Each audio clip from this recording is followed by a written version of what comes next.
Yo guys, it's RyugaXD. You already know YouTube has its limit size, so if you want to see the spicier, uncensored, and exclusive stuff I can't post here, check out my Patreon. That's where I drop all my 18+ lemon content, early uploads, and more. Links in the description. Come join the fun. Even ninjas are afraid to enter the Forest of Death, which is regarded as one of the deadliest locations in all of Konoha. However, for some reason, someone was brave or stupid enough to go there. Alright, I just have to stay here until morning, then Kiba can end up giving Akamaru a kiss right on the lips. Imagining that made the young child laugh softly, not wanting to attract the attention of any animals. The boy, who was about 9 years old, had bright blue eyes, blonde spiky hair, and whisker marks on his cheeks. He was dressed in black shorts and a white t-shirt, concealing his malnourished body. Young Naruto and his classmate Kiba got into a fight during the day over who should be the top dog of the class, which ultimately led to Naruto's initial arrival in the Forest of Death. Kiba told Naruto that if he lost, the whiskered boy would have to clean the Inuzuka's kennels for at least a week. Naruto then told Kiba that he would have to kiss his dog, Akamaru, in front of their class and in the center of the square, where many people congregate. Although Kiba initially refused to follow that agreement, his male Inuzuka pride made him agree to it wholeheartedly. However, how will Naruto have proof? Kiba would be able to smell the Forest of Death on him, even though his sister had warned him not to go there. Fortunately, the fence kept him from entering the forest, but the smell of the forest and the spooky noises inside made him turn tail and flee. This brings us to Naruto's location. He was exploring the forest and, fortunately, because of the Kyuubi, no kitsune was sealed inside him. Although he is unaware of this, some of the animals avoided him, and the others didn't think much of him because they believed he didn't have enough meat on him. Naruto soon encountered a large root, which was fortunately just large enough for him to climb over. He was a little out of breath when he reached the top, and as he looked left, away from the tree, he saw a great deal of distance, with bushes, grass, and patches of mud everywhere. However, as soon as he looked right, he saw a giant centipede hissing at him.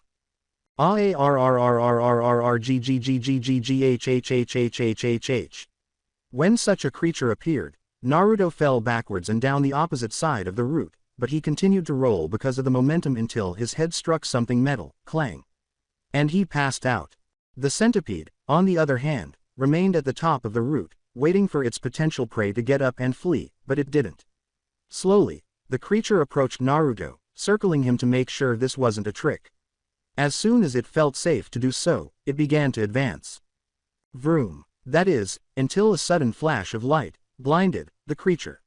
When the light stopped, young Naruto was nowhere to be seen, not even the metal object. The centipede hissed angrily, its meal was gone, and it fled because it had nothing better to do.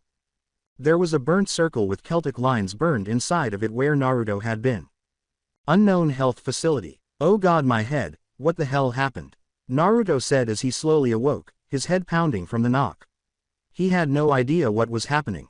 Where am I? He asked as his eyes gradually adjusted to his surroundings, which appeared to be a hospital room with gold instead of white. Greetings, young one. It's nice to see that you are awake. From what Heimdall told me, you took quite a nasty hit to your head before he brought you here, along with my hammer.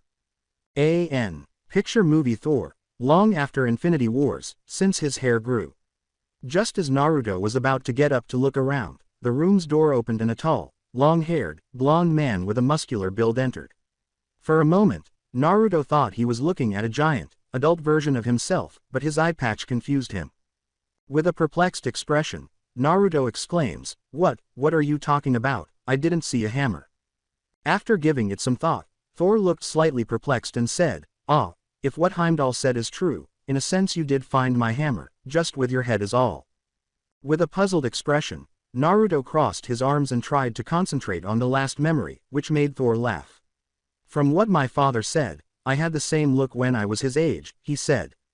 Naruto's eyes widened abruptly, and he recalled what had happened. A monster leapt out at him and forced him to roll off the root. However, as soon as he reached the bottom, he continued rolling until he struck his head on something hard and heard a loud, echoing clang before he passed out. Naruto responded with a slight jump. "Yeah, this monster scared me, and I rolled off of the big root I was on. Next thing I know I hit my head and heard a clang sound." Thor grinned and said, Yes, that's what Heimdall saw as well, since I asked him to keep an eye on my hammer. After his hammer was destroyed and everything Thanos had done was restored, along with the return of the people the Mad Titan had killed, Thor and his people made the decision to remain on Earth, at least until the Gnome King and his people could rebuild Asgard, because Heimdall had found the pieces of his former weapon, Mjolnir, which made it possible for the Forge Master to reconstruct the powerful hammer. During their time on Earth, Thor's people were having a good time with the assistance of Tony Stark and the Avengers. When it came time to depart, they bid each other farewell.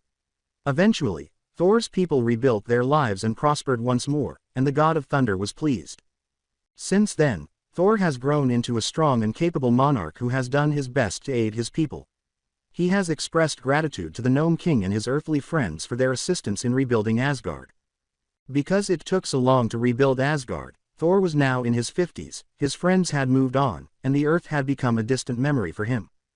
During this time, Thor was experiencing nostalgia and missed Midgard. His brother Loki, who later became his advisor, suggested that Thor visit Earth for a while to try and enjoy himself and get it out of his system, and Thor accepted.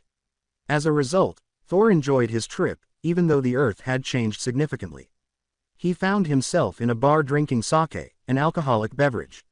At first, Thor believed he could handle it because a king of Asgard could drink anything like sake. Unfortunately, the sake was enriched with chakra, which made him inebriated after 5 bottles. He found himself naked and alone on a bed, unable to recall anything that had happened, but he got dressed and returned to Asgard without realizing the small gift he had left behind. Years later, Heimdall told Thor about seeing an adult male who looked like the thunder god fighting a giant 9-tailed fox. Thor was shocked by the idea and asked Heimdall to let him see what he saw, which allowed him to see a certain 4th Hokage in combat, looking a lot like himself. During this time, Heimdall also told him about Minato's past and his involvement with Minato's mother. At first, Thor was upset that he hadn't been told about his son, but Heimdall explained that he didn't want to ruin his vacation and ended up not watching him. Thor recognized that while he wanted to help his apparent son, he was still recovering from his trip and was trying to think of a way to help Minato. Thor came up with the solution and sent his hammer, Mjolnir, to help Minato because he had Stormbreaker. The problem was that once Mjolnir was on its way to Minato, the 9-tailed fox used one of its tails to bash it away, sending it into the Forest of Death. Since Minato didn't call for it, he had to use the Shikifuin to seal the fox away because the sealing caused Heimdall to look away. The Thunderer was upset that he was unable to save his son, and it took some time for Heimdall to locate Thor's hammer after losing his vision. Heimdall waited for a sign that Thor's lineage had survived on Earth after he discovered the hammer, and it proved to be a wise decision because a certain young boy with whiskers was unknowingly getting closer to the hammer. Heimdall opened the Bifrost and carried the boy and hammer to Asgard as soon as Naruto was close enough. "Tell me, lad, what is your name?" led to Naruto's current location. Naruto turned to face the man and said, "My name is Naruto Uzumaki and I'm going to be the next Hokage." With a broad, self-assured smile that made Thor even more like himself. "'Tis nice to meet you, young Naruto. I am Thor, the god of thunder and king of Asgard," Thor said with a smile that matched Naruto's. The king laughed at Naruto's joy as his eyes widened and he realized that he was speaking to both a king and a god. Naruto was beaming broadly and began to jump around with excitement, just like any child his age would. Now young Naruto, there is more I need to say," the king said. "I'm not just a god of thunder and a king, but it would seem I am also your grandfather as well," Thor said, grabbing Naruto's attention once more. "Which means, lad, you are entitled to wield Mjolnir, but possibly rule Asgard one day, but with Mjolnir there is a catch. You have to be worthy to wield Mjolnir and only Mjolnir can decide," Naruto said, his mind going blank at the sound of such a statement. Unfortunately, Naruto's mind was currently shut down from information overload, so he was unable to hear what Thor was saying. As soon as Thor reached the part about rule Asgard, Naruto's eyes rolled into the back of his head, and he collapsed back onto the pillow, unconscious. Thor started to worry a little when he saw this, but then someone behind him said, "Well brother, it seems our young ward became overwhelmed by the information you just gave him." Thor turned and saw Loki, his brother, standing at the door with his arms folded and a wry smile on his face. You see, after everything was resolved, including Loki's return, of both stepbrothers restored their strained relationships and looked out for one another. Although it wasn't easy at first, they were able to make amends. Thor sighed at what his brother had said, saying, I guess you're right, brother, I was just overexcited to finally have a family, besides you, that I guess I wasn't thinking about Naruto's position on it. These things take time, brother. After all, it took time for our bridge to be built back up, so let's let the boy rest, Loki said as he approached his brother and put a hand on his shoulder. He then moved toward the door to wait for his brother, Stormbreaker perched on his back in a harness that protruded from the top of his cloak. With a smile on his face, Thor picked up the hammer and turned to face Naruto. In time, he will be ready for you, but for now, let's let him grow some more, he said, tucking the boy back into his bed and ruffling his hair the way his own father had done for him.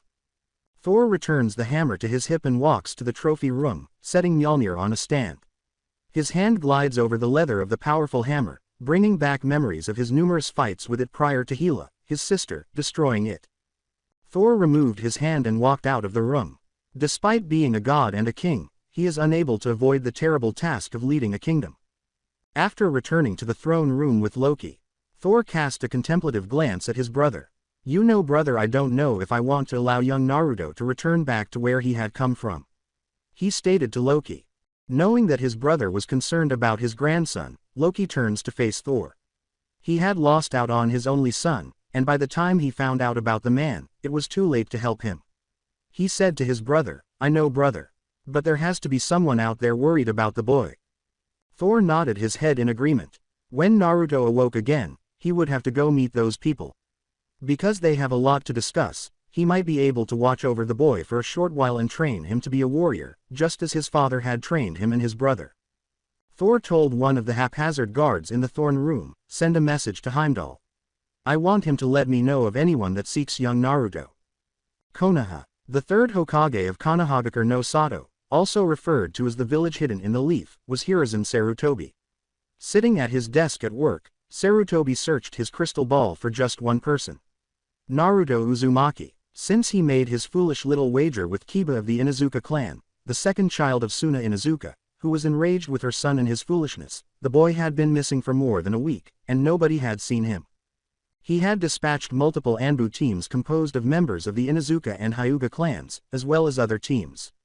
However, the Forest of Death contained nothing but an odd burned circle that was transformed into an odd symbol. One that Sarutobi has never seen in his 70 years of life, and he even sent Jiraiya a picture of it, speculating that it might be a seal that he was unaware of. He hoped that his pupil might even be able to identify it. However, the crystal ball had found nothing, just like the teams he had sent out. Naruto seemed to have disappeared from the world. Where might he be? Is it possible that Danzo abducted him? Will I have to murder him for good? He questioned himself. Dog, Neko, exclaimed the third Hokage. As they knelt before their cage, two Anbu materialized in front of him. Since their late leader's son had disappeared, the elderly man in front of them seemed to have aged significantly. However, neither is aware that Naruto was Minato's son. He only said, exterminate the root. The two Anbu got to their feet, glanced at their leader and then at one another before nodding their heads and disappearing. They would have to get their teams together and start working. Sarutobi looked up at the heavens, away from his crystal ball, and said, I just pray to Kami Naruto he doesn't have you. Asgard. As he heard the prayer for the young boy, Heimdall opened his eyes and turned to face the elderly man in the red and white robes. As the guard ran back to the palace, he said, tell Thor I have found one that seeks for the boy. Again, Naruto woke up slowly from his slumber. As he surveyed the room he had seen earlier, he thought to himself, man, I must have hit my head hard then I thought. The realization that this was not a dream caused his eyes to widen. That it was, in fact, that he recently met his grandfather, a king and a god, and that he truly does have family. From the far corner of the room came a laugh. When Naruto turned his head in the direction of the sound, he saw a tall, pale man with blue eyes and long back hair. Still in disbelief, he asked, who are you? Pushing off the wall, Loki moves toward the bed and brings a chair with him as he approaches the boy. He said to the boy in front of him, whose eyes widened even more, I dear nephew am your uncle Loki, the god of mischief and trickery and all-around chaos. Young Naruto asked, you're a god as well. Are you also a king? Loki laughed at the naive boys. Naruto simply nodded his head slowly as he said, no, I'm not. My brother is the king. I just advise him in matters that he may need help with. So you're like those old bags that nag the old man when they don't get their way? Asked Naruto. Loki was shocked by this.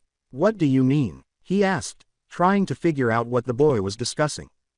As Naruto sat upright with his legs crossed and his arms folded across his chest, he said, well, where I'm from, Old Man Hokage runs the village and he has these 3 old bags that advise him, and when he doesn't give them what they want they bitch and give him more paperwork to do, and then they have the civilian council gang up on him as the shinobi council do their best to stop them from getting their way all the time. In response, Loki raises a raven eyebrow. It appears your Hokage needs to remind them who's the one ruling the village. He stated to the child. Naruto gave a nod of approval. Yeah, a lot of the time. They fight about me. One of the old bags that wrapped up in bandages wants me as he says I would be his weapon to protect the village. But the old man keeps tell him to go to hell. The child told his uncle. Weapon? Loki asks. Naruto gave a nod. Yeah, I don't know what he means, and the old man doesn't think I'm listening when I'm in his office doing my homework or just playing or napping or faking that I'm napping. I asked him once what the old mummy meant, but he told me not to worry and just gave me some candy and told me to go off and play. He told the man who came before him. On the other side of the open door, Thor was listening to them without their knowledge. Hearing this was making him angry. He had no use for his grandson. He was a child who needed to be cherished and looked after. That was making him even less inclined to go back home. As a young prince and Asgardian warrior, he would thrive here. Everything worked out for him and Loki. Well, that will have to wait until another day. A guard ran up to Thor as he was about to enter the room with his brother and grandson. The exhausted guard said, Your Majesty, Heimdall has sent me to find you. He has found someone seeking the boy. As he watched the guard depart, Thor said, I'll be there shortly. That kind of winding shouldn't have happened to him. Once more, they are slacking. In an attempt to prevent the previous incident from happening again, he thought to himself, I might have to get the Valkyries to train them once more. Loki heard his brother talking to someone, so he turned to face the doorway. He got up from his chair and said to his brother, He is awake and would like to speak to you again. For a brief moment, Naruto stared at Loki, a little perplexed because he saw no one else until his grandfather entered the room where he was being held. Naruto yelled, Grandpa, as he jumped out of bed and greeted Thor. Naruto's slender, underfed body slammed into Thor's bulky frame, taking him by surprise. Despite his diminutive size, Naruto possessed some strength. He asks, Are you feeling a little better? Naruto grinned up at Thor and said, Yeah, but I want to go back home. But I also want to stay here with you and Uncle Loki. Thor laughs at his pranks. You are full of spirit for sure, he replied, but when he imagines Naruto going back to the village, his happy eyes harden. For what the physicians had informed him, Naruto was fortunate to be alive after starvation. Thor asked, hoping the boy would want to stay with them, Do you really want to go back there? With a passionate tone, Naruto squinted his eyes at the man and said, Well, I really do want to go back. For if I don't, I can't become a badass ninja and then Hokage. Who was Thor? The young warrior's dream was denied. Thor sighed and glanced down at Naruto and his brother. Loki nodded his head, and he said, All right, little one, we'll go back to your village, but one of us will always be with you. Loki had grown fond of the boy in the brief time spent conversing with Naruto. In some ways, he reminds him of himself. He was mischievous and full of energy. As he grew older, he might even challenge the god of mischief himself. Thor turned to face Loki and said, We will return to your village at dawn. But first let's get you some dinner. Naruto's stomach rumbled, and his eyes widened. He had a big smile and blush on his little face. He said to them, Sorry, I didn't know how hungry I was. Loki gave the boy a sly smile. As Thor merely pouted and looked at his brother for making fun of him, he said to his nephew, Well, you have been sleeping for about 4 days now. I am sure you will be eating as much as Thor. With a proud smile, Thor declared, I should eat like a warrior because I am one. Naruto laughed uncontrollably at his grandfather's antics. When the old man took him out for ramen, he behaved exactly like him. Naruto proudly addressed the 2 older men in front of him, saying, I have been told I eat as much as the Akamichi clan does when it comes to ramen. Thor laughed, and Loki simply grinned. With a boost, he declared, I would have to meet this clan and challenge them to an eating contest. Loki simply pushed Thor out of the medical room, while Naruto trailed behind them. Good luck with that, I have only once beat Choji's dad in an eating contest, and that was because I got the last bowl of ramen. Naruto grinned proudly. He was aware that the elderly man in charge of the ramen stand had more, though. He was aware that if they had continued to eat as they had, someone would have become seriously ill. Naruto follows Thor and Loki to a magnificent dining hall where all of Asgard's warriors watched their king and prince enter, flanked by a miniature king. When Naruto saw all the warriors stand and bow to his uncle and grandfather, his eyes widened. He had never in his life witnessed an elderly man receive such respect, so he was astounded by this. Hokage Tower in Konoha. A blonde woman is standing outside the Hokage's office when Jiraiya flies through the window. The white-haired man who was lying on the Hokage's desk, bleeding all over his documents, is the target of Kunai's glare. He had just completed the paperwork. As he watched all of his hard work destroyed in a matter of seconds after those two arrived at the tower, tears streamed down his cheeks. Now that he was on his feet, Sarutobi cried out, "Why Kami? Why me? Why do I have students that have no respect for me?" and marched over to his broken office window. He was going to vent to his student with blonde hair. He yelled at the now-named Tsunade, "Kami, damn it Tsunade. Do you know how long that took me to get done?" With her fist balled, Tsunade leapt through his window and punched him into the wall on the far side of his office, matching his glare. They could have sworn they saw the Shinigami's sprite directly behind her as she stood in front of the two fallen men, glaring at them. Her voice sounded eerily clamorous. "I don't give a Kami damn in hell sensei. What I care about is why I was never told that Naruto was alive," she exclaimed. The blonde in the office was the messenger Shinigami had sent on his behalf, and even the Anbu, who were concealed there and frozen in place because they could sense death standing right next to each of them, was there.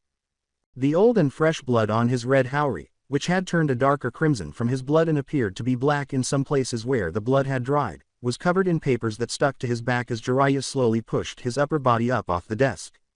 His dried and fresh blood was all over his green kimono shirt, and the right sleeve was missing, leaving the left sleeve hanging by a few threads.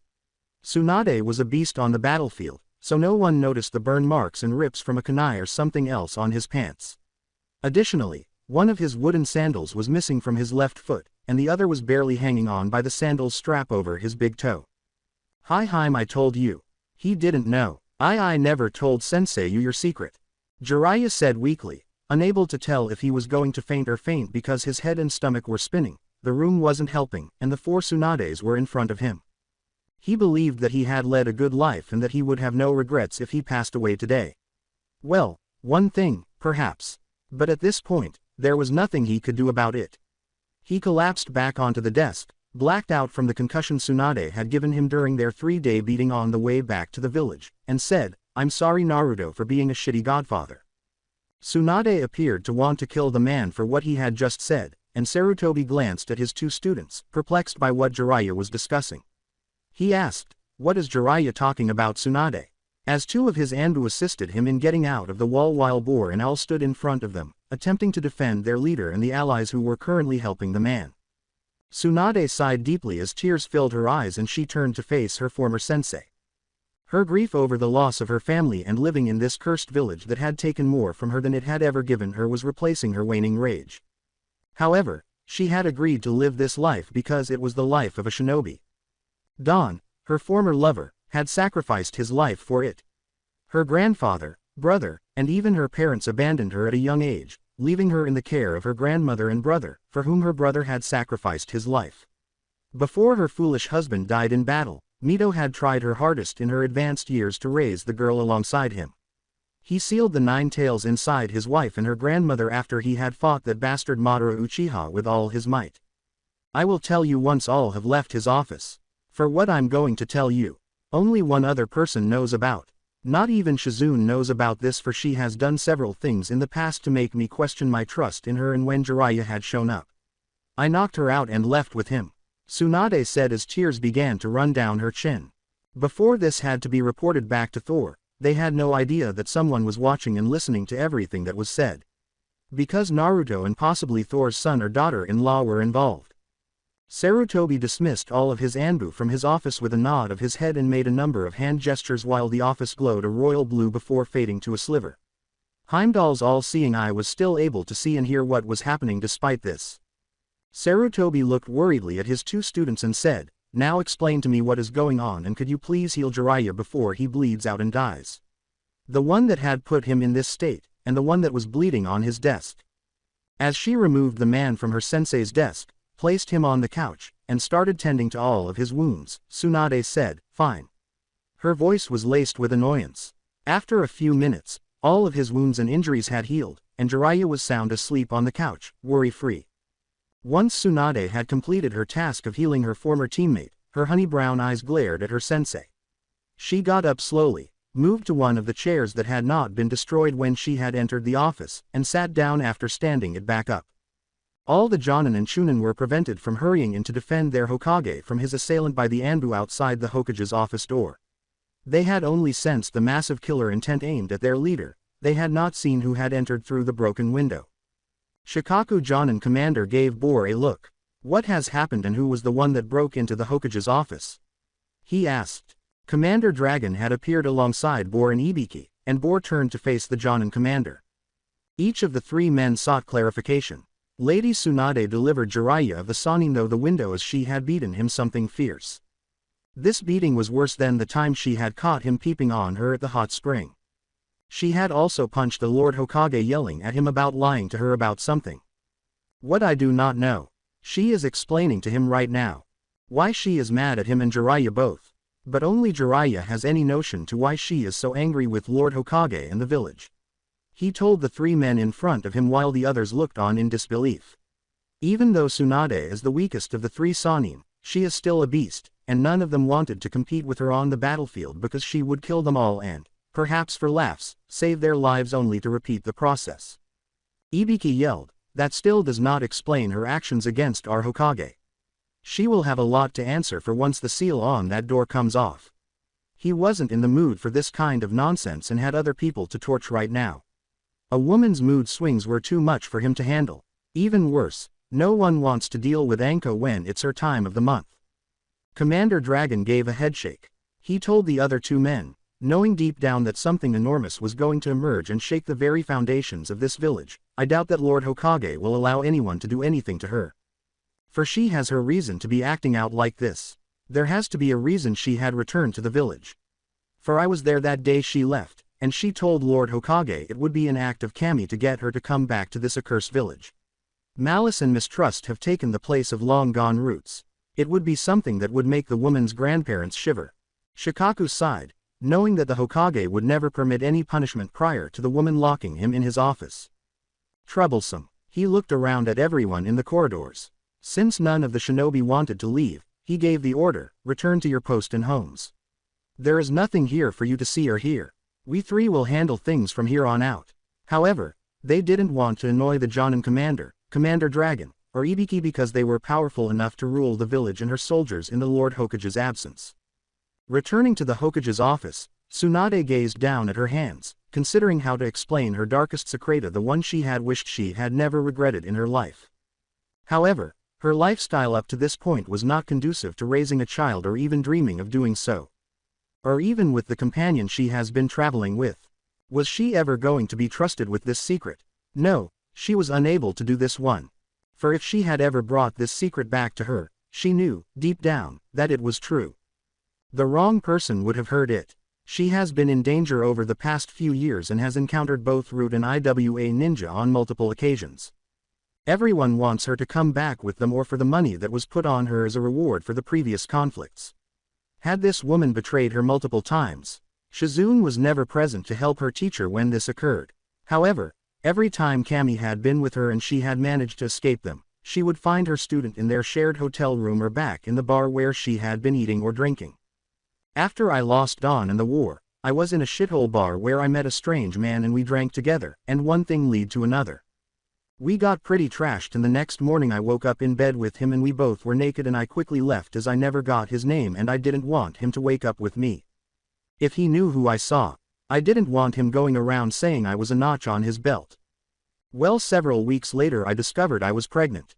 I was pregnant with this mystery man's child.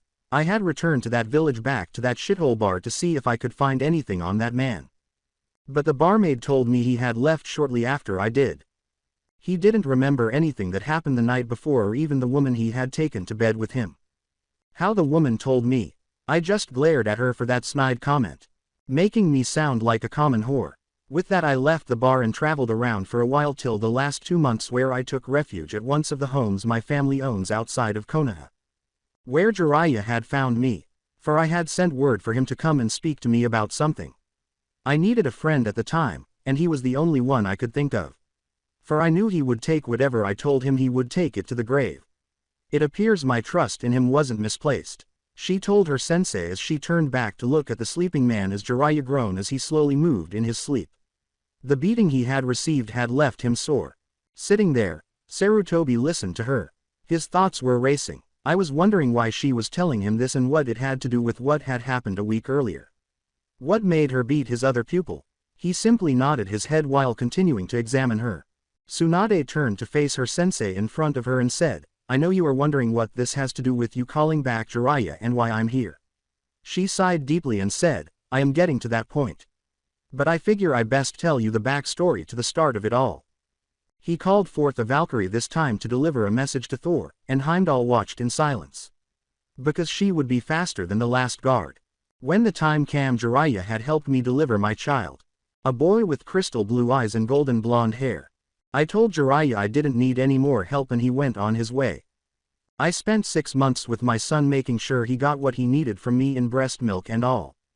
Before I left him on the front steps on the orphanage early one morning before he was 7 months old. I left a note with his name and when he was born. I had made a birth certificate for him with mother's name blank and father's name unknown. I had named my son Minato Namikaze. I didn't want to give him my last name, nor did I want to put my name down on his birth certificate, for I had many after me, and if Danzo ever knew Minato was my son, he would have taken him and brainwashed him into his own little weapon, stated Tsunade as she observed the bomb she had dropped on him. Sarutobi was shocked by what he had been told and asked, you telling me that you are the mother of one Minato Namikaze? Yes, I was very grateful he had taken after his father. Of what I remember of the man, Minato was a mini version of him. I was also grateful that he didn't take after me in my bad habits of drinking and gabbling and just pretty much wasting my life away on my self-grief on losing all I ever had. That is why I didn't keep him sensei, for I wasn't fit to raise him whatsoever. How could I give him a life that he deserved? If I was able to find his father, I would have given him the boy to raise. He might have given him a good life, or it could have been worse than living in the orphanage that he was left at. Tsunade replied. Asgard. The Valkyrie was called forth by Heimdall. Ask a woman with long red hair, you summon me Lord Heimdall. The woman with the crimson hair caught Heimdall's amber gaze. The woman nodded her head and walked out of his chambers to the Rainbow Bridge, where her winged horse waited for its mistress to return. Tell Thor I have found the mother of his son, the grandmother of his grandson. She flew to the palace gates, landed her winged horse, and hurried inside, heading to the magnificent dining hall where Thor, Loki, and young Naruto were having dinner. As everyone turned to stare at her, she pushed the grand doors open. Thor got to his feet and Loki turned to face the woman with the red hair. The woman with the crimson hair said, Your Majesty, I have word from Heimdall. Thor asked, looking concerned, what word does he send? As Thor rose to his feet, the woman with the crimson hair said, He has found the mother of your son. When he heard this, his eyes hardened. The enigmatic woman he had spent the evening with had emerged from the shadows and revealed herself. However, how was the idea that was going through his head? Looking at Naruto, who was occupied with his dinner because he was starving and didn't care what was happening, Loki said, Thank you. Let Heimdall know we will be there shortly to be transported to meet with her. Whatever was going on, he would leave it to the adults. The woman with the crimson hair nodded her head, bowed to her king and prince, and hurried out of the palace to tell Heimdall what had happened. Tower of Hokage, why didn't you feel you could entrust me with this? Sarutobi asked, feeling wounded and somewhat deceived by his lone female pupil's lack of faith in him. With sorrow in her eyes, she raised her gaze to him. At the time, I didn't know who I could trust. There was so much going on and Danzo was moving in the light of day with his root program. I feared if I told you, you might have placed my son in his program in a twisted way to protect him. She was truthful with him. With a sigh, he cast a guilty and ashamed glance at his desk. In all honesty, he could have done that or announced that the boy was the prince of Konoha, which would have been extremely naive and arrogant of him, demonstrating that the Senju line continued to exist in the village after Tsunade. But he had a question. He couldn't recall a clan with that last name, so he asked her, "Tsunade, where did you come up with the name Namikaze?" She glanced up at him, a little taken aback that was the only thing he was focused on. What else could one possibly wonder about? He wanted to know what Minato's last name was. It was my great-grandmother's clan name. Before the clan pretty much fell during the First Shinobi War. But I have heard there are a few surviving members still left in Kumo. But I haven't made my way there yet to find out. She informed him. His expression was one of surprise and amazement. Did Minato unknowingly engage in combat with members of his own clan during the Third Shinobi War? What a terrible thing to think. Asgard. As Thor, Loki, and Naruto approach, Heimdall watches over the Rainbow Bridge with his ever-vigilant gaze. As they entered, Thor called out from the doorway, "You called for me, Heimdall." Heimdall never takes his eyes off of the two individuals conversing in the Hokage's office, instead. "Yes, I did call for you. The woman that you have bedded so long ago has come forth and admitted she is the mother of Minato Namikaze, the father of your grandson Naruto Uzumaki," he informed them. Having recently discovered the identity of Minato Namikaze, young Naruto gazed up at the man with wide eyes. He was the legendary Yondaime Hokage, who passed away, who fought the Kyuubi no Kitsune and died the night he was born. Heimdall did give Naruto a melancholy smile. He turned back to where he had been watching and said, "There will be many truth coming out today, child. Please be strong during all this." Loki knelt down and gave the boy a direct look. He questioned his nephew, "What is wrong?" Naruto glanced at his uncle and blinked. Naruto asks, "How is the Yondaime my father?" Thor looked down at his grandson and asked, "What do you mean? Hasn't anyone told you who your parents are?" With tears in the corner of his eyes, Naruto said, "No. I was just told my parents were shinobi that died fighting the Kyuubi no Kitsune. All his life, his Jiji-chan has been deceiving him, telling him that he was unaware of his parents' identities. He was now curious about his mother's identity." As Thor became agitated over what he had just heard, he said, "Heimdall, we need to travel there now. With the woman there, I have many questions and I need them answered as well for the old man she is talking to." Heimdall simply nodded and prepared to unlock the Hokage Tower's gate. Tower of Hokage. Sarutobi looked up at his student with a melancholy smile and said, "I don't blame you for your lack of trust. At the time I was brash and foolish young man." Tsunade simply gave a head nod. Vroom mm. The office was filled with a dazzling radiance as Jiraiya, who had been sleeping, woke up and prepared for battle. Sarutobi had changed into his battle robes, and Tsunade was up and ready to fight. At that moment, a man with long blonde hair and an eye patch was standing next to a man with a lean build and long black hair. Naruto, who appeared somewhat nauseous, was standing between the two men. The tall, blonde man put a hand on the missing boy's shoulder, and Sarutobi exclaimed, "Naruto," as he noticed the boy standing between the two men. Thor grinned down at the young blonde beside him and said, "Naruto, just take a deep breath. It will pass in a few moments." Loki smiles as he glances down at his brother before turning to face Naruto. Recalling their initial journey through Heimdall's portal, they both watched as Naruto rapidly recovered and grinned up at them, ignoring everyone else in the office. As he watched the two men, Sarutobi glared at them and said, "Answer me." Naruto stood between them. Naruto frowned as he turned to face his Jiji-chan. He continued to frown as he said, "Jiji-chan, don't yell at my grandpa and uncle like that." As Tsunade examines the man in front of her, her eyes enlarge. It was the same man she had spent the previous evening with. Her voice was filled with shock as she exclaimed, "It is you." Her face was priceless because it was in a state of shock. Thor smiles as he turns to face her. He said to her as though it were a fact, "Yes, it is I. The man you laid with oh so long ago and had a son with." Sarutobi stood motionless, staring at the man with the golden hair who was observing him. He resembled an older Naruto and Minato. Before him, both men had been influenced by this man. They didn't really inherit anything from their mothers. But if anything, perhaps their personalities. However, he knew nothing about the man in front of him or the one standing beside him. He was aware that they both exuded power, though. Both of them are powerful monsters in their own right. Thor turned to face the three people in the office in front of him and said, "Allow me to introduce myself." As he watched their eyes widen at what he had said, he declared, "I am Thor, the king of Asgard and the god of thunder." For a little show, he even made a bow.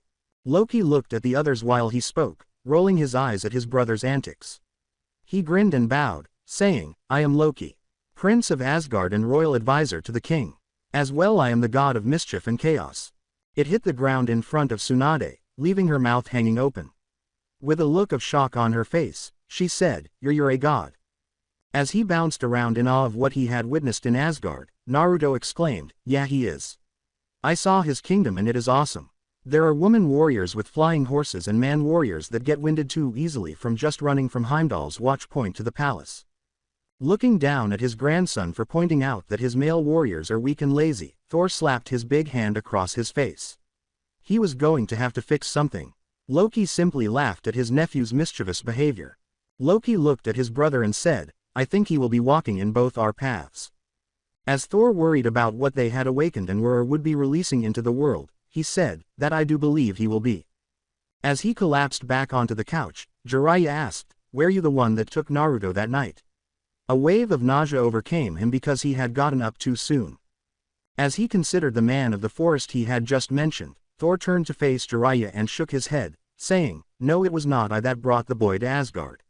It was my gatekeep Heimdall who had been keeping watch over my hammer that was inside your forest of death.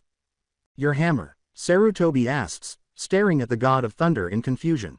Thor smiled as he put the hammer's leather strap on his belt. He looked at them as though it were true, and he said, Yes, this is Mjolnir. I had thrown it to Earth 9 years ago while my son was fighting the beast you call the Kyuubi.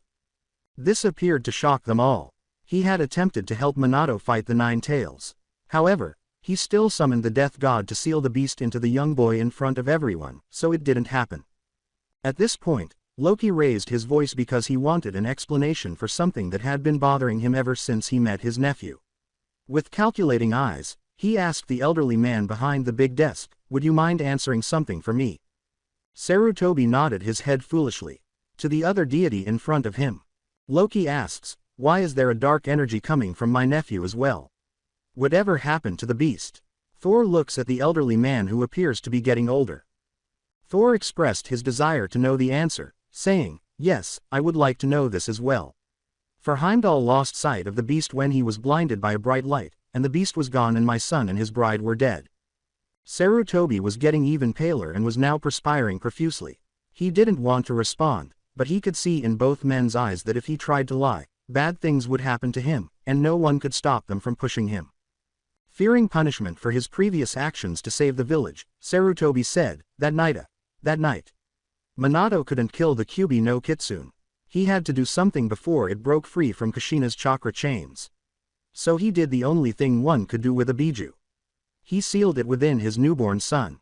Loki's eyes widened as he drew his brother to him and whispered something in the man's ear, and Thor briefly appeared perplexed. His eyes widened in horror at this point. Because he didn't want to be in his office right now. For this, he wished he were a million miles away. Steer clear of the two strong men who were in front of him. As Thor became agitated over this small piece of information, he asked, You are telling me that the beast is inside the boy? When Naruto heard this, his eyes grew wide. There is a monster within him. Does everyone despise him because of this? Why does everyone attack him on his birthday and sell him overpriced, rotten food? He fell to his knees and looked at his Gigi-chan with heartbroken eyes, as if he were about to cry. He had Loki and Thor by his side. Whispering to the boy, they both held him, claiming that he wasn't the beast. It was simply sealed inside of him, he was himself. Both of them are distinct from one another. The beast jailer was all he was. Inside the mindscape of Naruto. The Kyuubi sensed his jailer's emotional instability, which roused him from his sleep. However, there was a very strong force outside the boy that could take on the beast. He simply closed his eyes and resumed his slumber. He would eventually have his time and be set free once more. The office of the Hokage. Naruto was experiencing a panic attack. When Tsunade saw this, she pushed the two men away from the boy and helped him relax. As his crystal blue eyes met her honey brown eyes, she said, Look into my eyes and take deep slow breath before you get sick and pass out. His breathing gradually subsided, and he maintained eye contact with her while tears filled his eyes. Before Tsunade realized it, Naruto had taken hold of her and started sobbing uncontrollably. As he hiccuped and his tears gradually stopped, she tried to calm him by rubbing circles on his back while holding him close. Shaw, it's all right, Tsunade said, holding him tightly and refusing to let go.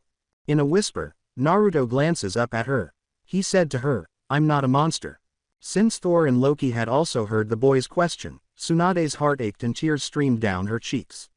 "No, you are not a monster. You are a little boy and my grandson. I'm so sorry baby for not being here for you when you needed me." She broke down in tears. His tiny hand clenched into a fist inside her green jacket. He clung desperately. He had no intention of letting her go. She provided him with the anchor he needed right now. Thor's eyes flashed with lightning as he turned to face Sarutobi. He demanded, "Who cares for my grandson?" This man was a king at the time, not a god, and he demanded to know how his grandson was doing before the elder Hokage. Sarutobi said, averting his gaze, "He lives alone. He has lived on his own since he was 4 years old." The man with raven hair's eyes widened slightly, but he was unable to meet his gaze. "What do you mean he has been on his own since he was 4 years old? Now child his age should be alone," Thor roared.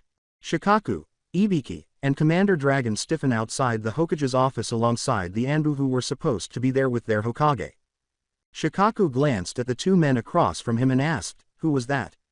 They gave a headshake. They were all on edge because they had never heard that voice before and they had no idea what they would discover after the seal was removed. What condition would their Hokage be in? Sarutobi stood erect after taking a trembling breath. He was now in charge of a village that had to defend itself against the man in front of it.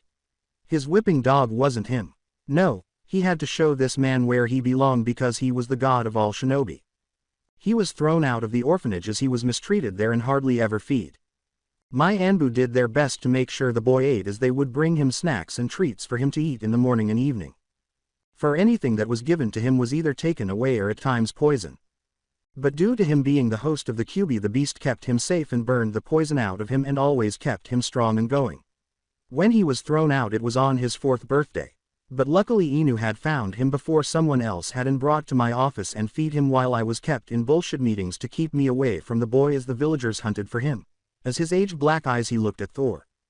Thor growled, "I could destroy this village for its sins against my heir." Lightning struck the office door, leaving black marks that caused the men across from it to flee. Loki said, his green eyes darkening and hardening a few shades, "He is in his right to do so." Naruto looked up at the 2 men in front of him as he withdrew from Tsunade. Naruto begged the people in the village not to hate them, saying, "Please don't. They are all lost in misguised.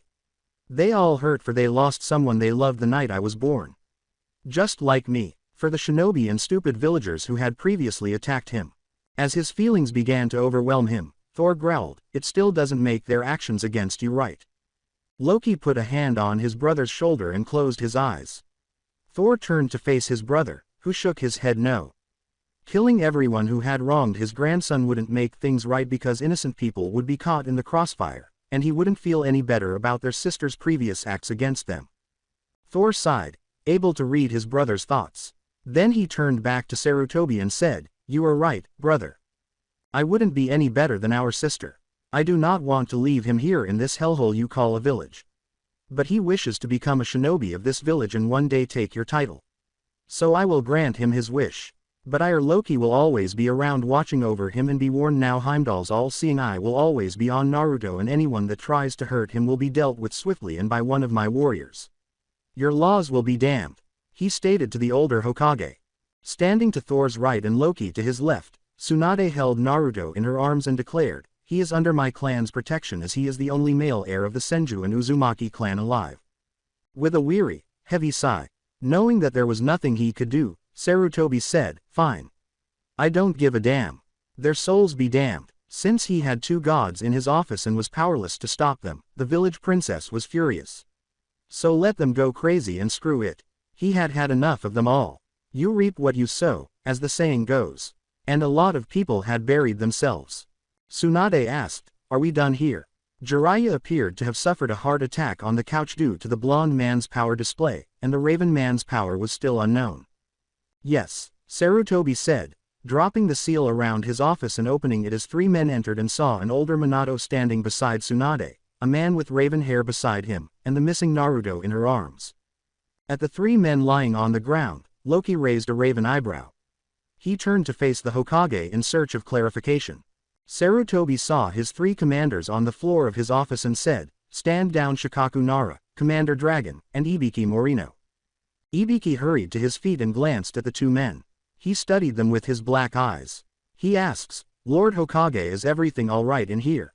"Yes, all is fine here. Naruto's grandfather and uncle have returned him, as they are the ones that had found him and nursed him back to health after they found him," Sarutobi told the men.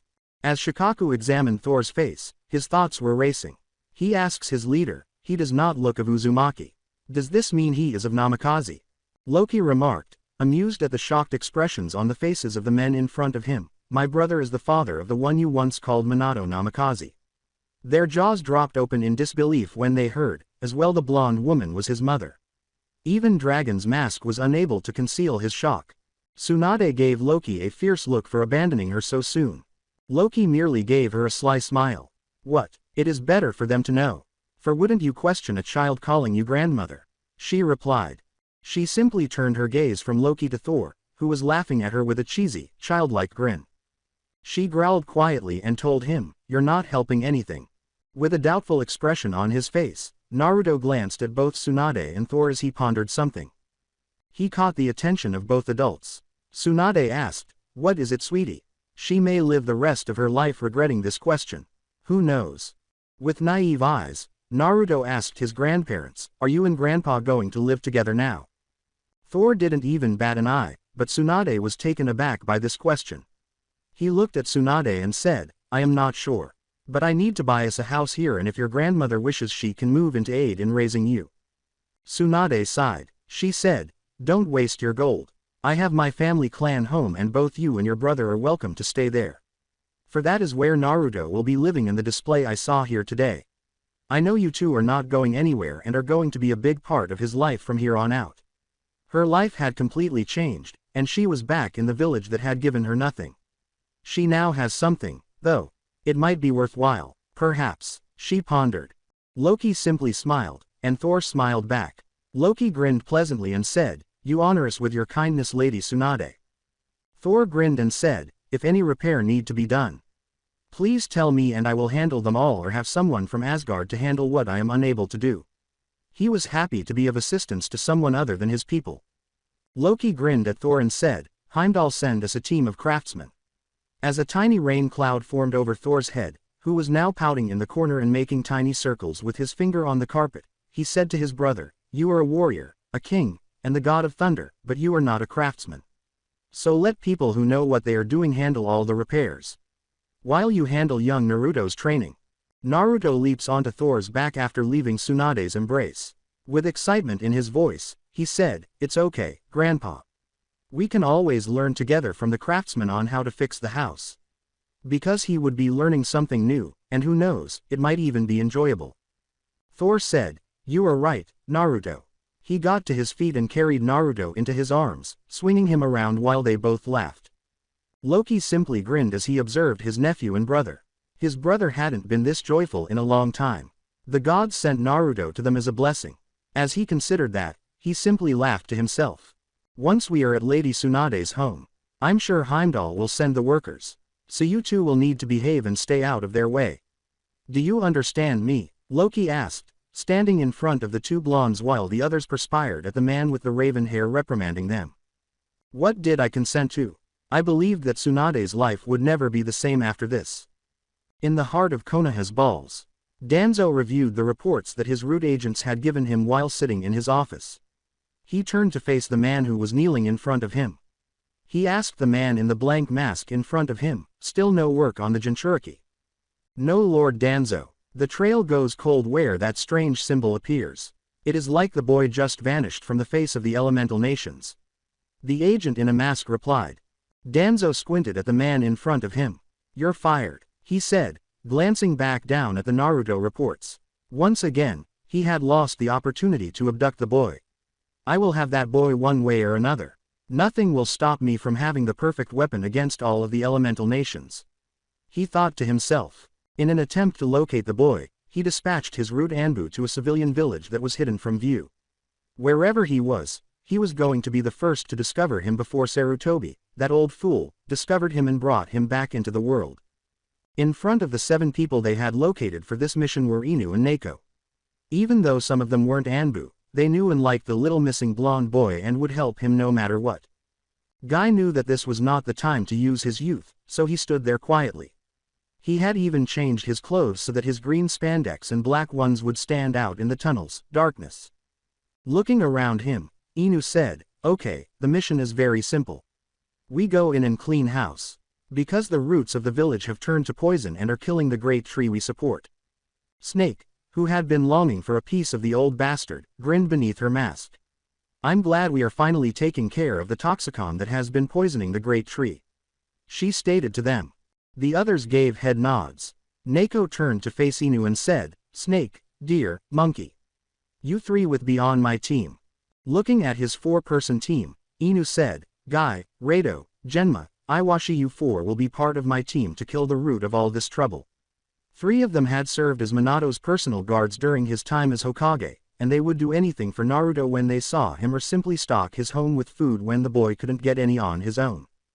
As they descended the 2 tunnels, they nodded their heads. They knew what to do and what their missions were.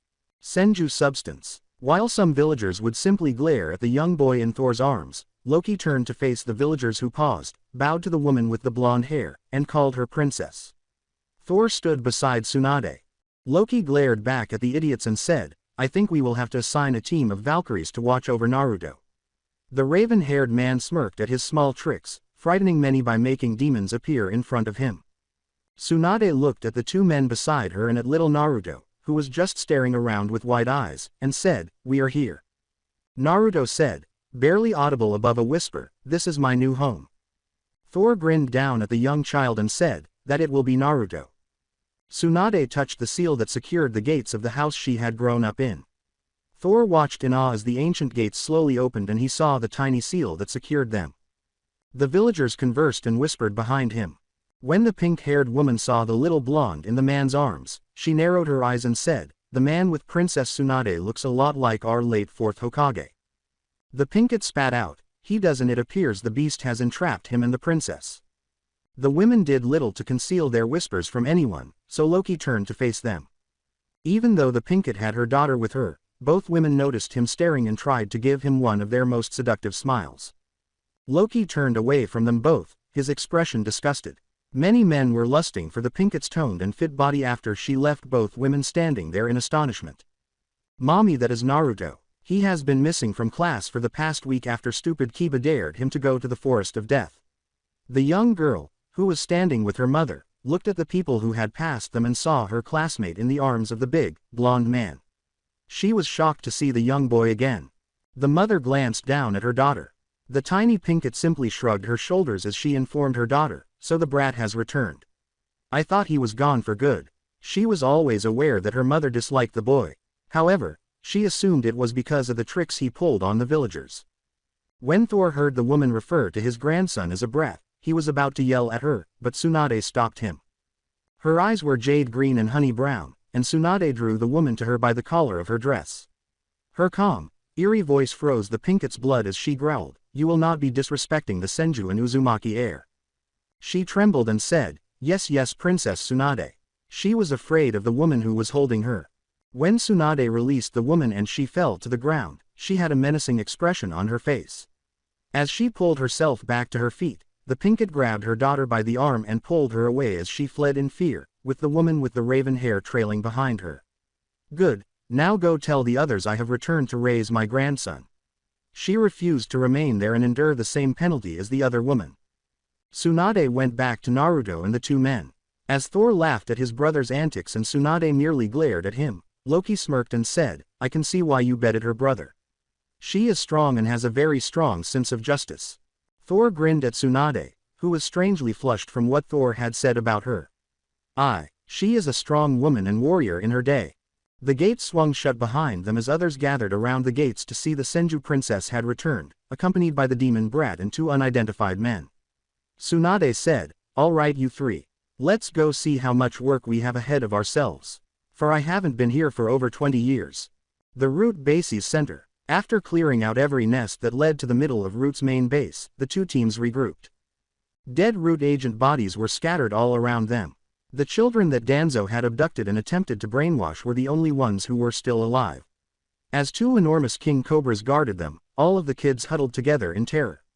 They knew that instead of killing the kids, they should keep them together until they had dealt with the jerk who had stolen them from their families. Another group consisted of teenagers who were supposed to be classified as Root Anbu but had yet to take their final exam because Danzo had postponed it until they had located the boy. Their bodies had been wrapped around the group, and two big snakes watched them. Fear had rendered the teenagers unconscious. Knowing that Snake would shield the kids from any Root Anbu they might have missed or weren't present during the attack, Neko gave the order, "Snake, keep an eye on your pets as we go for the head." Unaware of what was going on in his tiny base, Danzo sat in his office while the body of a man with blonde hair flowed through the door and crashed into the wall behind him. As he turned to face his down agent, Danzo raised an eyebrow in response. He whispered to the man on the ground, "Weakling." Neko and Inu stood in the doorway, staring at the man wearing the bandage.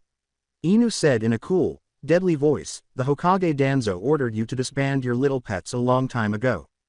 Danzo scowled and laughed at them, saying, "HN. Like that fool holds any power over me." Neko demanded to know where the young boy was, asking, "You have been ordered to be killed. But first, what have you done with Naruto?" She was worried about his security. As he watched this unfold, Heimdall listened to the team discuss Thor's grandson and wondered what they were doing. As these people think the man in front of them has abducted the young prince, his all-seeing eyes enlarge. "Valkyrie," Heimdall uttered as a red-haired woman reappeared beside him.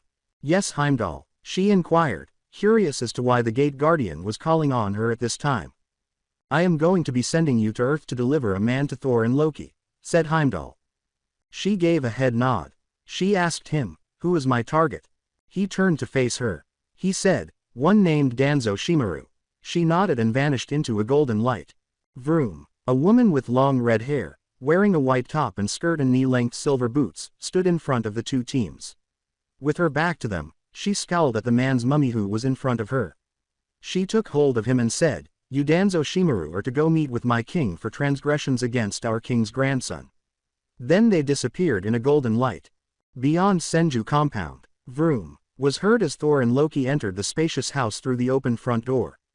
When both men turned around, they saw the Valkyrie from before standing in front of them, holding a man. Thor demanded to know what was going on. "What is the meaning of this?" "My king, Heimdall has sent me to fetch this man to have you pass judgment on his actions against the young prince." The woman with crimson hair replied. Naruto trailed behind Tsunade as she left the house after hearing the woman's voice. When she saw the woman imprisoning Danzo, she stopped in her tracks and demanded, "What is going on here?" She was more interested in the woman standing there than in the man in front of her.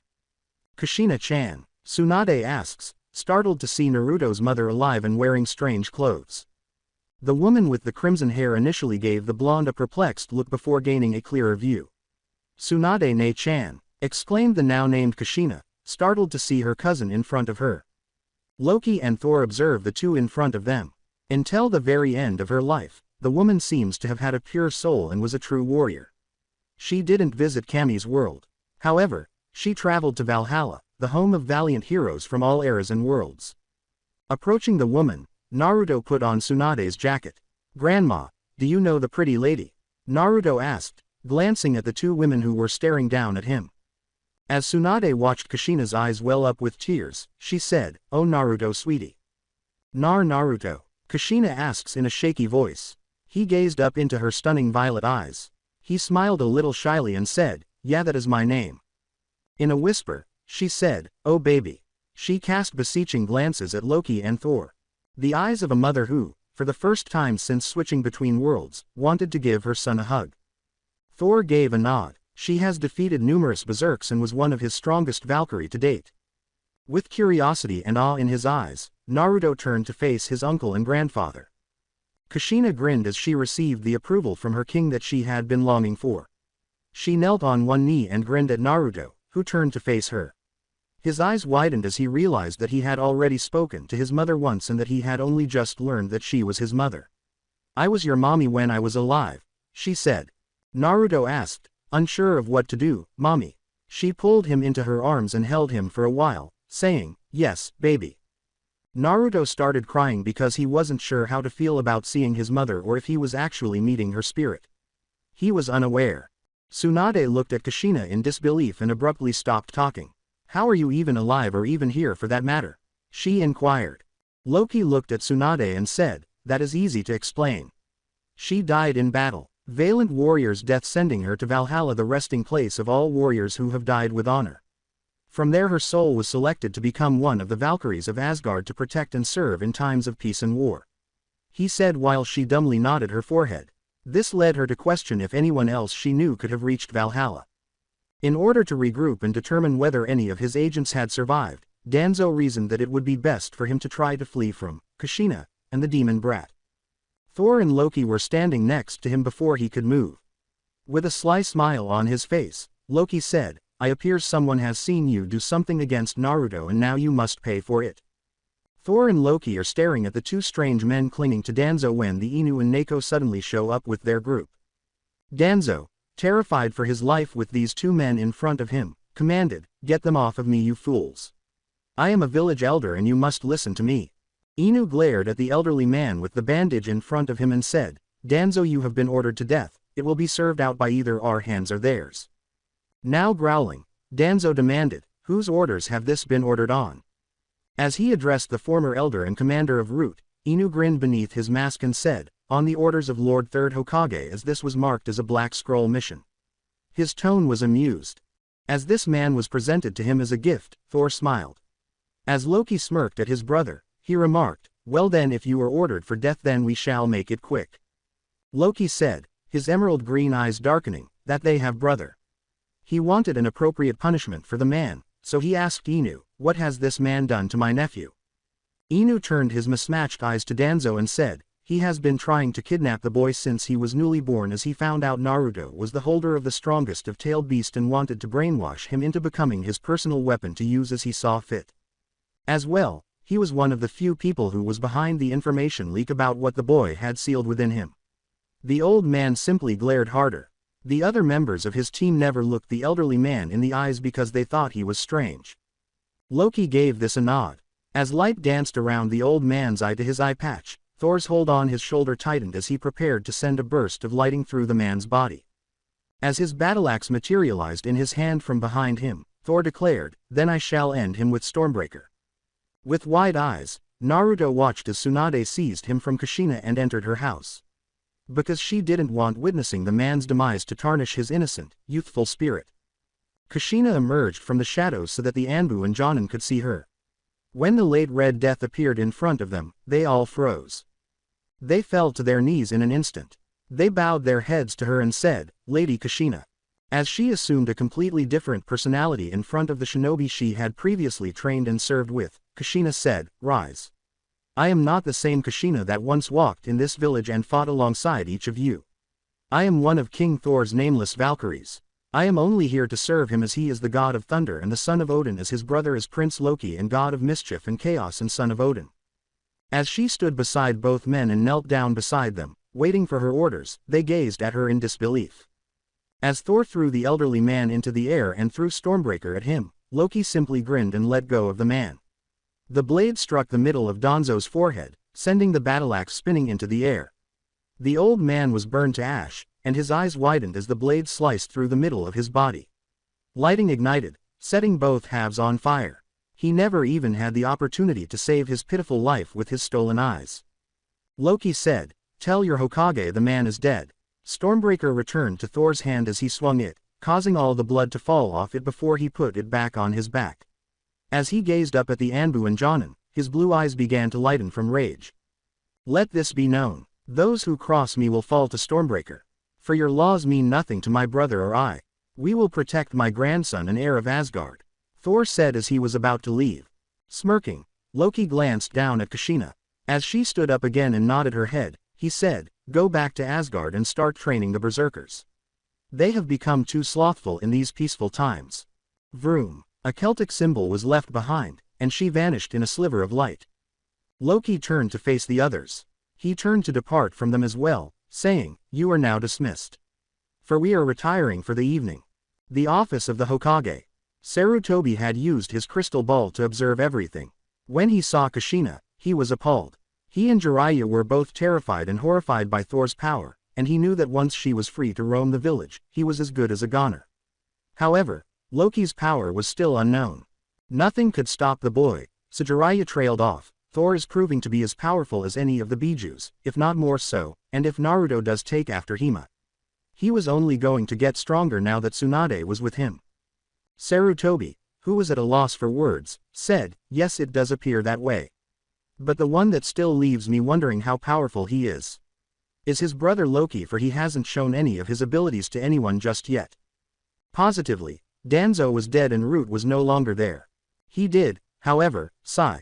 To let the others know about Danzo's premature passing, he would need to call a council meeting shortly.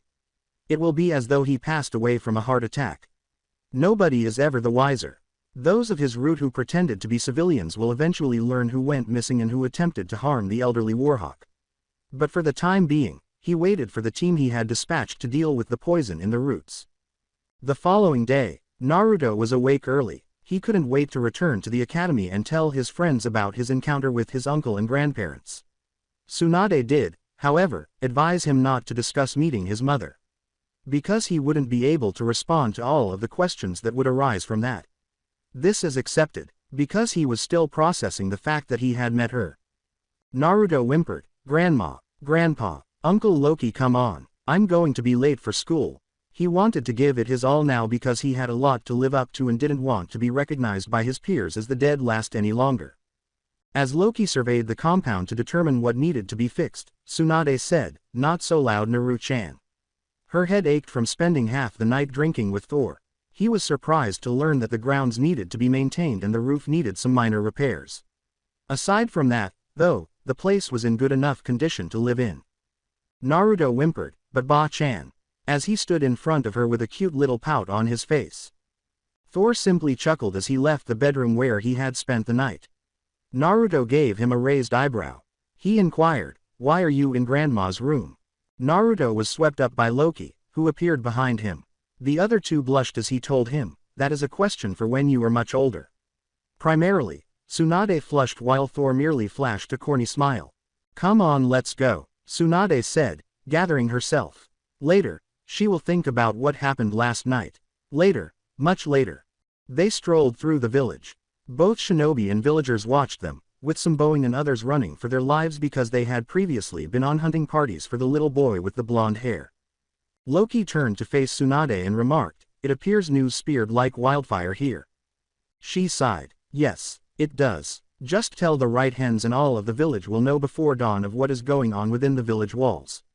He replied. "Ino is the gossip princess of the academy," Naruto remarked, recalling the girl with teal eyes and blonde hair who had a thorough understanding of every member of the academy. But because he was a mystery to her, Naruto was always the only one about whom she could learn more. With the exception of his blue eyes, he had her clansman's hair color. With the exception of her mother, who had brown eyes, everyone in her clan essentially had teal or green eyes. As he grinned at his grandson, Thor asked, "Is she your girlfriend?" "No, Ino doesn't like me. She is a Sasuke fangirl." Naruto turned away from anything but his grandparents and uncle, turning beet red as he shook his head angrily. As she recalled the fangirls and boys of her childhood, Tsunade said, "Give her time. It will pass." While others changed, others never did. Since Jiraiya did everything in his power to get a date with Tsunade when they were growing up, some had suggested that they could label him a fanboy for her. The only thing he never did, though, was ask her politely with a flower or something, acting like a true gentleman. He might have had a chance then. However, as she glanced at Thor, she was relieved that the man with the white hair was always a pig. While all the children were playing outside, they had arrived at the academy a little early. As he bounced off the walls of the hallway, Naruto said, "Come on, I want to show you my classroom and maybe Iruka-sensei and Mizuki-sensei may be in there and you can meet them too." Thor laughed and said, "He is full of energy." Loki laughed at the recollection of his brother's childhood and said, "Yes. Just like you as a child." Thor smiled as Tsunade smiled fondly at the recollections of Kushina's exuberance and her observations of Minato's constant calmness and happiness as a child. Despite the fact that he was an orphan, his mother was too cowardly to raise him as she ought to. When Thor noticed that a single tear had fallen down her cheek, he put a hand on her right shoulder and used his left hand to wipe the tear away. Thor gave her a gentle smile and said, "You get a second chance this time around with our grandson." "We both do." She nodded her head and returned his smile. While Thor merely laughed, she informed him, "Yes, Cammy has given this idiot a second chance." They proceeded to room 204 on the second floor by walking down the hallway and up a flight of stairs. Naruto stood there staring at the door. After being away for so long, he felt anxious, and since returning, his entire life has changed. He had family now. He knew his parents loved and cared for him before they passed away, and he was no longer alone. Looking down at his nephew, Loki asked, "What's the matter?" Naruto gave him a fake smile as he looked up at him. He told his uncle, "Nothing, just a little nervous." The boy is too young to wear a mask, which makes Loki frown. They were all going to have to work on this. Since the young boy was going to become a leader, it wasn't appropriate for him. He had to have confidence in both himself and those around him. Tsunade and Thor both noticed the smile and were uneasy about it. Putting her hand on the door, Tsunade slid it open. Iruka was sitting at his desk going over his homework from yesterday because Mizuki had not yet arrived. Iruka looked up from his work and saw that Naruto never glanced at the adults standing behind the boy. Iruka yelled, "Naruto!" waking Shikamaru, and Choji dropped his chip as Kiba turned away from Shino. The four children noticed that their friend had returned and wondered where he had been all along because Kiba's mother had been so distraught over her son's stupid dare. Iruka asked, "Naruto, where have you been?" as he leapt from his now overturned chair and knelt in front of the young child. Naruto rubbed his hand behind his head and grinned sheepishly. However, a deep voice answered on his behalf before he could say anything. "He has been in my care while he had been gone. He had hit his head pretty bad before he awoke 4 days later," said Thor. When Kiba learned that Naruto had been injured in the forest, he went pale and wanted to disappear into the darkness because he felt terrible that his friend had suffered harm as a result of their foolish wager. Now that the four children could see who was standing with the boy, Iruka looks up at the two men and woman who stood behind Naruto. Unsure of what to think, he asked, "Who are you?" "Lady Tsunade." Thor smiled. He declared, "I am the boy's grandfather." Loki saw Iruka's pale face and grinned. Iruka was now twitching where he sat on the floor in front of Naruto when he said, "I am his uncle." As Iruka passed out, Tsunade said, "The news will be out sooner than later." "I am his grandmother." Naruto prodded the man who was staring down at him before turning back to face his grandmother. With some concern, he questioned, "Is he dead?" Tsunade simply stepped over the man and surveyed the classroom, saying, "No. He just passed out." Since she was a child, nothing had changed. A new desk here and there, perhaps. However, everything else remained the same. While Loki merely shook his head, Thor even jabbed at the man. As Naruto and Thor got up and grinned sheepishly, he said, "Stop that, you two. He will awake shortly." Kiba bolted from his desk down the stairs. He slammed into Naruto, causing the two boys to fall to the ground. "You're alive. Mom isn't going to kill me now." As they both fall to the ground and Naruto hits his head on the hardwood floor, he exclaimed, "Ow. Yeah, I'm alive." Kiba stands up fast and assists the blonde in standing again. "Sorry. I'm just glad you're alive. For my mom and the others have been tearing that forest apart looking for you and I'm grounded until I'm a genin," he said while staring at the ground. He looked back up at his friend while his puppy was bouncing around Naruto and said, "I'm sorry for daring you into going to someplace so dangerous." Naruto smiled and said, "Thanks. But going there was the best thing I have ever done in my whole life." They all stared at him in disbelief.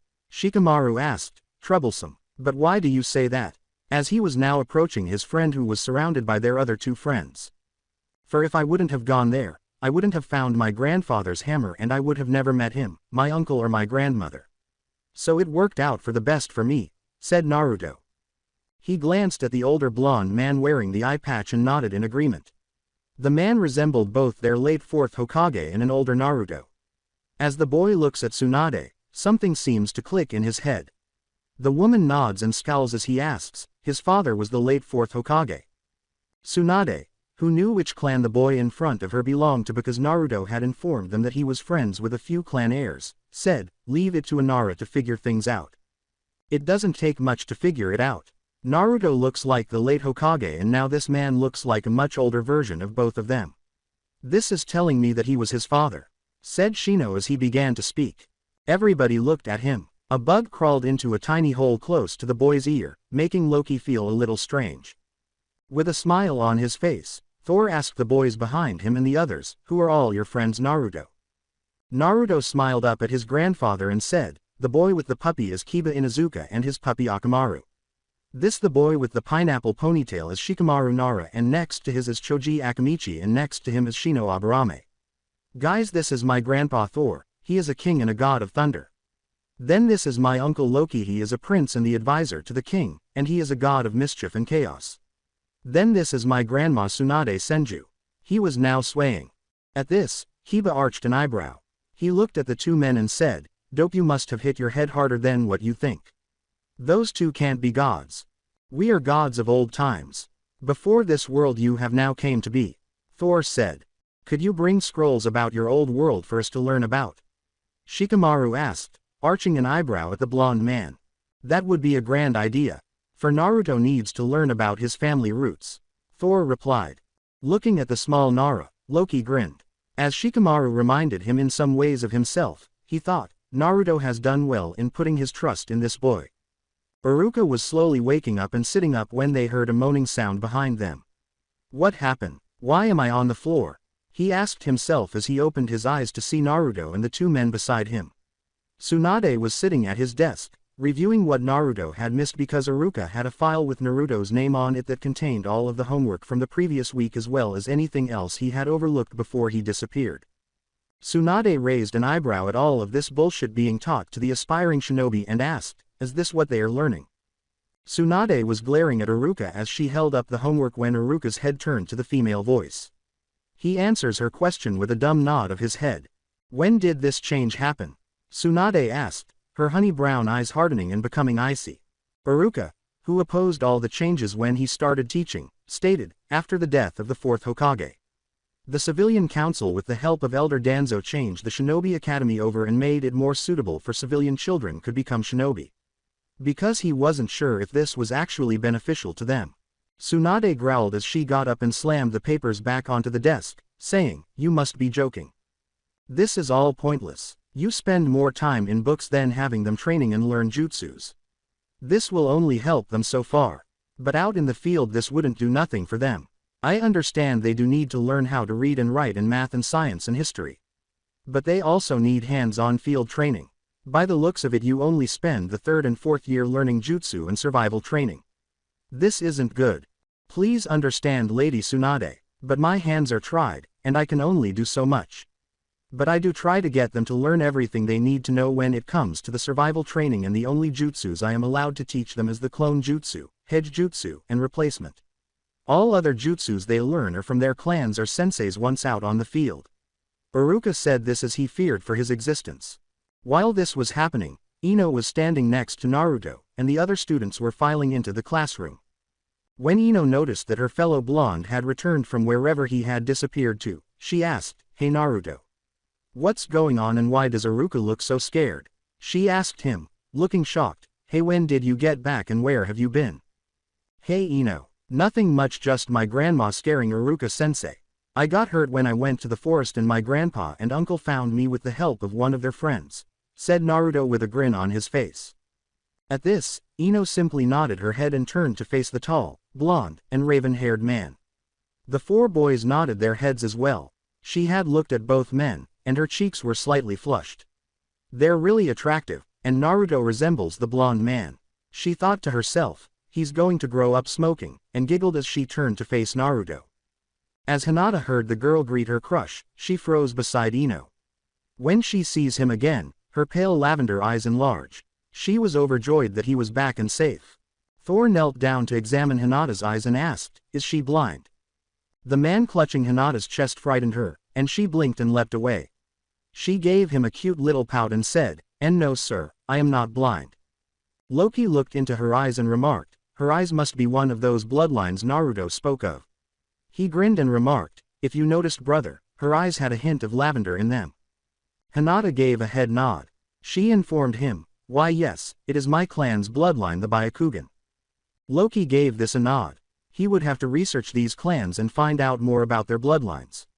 Just the ever-expanding list of things he needs to investigate. Well, I am going to have a word with Sensei about how this is happening and vote to get control of the Shinobi Academy back into the hands of the Shinobi Council where it should have never left. Growled Tsunade as she approached the front door. As she disappeared in a whirl of leaves, she said, "You two stay with Naruto as see this nightmare of lesson." Thor grinned shit-eatingly and said, "Well, if she is anything like how she is in bed. I feel bad for those who will be suffering her wrath." While some of the children stared at him strangely and others blushed as they realized what he was talking about, Loki simply slapped his hand across his face. While Shikamaru sighed and turned to face Loki, Naruto looked up at him, unsure of what to do. Loki pulled on Thor's ear and said, "Naruto, do not worry about what your grandfather has said, and we'll explain it to you once you are older." He hissed at the man, saying, "We are around children. We are not around your warriors."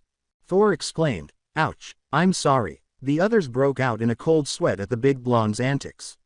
Yes, he is the grandfather of Naruto. Given how similar they appeared and behaved, some people would even think the man was his father. On her way to the Hokage Tower, Tsunade bounded out of the Shinobi Academy. She didn't care if no one liked it, she was prepared to speak briefly with her old sensei before speaking briefly with the council. Because she had the right to demand change and correct all of the previous mistakes. I was foolish to assume that everything would be found here without me. Sensei is a helpless old man who lets his elders and civilian council take advantage of him while the Shinobi Council does nothing to stop them. However, why don't they stop them? Tsunade asks herself, her eyes widening. Danzo, the name that immediately sprang to mind. To prevent each clan from opposing him and his pets, the bastard must have done something to them. The Chunin and Jonin who worked or were in the tower on missions watched the princess of Konoha pass them as she charged directly into the Hokage Tower. As Tsunade stormed up the stairs, she noticed her sensei approaching the council chambers from the hallway. He paused and gave her a smile. "Ah, Tsunade, I was just going to send Anbu after you for a council meeting," he stated to her, but when he noticed her glaring at him, his smile gradually dimmed. Her eyes narrowed. "Good, for I have some damn questions for the council about the bullshit lesson plan at the Shinobi Academy. It is being ran like the damn civilian schools," she yelled at him. Sarutobi raised a hand. He gave her a comforting nod and said, "We will be addressing all of this today and there will be many changes going on now." Tsunade crossed her arms beneath her chest and sighed, "Fine." Hearing the civilian council shouting at the Shinobi Council, they proceeded down the corridor that led to the council chambers. She turned to face her former sensei. With a sigh, Sarutobi pushed open the doors to the council chamber. He moved to his seat in the middle of the tables. Tsunade approached her clan seat and occupied it. The vacant Uzumaki clan chair was next to her seat, and after someone is elected Hokage, they also get a seat on the council. The Namikaze chair was empty next to the Uzumaki chair. She glanced over at the elders and civilians staring at her with a gentle frown on her face. One of the civilian councilmen demanded, "Hokage-sama, what is this about the demon bewitching Princess Tsunade?"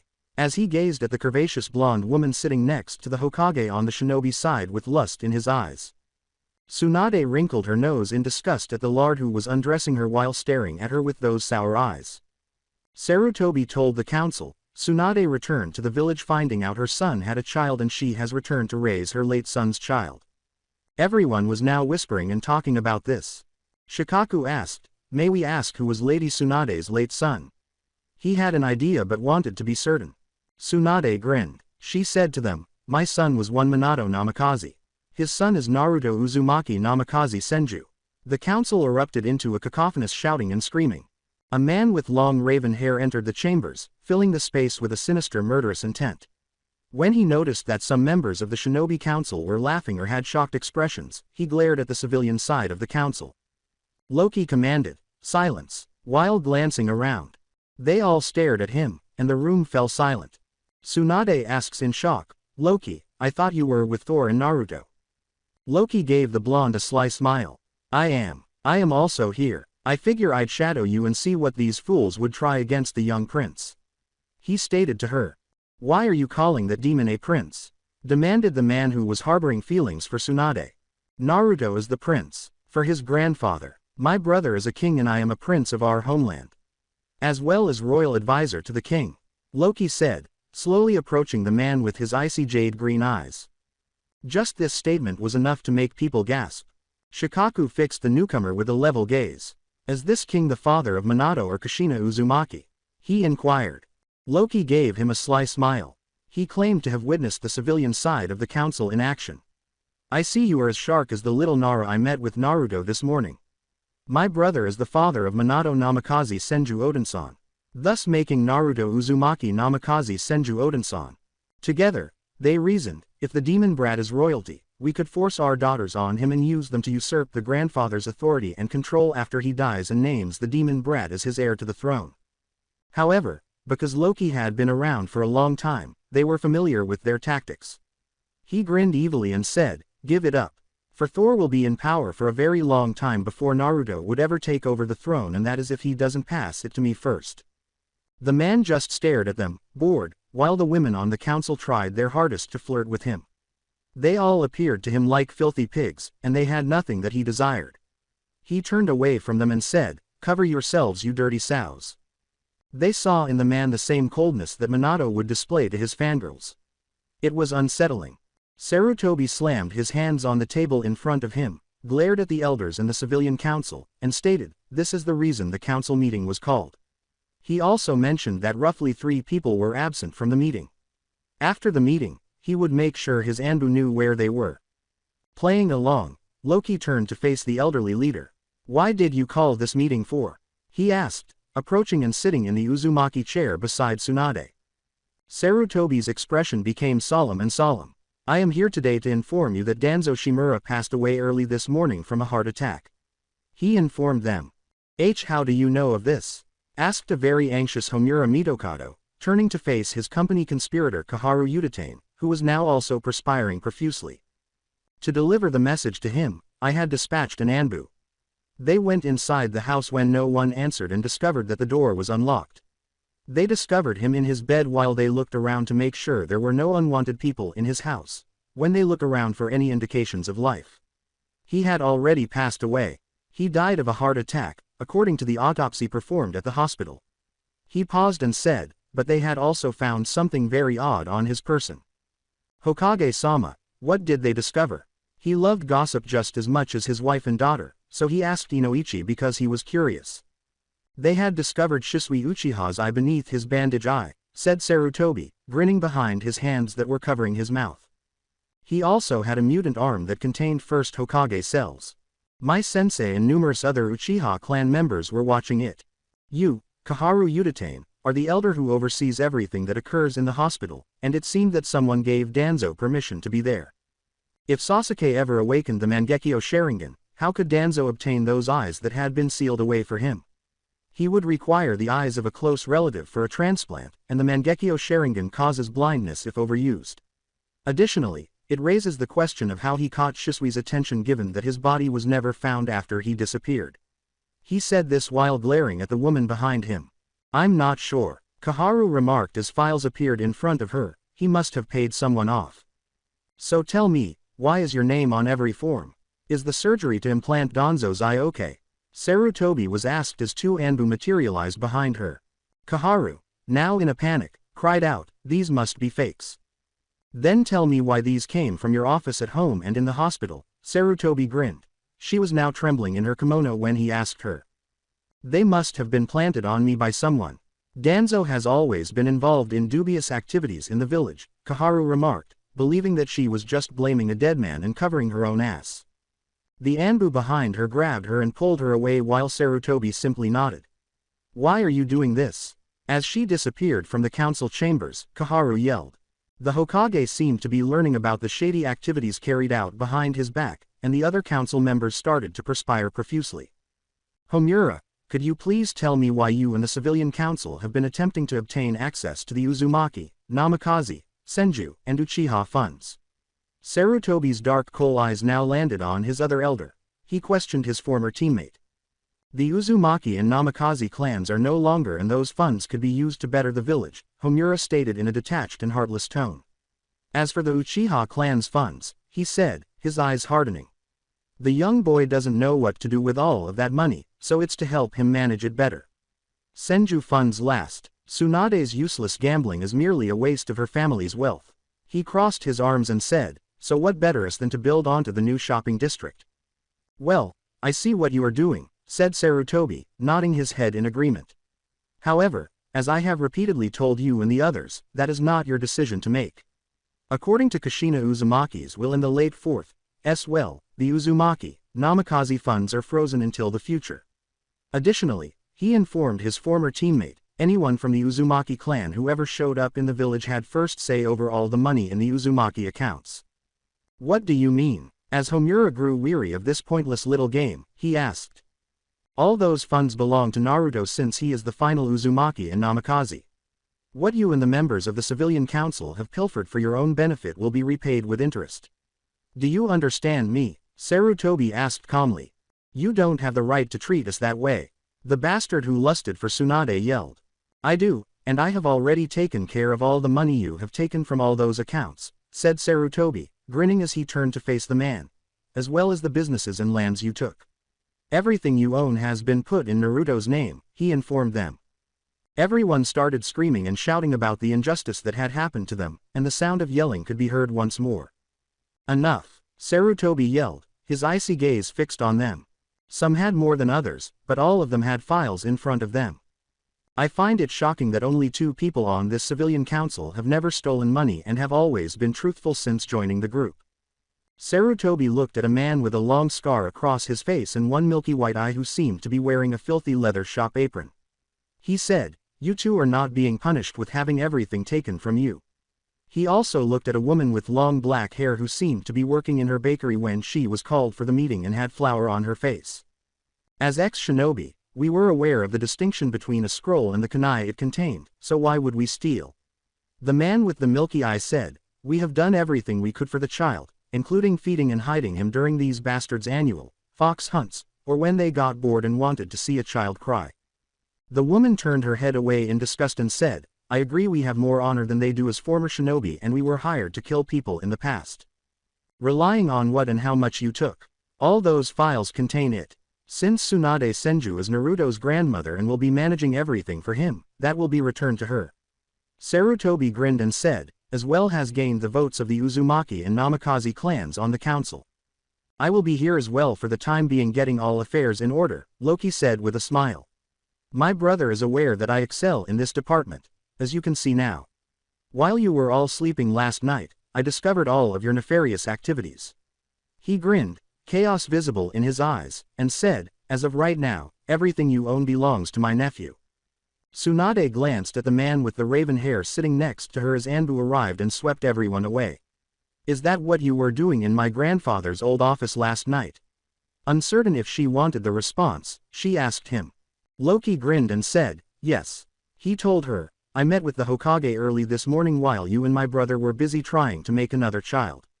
I had Heimdall send me a few of my helpers, and we got to work seeing what has been happening. Tsunade turned away from him, blushing, and stammered, we were just sleeping.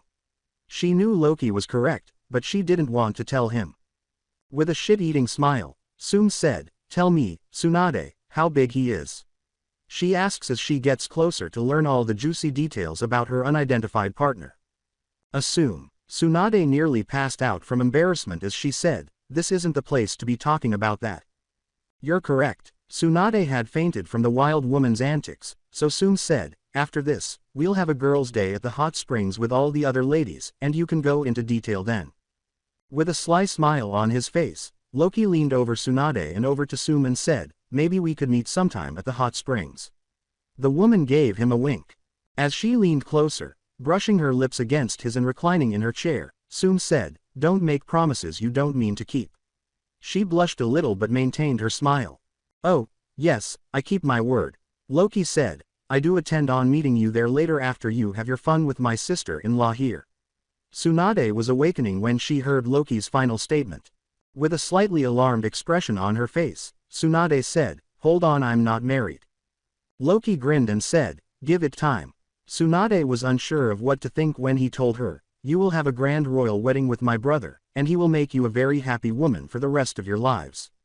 She felt her mind was clearer now that she was free of Shinzo, but whatever the raven-haired woman was doing to her was making everything she did very hazy and sometimes making her thinking unclean and chaotic. The man she had a one-night stand with and sung with was back in her life. She had gotten drunk again and slept with him again, but he was the last man she had slept with to create her son, and she never gave anyone the time of day after that. Hell, who knows? As he observed the shower between Loki, Sume, and Tsunade at times when she was jolted out of her reverie, Sarutobi said, "For the time being, the Civilian Council will have 2 members until we see a time when it will be fit to find new members." Academy of Shinobi. Since the Loki accompanying Thor was only a shadow and he knew he could get away with more, Thor had taken over Iruka's class and taken the kids outside for combat training. The shadow Loki took several books and the lesson plan from the raven-haired, scar-faced man and started rewriting all of the lessons so they would have greater impact on the kids going forward, just like they did for the Asgard kids who wanted to be warriors. As the children cheered and hurried out of the classroom, Thor said, "Come children, let's go outside and let me know what you know so far in combat." When Mizuki saw the tall, well-built, blonde man with one eye standing at the open classroom door, he initially believed he was staring at the 4th Hokage's spirit, but then he heard the demon child speak. Pulling on Thor's arm, Naruto said, "Come on Grandpa, it's going to be fun." He simply left the classroom, Iruka sulking behind him, and walked out to the training grounds, thinking, so someone is claiming to be the demon's family. What a joke. The man must have been paid by the elders or something. All right children, please show Thor-sama your katas for the academy style of taijutsu. Iruka grinned as he walked down the middle of the line, with Mizuki approaching Naruto. The children formed 2 lines, facing each other. "All right, Naruto, now perform the kata that I demonstrated for you," Mizuki said. After grinning and nodding his head, Naruto assumed a clumsy stance and started reciting katas that didn't make sense to Thor and left too many gaps between them and the other kids' moves. "What are you doing, Naruto?" Thor asked, glancing at Mizuki and his grandson. While Iruka was busy assisting a girl with pink hair with her katas, Mizuki grinned and remarked, half laughing, "He is learning something different from the others." With his lone eye fixed on Mizuki, Thor growled, "What you are teaching him will get him killed out in the battlefield." Naruto stopped and turned to face his grandfather and sensei. "What are you talking about, Grandpa?" he asked. His eyes widened in horror as he said, "Mizuki-sensei said this was a more advanced kata from the others because I was doing so well." Lightning danced to his eye patch in Thor's long eye as Stormbreaker materialized in his hand. "You've been preparing my grandson for failure. But why and for how long?" As Naruto was pushing everyone away from his grandfather, Iruka ran over to the 2 men and demanded that Thor do something. "Once that demon transforms into a ninja, nobody gives a damn if he survives." Mizuki hissed, "He is nothing but a demon for us to beat and one day kill." Thor and Mizuki were encircled by lightning that sprang from the sky, preventing Iruka from assisting his foolish friend who had just made his bed. "Why are you concerned? Aren't you the ones the Civilian Council hired to pose as the demon's relatives in order to remove and murder him?" Mizuki, who was still excavating his grave, asked. All of the parents of the clan children from the meeting had come to the academy with other shinobi to witness what was going on, and Loki heard this because the real Loki was now present at the academy when he felt his brother power from the Hokage Tower. "As king, I am above all your laws, and you will die here for your transgressions. Bastard, how dare you speak of my heir lowly and wish death upon an innocent child?" Everyone heard Thor's thunderous voice. Mizuki drew a kunai and prepared to fight, but he was blindly struck by a storm breaker, which surrounded the blade with lightning, turning him to ash in front of them. Everyone was in awe of Thor's strength. They had never witnessed a thunder jutsu like that, and they were all in awe of his ability to control the element as if it were a part of him. As the thunder and clouds in the sky subsided and the sun once again shone down on them all, Thor took deep, soothing breaths. He turned to face his brother, who was standing there staring at him. He said and did something against Naruto. He asks. Even though he had heard his own grandson say those things, Thor didn't want to set a bad example by saying them now while Tsunade was watching him with concern in her eyes. Instead, he simply nodded his head. "Don't worry, Thor-sama," Sarutobi said, sighing as he turned to face the thunder god. "From here, we'll take care of everything." Thor glanced at him and nodded his head slowly. Naruto ran up to his grandfather and jumped on top of him, holding on for dear life. The man needed someone to hold him right now, and what better person than his own grandchild? Thor put his arm around the boy and simply held him as he fell to his knees, never letting a tear escape his single eye. He simply appeared to be lost in the moment. Thor had put Mizuki to death in front of everyone a few days prior. All of the kids were shocked because it revealed the harsh, cold world they wished to live in. It made a number of fangirls reconsider whether or not they wanted to live this life. Because it wasn't like the stories or fairy tales they had heard as kids. It was colder and far bloodier. After meeting with the headmaster and all of the academy's teachers, Loki presented the new lesson plan that would now be taught to every student. Many of the nonsense that the civilian council had put in place for the students to learn had been removed by it. Since their lesson plan had been laid out, they had a low Chunin turnout rate, a higher Genin death rate, and a high number of shinobi who retired after their first real mission. They were so terrified that some of them had to be admitted to a mental health facility because they were unable to cope with life any longer. Their Jonin senseis could only do so much, and their first kill or witnessing the deaths of their teammates was simply too much for their young brains to process. With a smirk, Loki surveyed each of the Chunin sensei. He was training them to meet Asgard's standards and producing real warriors. He had even summoned some Valkyries and Berserkers to instruct the academy students in hand-to-hand combat. He primarily summoned those who were proficient in martial arts. He started training with the Berserkers to avoid having to open the 8 gates in battle, and it goes without saying that the gorgeous blue beast of Konoha was given a run for his money. In order to learn from them, he had even brought his student. After 2 weeks, since Sum was both the head of the clan and its mother, Tsunade sat at the hot springs with all the clan wives. "I'm glad Kami Jiraiya isn't in the village," she told herself. "I don't want to deal with him spying on us." The Land of Fire's border. A man with long, white, spiky hair sneezes. With a broad smile on his face, he hurried across the treetops to get back to the Hidden Leaf village, saying, "Some lovely lady must be thinking of me." Returning with Tsunade, "So how are things going with Naruto and catching him up with everyone in his studies?" Chichi Akamichi asked, grinning at Tsunade. Tsunade's lips form a gentle smile. Gazing down at the water, she remarked, "Everything has been going well. Under Loki's tutelage he has grown leaps and bounds." With a ferocious smile on her lips, Sum said, "That's good, the pup's growing and becoming stronger." She inquired, "So how are things with his grandfather?" Since everyone was curious, according to Loki, Tsunade and Thor have been working hard in the sheets to conceive another child. As she plunges into the water, Tsunade blushes. Everyone is watching her. "We are getting along very well. We have been talking and I have been telling him stories of what I remember of Minato from the Third War and how I was Kushina's sensei before the war." She continued. Usagi Yamanaka said, "I do have one question." After giving her a quick glance, Tsunade nodded her head, allowing the woman to continue asking her question. "So after the night you had with Thor, did you date anyone else or hook up with anyone throughout the years?" asked Usagi. Tsunade sighed and raised her gaze to the sky. "No, after I found out I was with Minato, I went back looking for Thor. But I was told he was gone, and I did look for him in my travels. I even looked for him when I returned to the village to train Kushina and her team and took part in the last war. I never saw him. In some ways I was happy and in others I wasn't. For I don't know," she replied while staring at the woman in front of her.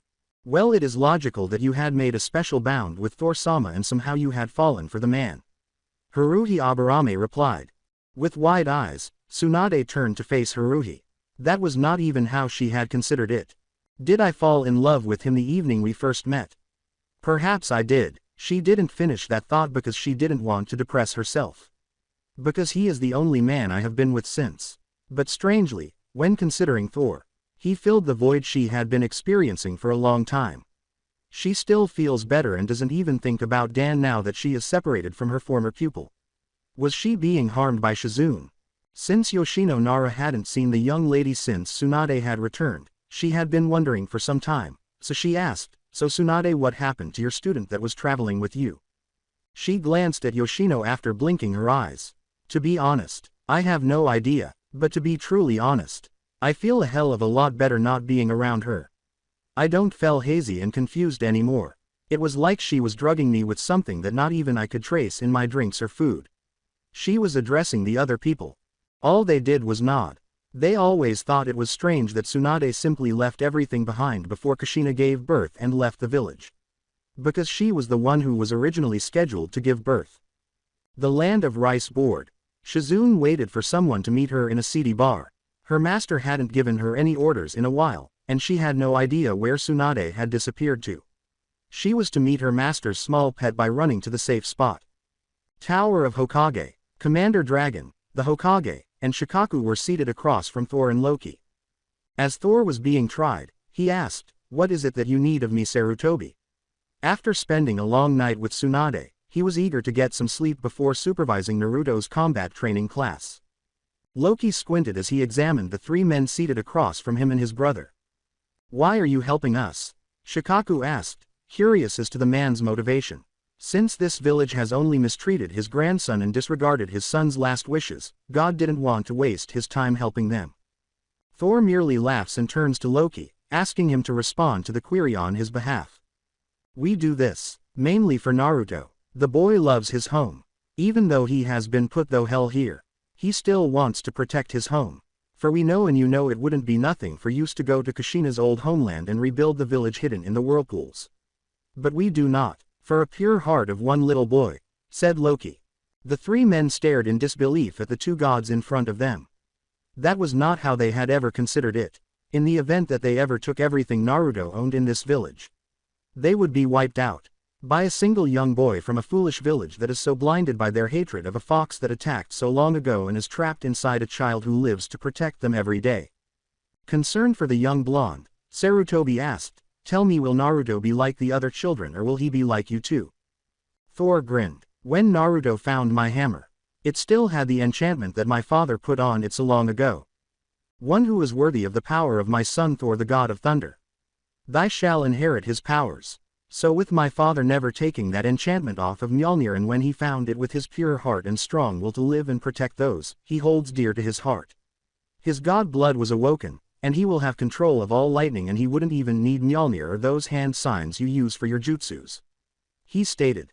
"But we first want to see what all powers Naruto has gotten from my brother. For he is already my brother's grandson.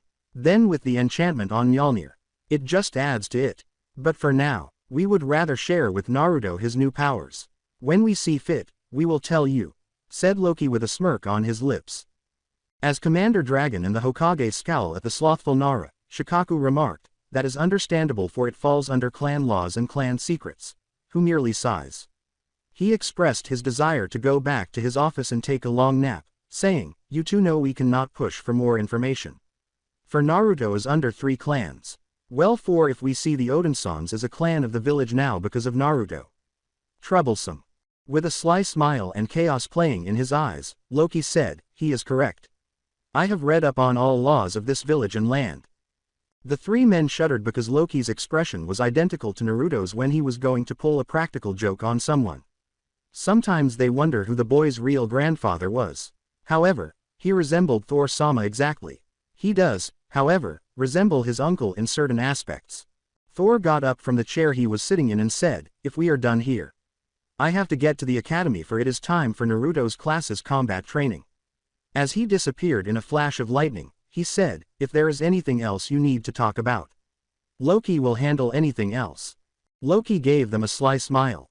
With a light-hearted smile, he remarked, "It seems the king has become disinterested in your games, Hokage-sama." Sarutobi sighed in an attempt. With a hint of concern in his voice, he said, "I think we are done here. For there isn't much more we need to talk about. All I want to know, will Naruto hurt anyone with his new powers?" Loki got up and disappeared, saying, "No. That is why we are so involved in his training at the academy and at home." He appeared to be merely a shadow in the office alongside them. Something that made them uneasy. Were they afraid to cross him? They are relieved that Danzo is no longer alive. However, there was always another idiot willing to replace the old war hawks coming out of the woods. Academy of Shinobi. The other warriors had arrived to start training with the children, and Naruto and the other children were waiting outside for their grandfather to arrive while his uncle stood there observing them. Gazing up at the sky, Naruto let out a sigh. As he waited for his grandfather, he was growing bored and experiencing an odd sensation in his stomach. It was strange. Similar to a buildup of static shock. A lightning bolt blasted out of his palm as he thoughtlessly held up his hand, pointing to a tree that was hidden from view. He flew back into a person standing behind him due to the force of the energy that blasted out of his hand. He struck Shikamaru Nara with his plane. The lazy boy looked up at Naruto after hitting the ground hard. Shikamaru asked, "What the hell, Naruto?" After noticing the blonde with smoke emanating from his right hand and the boy's eyes spinning as he passed out from the blast's sheer force. The lightning bolt was far more powerful than anything Thor had ever done at that age, and Loki turned as he heard the thunder of its strike. Hell, it was the strongest blow he had witnessed in a very long time. With lightning dancing from his eye to his eye patch, Thor suddenly materialized in the clearing beside the blazing tree. He could see the last of the lightning fading from the ground as he gazed at the smoking tree. "Demand," Thor asked, surveying the training field, "what just happened here?" As the other kids hid behind the green-eyed man, Kiba, who was hiding behind Loki, remarked, "It looks like Naruto shot lightning from his hand." Thor simply laughed at this. His lone eye was amused as he said, "It looks like his powers are coming in nicely." Poor Choji went to see how Shikamaru and Naruto were doing, helping to remove his best friend from the knocked-out boy. "Are you okay, Shikamaru?" he asked, scowling as he peered down at the two boys and becoming slightly more concerned as Naruto approached slowly. Shikamaru laughed and said, "Troublesome. Yeah, I'm alright, just got knocked over by this blonde maelstrom." Naruto, who was now being assisted by the two boys, asked, What happened?" Thor chuckled and said, "Well, Naruto, we will have to start training on how to control your lightning before you hurt yourself or someone else." He turned to face Valkyrie, who had just arrived to personally train the boy in combat and strategy. She was the leader of all Valkyrie after her late queen and Thor, Loki's mother. Approaching Thor and Loki, Valkyrie drops to one knee. She nods to Loki and tells Thor, "My Highness, I have just arrived to be the young prince's private training." Loki simply nods his head as he observes all the children who are now adhering to their new senseis or their new kata from the warriors. Loki used his shadows to survey the other major villages and noticed that all of the academies taught their kids the same fighting style. They didn't learn anything different unless they belonged to a clan, learned a new style from their Jonin sensei, or became a chunin and discovered a fighting style that worked better for them. Until then, though, that wouldn't work because they were all aware of each other's shortcomings. Since they are soldiers, they must be trained accordingly. He recalled observing the various armies during the Avengers' heyday and realizing that their training varied greatly from one another. However, there were some similarities between them. They had to do that, so there was nothing they could do about it. After all, they all fought using the same weapons. However, that was similar to the days before modern warfare, when they used their hands, jutsus, and some sort of blade to help them fight. After all, he prefers this kind of fighting, because in addition to his magic, he was proficient with his staff and sword. Thor saw Naruto fall back on his ass, feeling a little lightheaded and with his ears ringing. He said, "Well, I will have you work with Naruto after he comes home. For he will be a little out of it for a while." He could hear laughter somewhere, which didn't help either. However, no one was making fun of him. They merely gave him a wide-eyed stare. The pain in the ass fox was his only guess. He closed his eyes slowly, wondering if he could zap the fox for making fun of him. "Don't you think about it, brat. For I will make you feel all your pain from training with your grandfather." Kurama growled. Naruto simply paled, his eyes widening, and he nodded his head slowly in response. For a few days, he didn't want to feel everything. All he wanted was a restful night's sleep, and the following day he felt refreshed. With a long sword in his left hand and a short sword in his right, Naruto stood in front of Valkyrie, panting as blood and perspiration trickled down his left cheek and down his right arm. Glancing at the 13-year-old boy in front of her, Valkyrie grinned. "Well, Naruto, what now?" she asked him as he found himself back up against a number of trees, with a bottomless canyon behind them. There was nowhere for him to go, because he had to either defeat her or attempt to jump that mile-wide canyon mouth if he wanted to pass her. Naruto said, "Don't count me out, Valkyrie-sensei."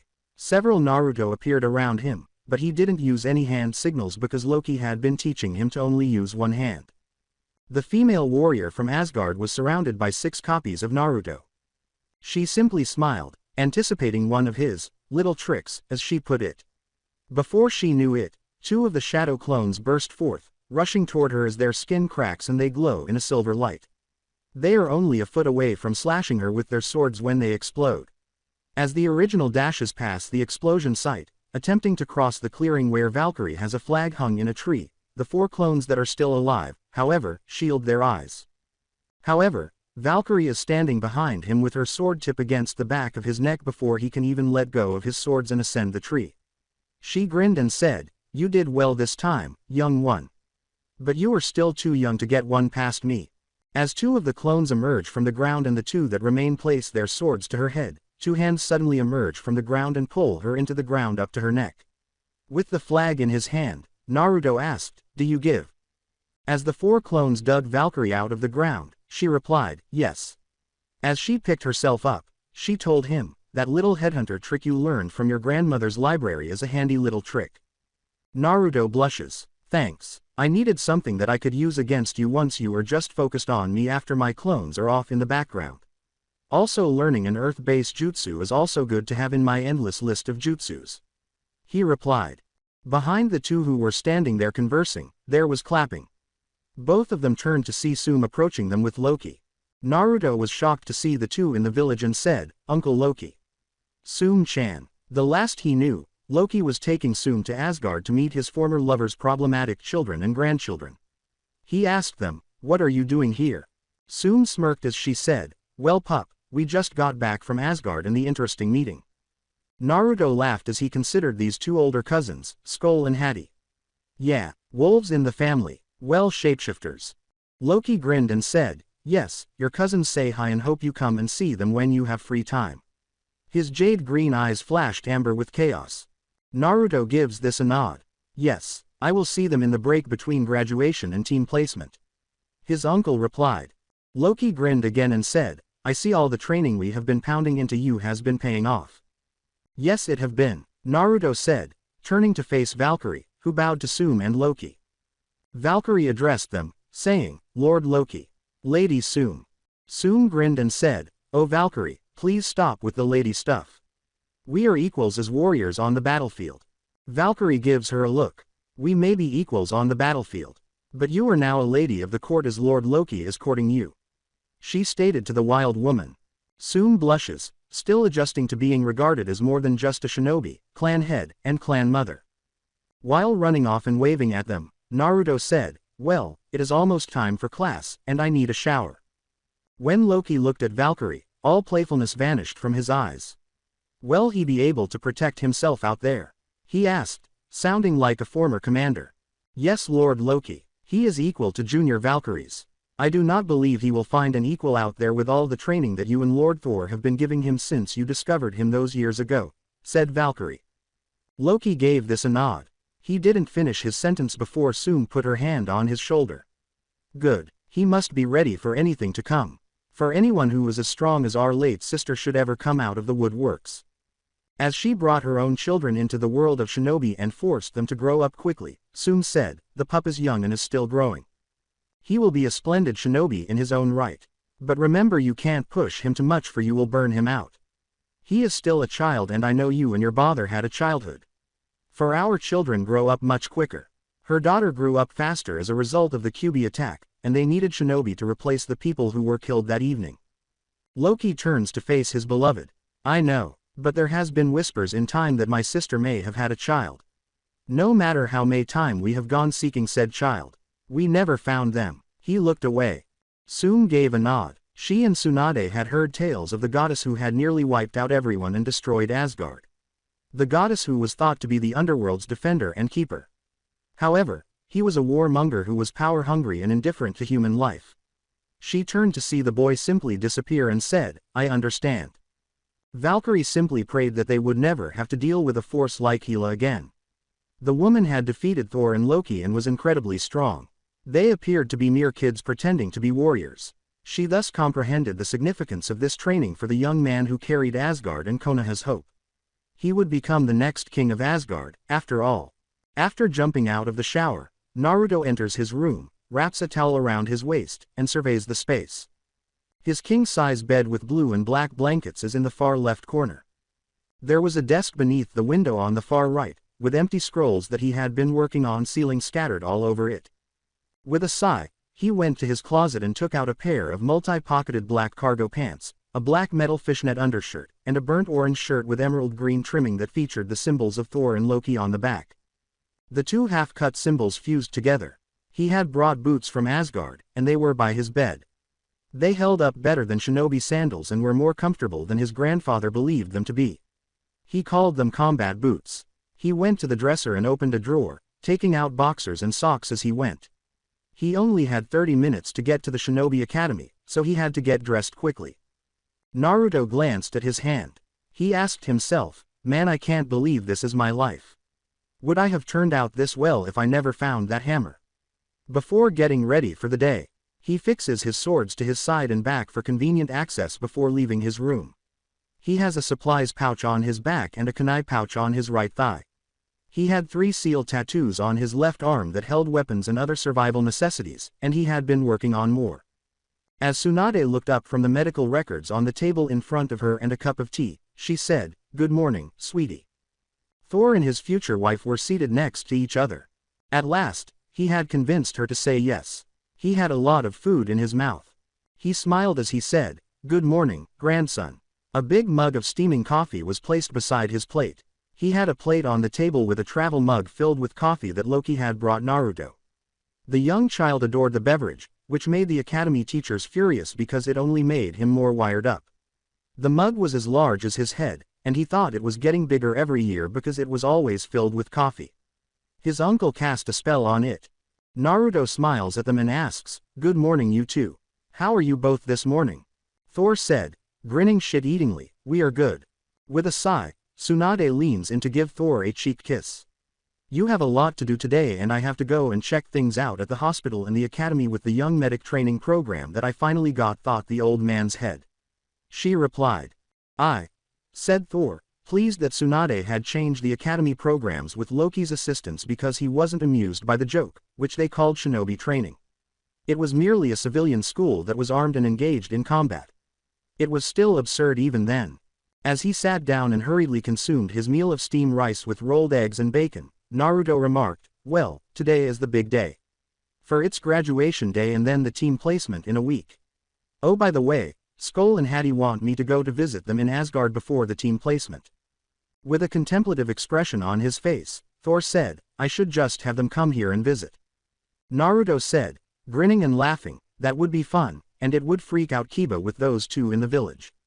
He was thinking about his 2 wolf cousins, who have been dubbed werewolves because they can change into humans when the mood strikes.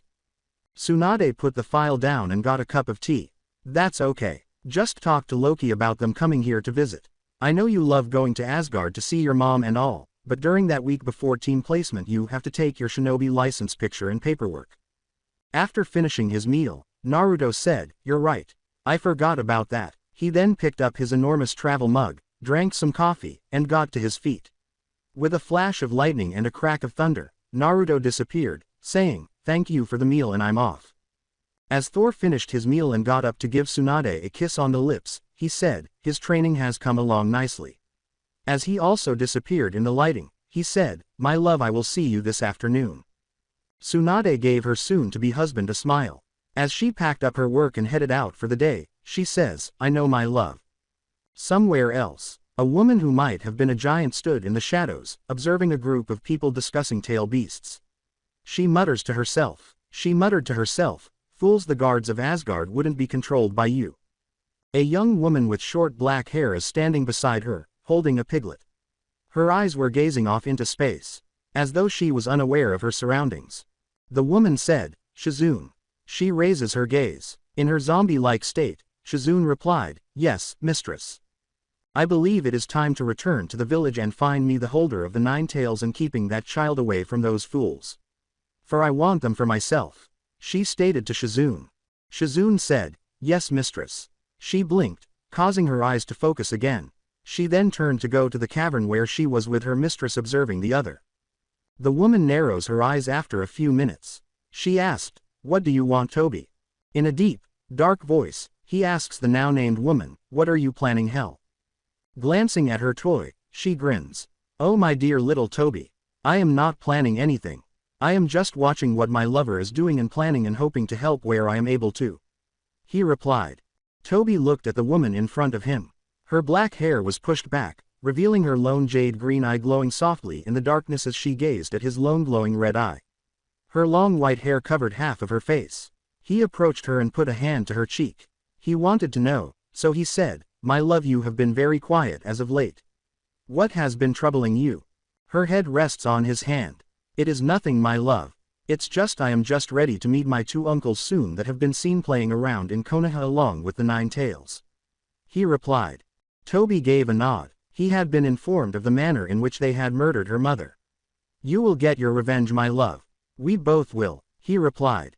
Academy of Shinobi. After his lighting made an appearance outside the school building, Naruto fled from the rabbit fangirls who had their sights set on him and entered the classroom. They were told by their families that he was a prince who would turn them into actual princesses. Naruto sat down in the back of the classroom near a long corner where no one really bothered him and complained to himself, man, why can't they keep following the tem?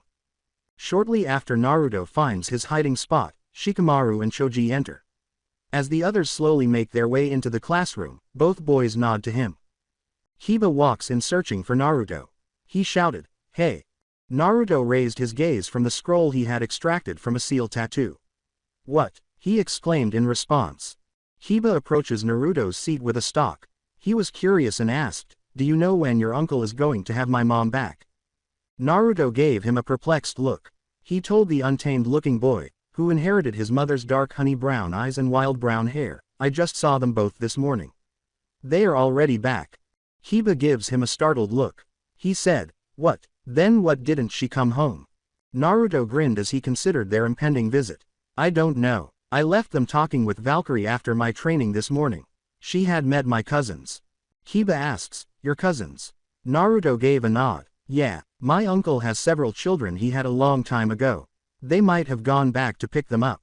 As my grandfather was talking about having my cousin coming and visit. He said with a grin on his face. Kiba simply nodded his head slowly. He had overheard his mother mention meeting Loki's children or something. He wasn't listening, though. At the time, he was too preoccupied with a video game. As Kiba and his companion Akamaru froze in place, howls erupted throughout the village. Naruto smiled. He grinned and said, it looks like Skull and Hattie have arrived. Kiba's dark honey-brown eyes were filled with fear as he gazed at him. With a hint of fear in his voice, he said, what do you mean? That sounds like two demons. Naruto gave him a perplexed look. As two wolves leapt through the open classroom windows, he remarked, that is how they announce they have arrived. As he stood in front of his cousin and his brother stood up beside him, Skull growled, Naruto. It is good to see you. As he stood up and transformed into a man with long raven hair with white tips and jade green eyes that were softly glowing, Hattie said, Heimdall said you wouldn't be able to come and visit. So he sent us to visit you. Also grandfather and uncle will be having fun with the fun we left them. Skull does the same, transforming back into a human. His long, raven hair, which resembles a skull, is pulled back in a ponytail with white highlights. The white markings on his midnight black fur give the impression that he is wearing a wolf. He gives the feral boy who was standing there with his mouth hanging open a sly smile. He grinned and said, hello cub. Similar to Hattie, his brother. Skull's eyes were a deeper shade of hunter green, and they glowed subtly in the light they were both in. As Kiba became excited at the mention of his mother, Naruto asked, yeah. I have a lot of stuff to do on the days between the day today and the day we meet up for team placement. So one question, how did the meeting go with you and Soom? The two brothers exchanged glances and smiled. Hattie grinned playfully and said, it went well. We did freak her out when she first met up.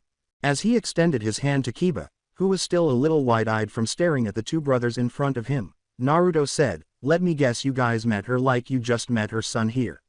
The puppy was hiding inside his jacket. Skull grinned and said, you know we have to make a lasting impression on people. Naruto glanced at his two cousins in front of him and said, well, leave it to you two. But you know we are about to have an exam here shortly. Hattie said, well, I don't think they would mind if we hung out with you during your exam. As long as we stay quiet. After this was over, they wanted to go have fun with their blonde cousin and possibly bring the cub that belonged to their grandfather's mate. Naruto exhaled deeply. As Thor and Valkyrie were outside getting ready for the second portion of the test, Iruka and Loki entered the classroom and he said, fine. Just stay out of trouble and quiet. Since the day of their arrival, they had taken over to help Naruto with all of his classwork and to ensure that no one would try to harm the boy. Because there were still some idiots who attempted to harm or kill the boy. Loki raised his gaze to his nephew. His two grandchildren are already in the village, as far as we know. However, he was taken aback to see that they were both seated next to Naruto, chatting away, while Kiba stood up and gazed down at the trio. As Iruka looked up from his paperwork, Loki said, "Boys." "Grandpa!" exclaimed Skull and Hattie as the two young men leapt from their seats, ran down the stairs, and leapt on their grandfather in their wolf forms.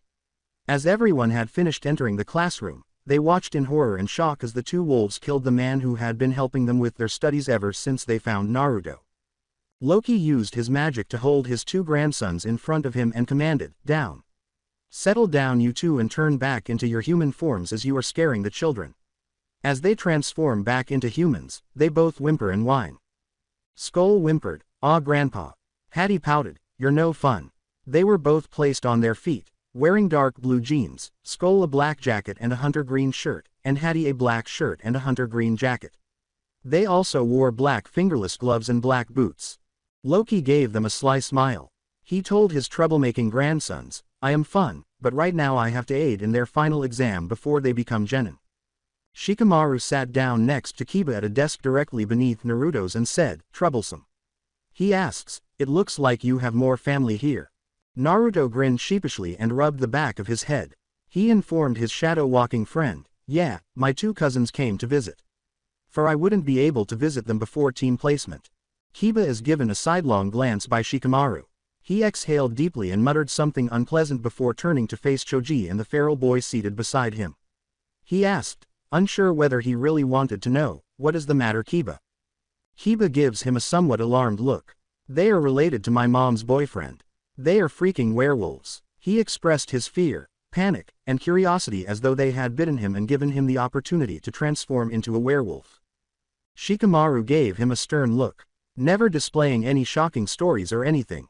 He looked down at the two boys standing in front of Loki, chatting with him while waving their arms, and remarked, "That is interesting." Iruka looked at everyone in the classroom, including the two newcomers, and said, "All right class, calm down." Everyone fell silent, turned their heads away from the two boys conversing with their other sensei, and sat down to wait for what would happen. Iruka grinned at each person as she ascended the stairs and handed the test to the others.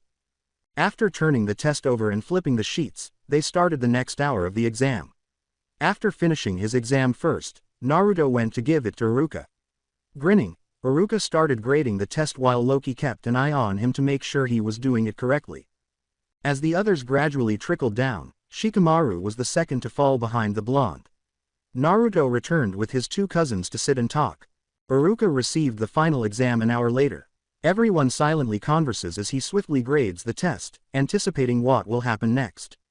"All right, folks, my brother Thor is waiting for you outside for the next exam step, and Valkyrie will be there to help him with your second section." Everyone got up and filed out to the training grounds behind the academy, which were outside the classroom. Thor and Valkyrie were waiting for them, grinning at them. Thor smiled at him and said, "I am glad to see you all today." The smirk on both of their faces made everyone pale because they could sense that something terrible was about to happen here. The expressions on Thor's and Valkyrie's faces caused Iruka and Loki to slowly follow out their pupils to witness their panic. As the two young men changed back into their wolf forms and stalked around their uncle and king, Thor hadn't noticed Hattie and Skull yet. In an instant, both of them leapt on Thor from behind, but before they could attack the god of thunder, Thor turned around and caught both wolves on his big arms, smiling. "Hi, boys, it's nice to see you two again. Have you already paid Aunt Tsunade a visit?" Thor asked, glancing at his two nephews who had returned to human form. "No, we haven't." As Skull simply smiled at the man, Hattie said, "We wanted to see Naruto first and we figured we would go visit Aunt Tsunade after he finished his exams." "That's all right," said Thor, nodding his head. "But before you three run off and play in Training Ground 44, make sure you see your aunt," he instructed them.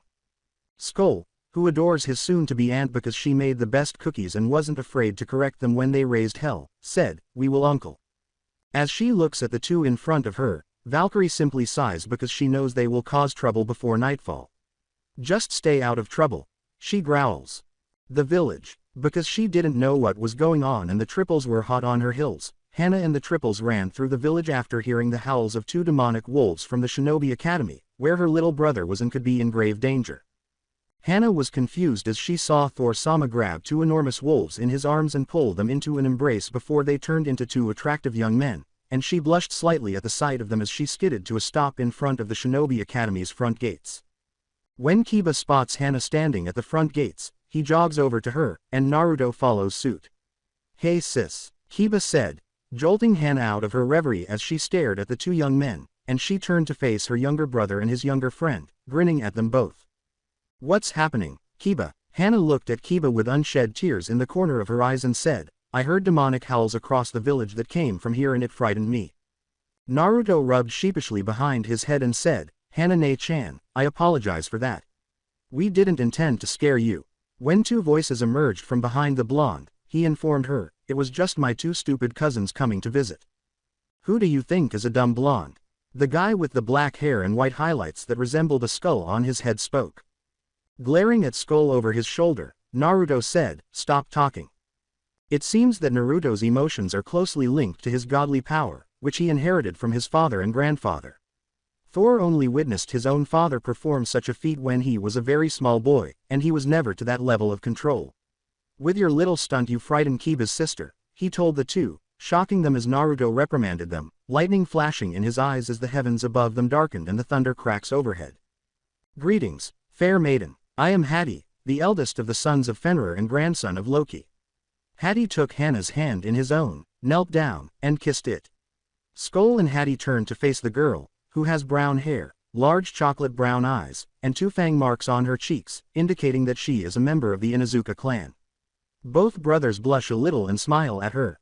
"Greetings, fair maiden. I am Skull, the younger brother to Hattie and younger son of Fenrir and grandson of Loki." Skull did not want to be left out, so he pushed his brother aside and took Hana's hand in his own.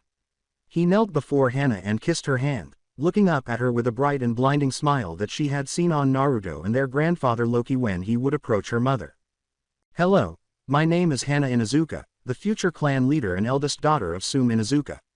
"Hattie and Skull, it's a pleasure to meet you both," Hana said, blushing profusely. Hattie and Skull said together, "It is a pleasure to meet you as well, Hana-chan." The two brothers gave each other a sidelong glance and appeared to like the girl in front of them. Kiba's face turns red as he realizes that these two men like his sister and flirted with her in front of him. "Hey, get your dirty paws off my sister." Kiba first blinks multiple times and looks at his sister and the twins. He screamed at Skull and Hattie. The twins turn and face Kiba, blinking at each other and then back at the wild boy. Hana blushes brightly at her brothers yelling at these two hotties in front of her, and a tick mark appears on the right side of her head. In a sickly sweet voice, Hana said, "Kiba." After glaring at the twins, Kiba slowly turns around and faces his big sister, who is grinning at him with a sickly sweet smile and a frightening, haunted expression on her face. "What do you think you are doing?" she questioned him. When Hana's fist struck Kiba's head, knocking him to the ground and rendering him unconscious while his eyes started to spin in a spiral pattern, all Kiba could say was, Naruto chuckles and says, "Hana-ne-chan." Between chuckles, he said, "You didn't have to hit him that hard." Hana smiles sheepishly at her brother while she looks up at the three boys in front of her. "Haha, I didn't realize I hit him that hard," she said. Hattie remarked, "You're strong and hot." Skull nodded in response to his brother's remark, causing Hana to blush more intensely than Kushina Uzumaki's crimson hair. Naruto. It was time for Naruto and Kiba to return to class, so I called Thor. As Loki crossed his arms over his chest and watched his grandsons flirt with his mate's daughter, Naruto turned back to face his smirking uncle and his smiling grandfather. Naruto picked up Kiba, placed the feral boy over his shoulder, turned, and fled from the group to the others. "How are things going between the wild princess and the runts?" Thor asked, glancing at Naruto. "I believe she likes them, and they both genuinely like her. However, I'm not sure who she prefers." Naruto looked up at his uncle and said, "There might be trouble between them if she chooses one or the other." When Kiba finally wakes up after being dropped by Naruto like a bag of potatoes onto the freezing dirt floor, he says, "Ouch." Kiba rubs his sensitive butt after the forceful drop. "So, what are your plans for tonight?" Hattie, wearing a shy smile, asked Hana as he looked at her. "Well, I do," Hana said, blinking as she glanced at Hattie, who was blushing. She informs him, "I was planning to have dinner with Anko tonight." "Who's Anko?" Skull asked, glancing at her in confusion.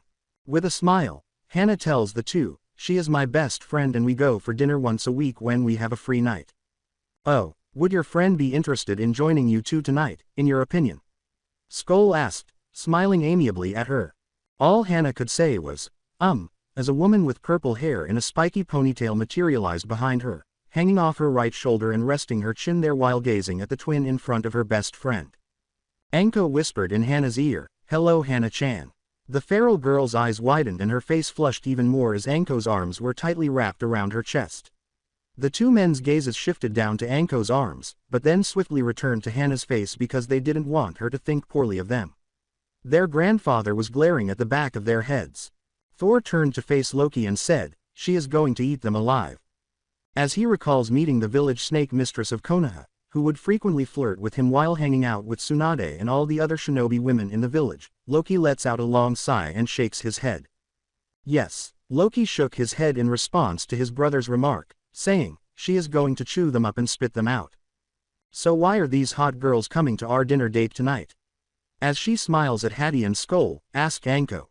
The triples simply jumped around the twins because they wanted to play with them, and the twins smiled at Anko. "Anko, this is Hattie and Skull." Hannah blushed softly after speaking. Skull and Hattie both bowed to Anko. Hattie grinned cheekily and said, "It is a pleasure to meet you Anko-chan." Skull bowed and grinned as he somehow took her hand and planted a kiss on it, saying, "It is truly a pleasure to meet you Anko-chan." Anko gave him a wide-eyed stare because she had never experienced this before. Thor raised an eyebrow in response, and Loki grinned and laughed, saying, "I think they broke her somehow." As he watched them, Thor burst out laughing and said, "I believe you are right." As Naruto is laughing and winning their match in the finals, Kiba flies past Thor and simply lies on his back, gazing up at the sky and sighing deeply. "All right, folks, we're done. Let's go back inside." As Iruka completed grading every match for the final exam, he called. Tsunade was going crazy as Naruto bounced around the kitchen on the morning of the Genin team placement. As Tsunade finished preparing breakfast for everyone and Thor assisted her in making coffee and tea, she growled out, "Brat, you need to relax." Thor had burned too many eggs for Tsunade's taste in the safety of their house. Naruto smiles broadly and says, "I'm sorry, Ba-chan." He grinned broadly and said, "I just can't wait to find out which team I'm going to be placed on." With a big smile on his face, Thor said, "I am glad you are ready to take this world by storm and carry on your family name." He glanced at his grandson and then at Tsunade, his gaze resting on her midriff for a few seconds before moving up to the coffee and teapots, which he picked up and carried to the table. "Yes, I must be prepared for anything. For once, my parents' identities are revealed. There will be bounties on my head from every nation and hidden village," Naruto said, concealing a melancholy moment behind one of his broad smiles. "Kit, don't worry." As he was finally leaping with his kit even more, Kurama said, "They would have to get past me before they could ever kill you." Naruto said to him, "Thanks. You have no idea how much that makes me feel better." The walk was peaceful because it was a lovely spring day and the birds were singing. It was a quiet breakfast, and Thor made sure to leave the house with his grandson because he did not want anyone to try to prevent the boy from getting to the Shinobi Academy or cause him any trouble at all. Naruto looked at the bigger, blonde man who was walking next to him and said, "Hey Grandpa." "Yes?" Thor asked, casting a sidelong glance at his grandson. "When will you return majorly to me?" For some time now, Naruto had been experiencing a pull from the Great War Hammer, which seemed to indicate that he was prepared to use it. Thor raises an eyebrow at his grandson and asks, "Why do you ask?" He inquired of his grandson. "Because I can hear her calling me at night," Naruto says, glancing down at his hands before turning back to face his grandfather. "I have dreams about it," he said with a smile. With a raised eyebrow, Thor said, "Really?" "Did he ask?" "Yes. It's crazy," Naruto said, grinning. "Well, we can discuss it tonight." Thor grinned and said, "When you find out your new teammates on." He would need to travel to Asgard to retrieve his old, cherished hammer. As he dashed into the academy and up to his classroom, Naruto said, "All right." As he was playing with Akamaru, Kiba grinned at Naruto and said, "Hey man." Naruto grinned broadly and said, "Hey Kiba, Akamaru. So, are you prepared for any team you plan to play on?" Kiba asked. "I am unsure." Naruto grinned and said, "But I'm hoping we're going to be on a team together." Iruka smirks as he looks up at all of his students as they all quiet down. "Hello class," he says, still wearing the same smirk, "we are here for your team placement." Iruka enters the classroom and slams his files onto his desk, stopping the children from chatting to each other and directing their gaze downward at their sensei. Additionally, now that you are all shinobi, you are all comrades.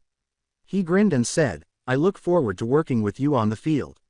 He was aware that only a small number of people would reach Genin, some would return, and some would simply lead dull civilian lives. Naruto fell asleep because he was tired of hearing Iruka discuss meaningless topics. If he doesn't succeed as a genin, he can always go back to Asgard to fight for his grandfather's homeland. Sakura Haruno, Shino Aburame, and Sasuke Uchiha will make up Team 7. Your sensei will be one Kakashi Hatake, Iruka remarked, glancing around at Sakura's outburst. Yes, darling. Sakura gave the blonde girl the victory sign and yelled, in your face, Ino. With a sly grin that Sakura had never seen on her enemy's face, Ino rolled her eyes at the pinkett and said, you can have him billboard brow. Sasuke watched in some shock as Iruka glared at the two girls, saying, that is enough you two. He had lost one of his more significant fangirls, who held power that he would not mind adding to his own. All right, Hinata Hyuga, Kiba Inuzuka and Akamaru, and Naruto Uzumaki will make up Team 8. Kurenai Yuhi will be your sensei, Iruka said, grinning. Hinata turned to face Naruto, blushing slightly as she averted her gaze before he could see her. This would be good news for Sum and Tsunade to hear, as Kiba and Naruto simply smiled at one another and clapped hands together, both of them smiling. Yeah man, Kiba said. We'll go on to Team 10 since Team 9 is still in rotation. Shikamaru Nara, Choji Akamichi, and Ino Yamanaka. Asuma Sarutobi will be your sensei, Iruka said, grinning as he looked up at all of his pupils. Iruka picked up his files and left the classroom to let the genin meet their sensei without him being there to mother-hen them, saying, I'm proud of each and one of you. The Inuzuka compound. She peered out from beneath her covers as the sun's glaring rays filled her room and she heard a pounding sound coming from the front door. She was getting close to her eyes when she glanced at the alarm clock, which was now on the floor across the bedroom and was flashing the time in bright red letters at 10:30 a.m. Shit, Hannah snarled as she got out of bed, wrapped a white sheet around her body, and walked down the hallway of her bedroom while wearing black pajamas. Hannah, the voice shouted from the front door.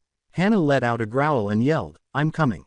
Triplets ran down the hallway, barking at the door and dancing around her feet as she opened it. They then burst through the door and leapt around the person in front of her. Anko grinned as she said, Hey Hannah-chan. I'm shocked to see you up this early in the morning. Hannah rolled her eyes and said to the perplet. Well, I was having trouble falling asleep. I had no choice. Anko grinned and said, I had a blast with the twin last night. With a flush on her cheeks, Hannah enters the living room and claps onto the big brown couch. Yeah, it was inside last night. Do you believe that we scared them away? Anko asked, grinning mischievously.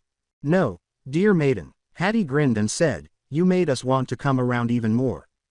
The necks of Hannah and Anko snapped to the left, pointing toward the open front door, where Hannah's mother stood, followed by the twin werewolves. Suna grinned broadly and said, well pup, it looks like you have found a keeper. As the twins embrace Suna, Hannah and Anko both start to flush a lot. We are glad you approve of us dating your daughter and her friend. Skull grinned. Oh boys, you should know by now that I agree with you dating those two, Suna said, pulling them both into a tight embrace. I am aware of any mistakes you make. As she released them both, she warned them, you will face my wrath and Tsunade's wrath, and that does not count for your grandfather nor uncle's wrath as well. When they hear this, they both go pale. We swear. Together, Hattie and Skull said, we will treat them like the princesses they both are. As they waited for their senseis to come and collect them, Teams 7, 8, and 10 sat in silence. With their optimistic new senseis, the other teams filed out of the classroom. Kiba turned to face Naruto and asked, so what kind of missions do you think we will be going out on? I don't know, but what my grandma has told me, we are just going to be doing odd jobs until our sensei feels like we are able to move up to a high-ranking mission. Naruto replied. Sasuke nearly scuffs at the blonde off in the corner. He grinned smugly and said, like you would know anything. Naruto merely gave him a scowl. I know more than what you expect of me, as I still have options if I do not make it as a genin. I can return to my grandfather's homeland and become a warrior there. Where are for you? You are stuck and will have to try again if you don't make it with the team you have now. He stated to the irritable Uchiha. Sakura glared kunai at the blonde and yelled, Don't talk to Sasuke-kun like that. You're just a no-name orphan that doesn't know shit. Naruto simply chuckles. His eyes harden as he tells her, then it shows what you know, Haruno. For I am not a nobody. But the day will come you will find out who I truly am. Shikamaru simply exhales. Troublesome blonde. You do take after your father. From the stories I have heard about him from my father, he said while addressing Naruto. Naruto grinned. With a chuckle, leave it to Inara to figure it out. The others, who had no idea what the two had been discussing, stared at them with perplexed looks on their faces. Whatever it was, though, Shikamaru could tell who Naruto's father was by the way he spoke. A woman with raven hair entered just as the door opened, followed closely by a man with raven hair. The only girl on the team blushed and nodded her head in agreement with whatever the boys were telling her at the time, and she glanced around the classroom to see the 3 kids she had been assigned to watch sitting together laughing.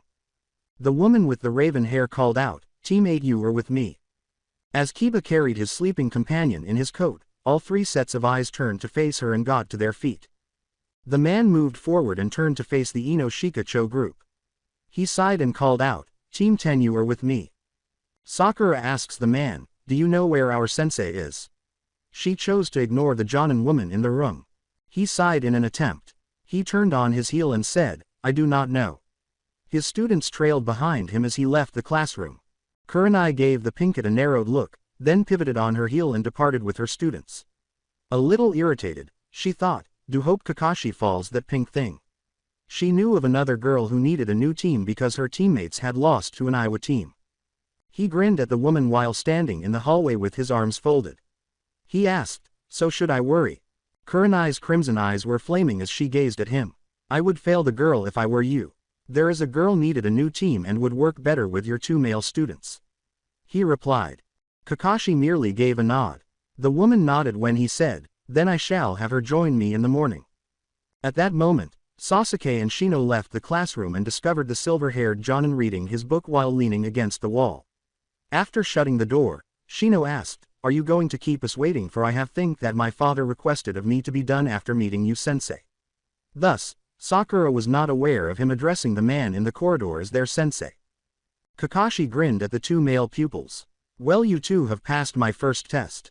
Now shall we go outside to get to know each other?" he inquired. She sat there all day into the late evening, waiting for everyone to come back, but the 2 men simply nod their heads and walk away from their useless teammate. Alongside Team 8, as Naruto sat back talking with Kiba, Kurenai kept her red eyes on him and occasionally attempted to draw Hinata into the conversation. "Why was he given to me?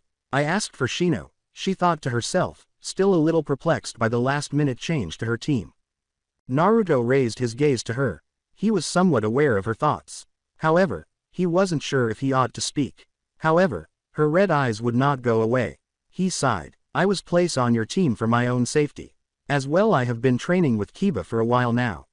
Anyways, I would do better on a tracking team, rather than a heavy-hitter frontline team," he stated. This boy knew what Kurenai had been thinking, and her eyes widened in surprise. In an attempt to solve this mystery, she asks him, "Why would it be safer for you to be on my team?" "As you may know, I am the child of the Minato Namikaze and Kushina Uzumaki. Kakashi had wanted me to be on his team, but it would not have worked out for me, as I would have been fighting with Sasuke as well. I know for a fact Kakashi was told to ignore the other members of his team to focus solely on Sasuke Uchiha. This would have hindered my development. Well, more Sakura's than my own.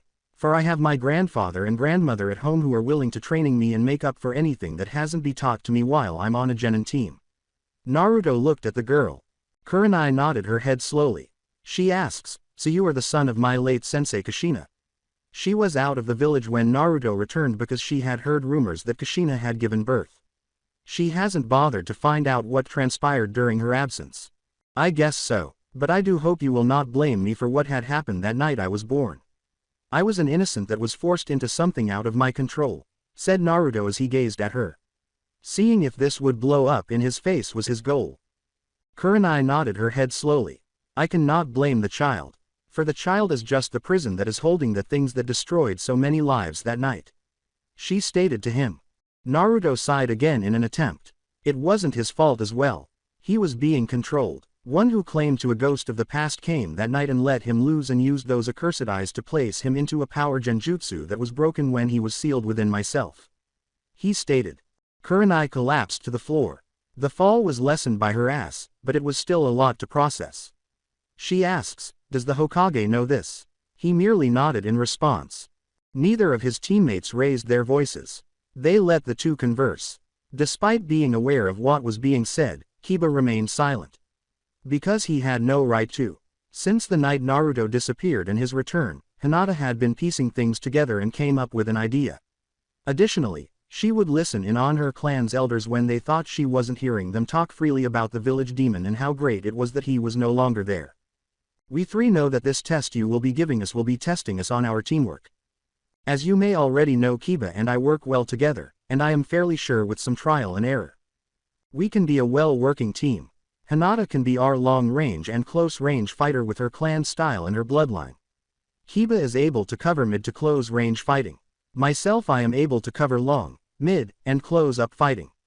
Once I receive my war hammer from Grandpa, I will be even to cover us from the sky, said Naruto with a slight grin on his face.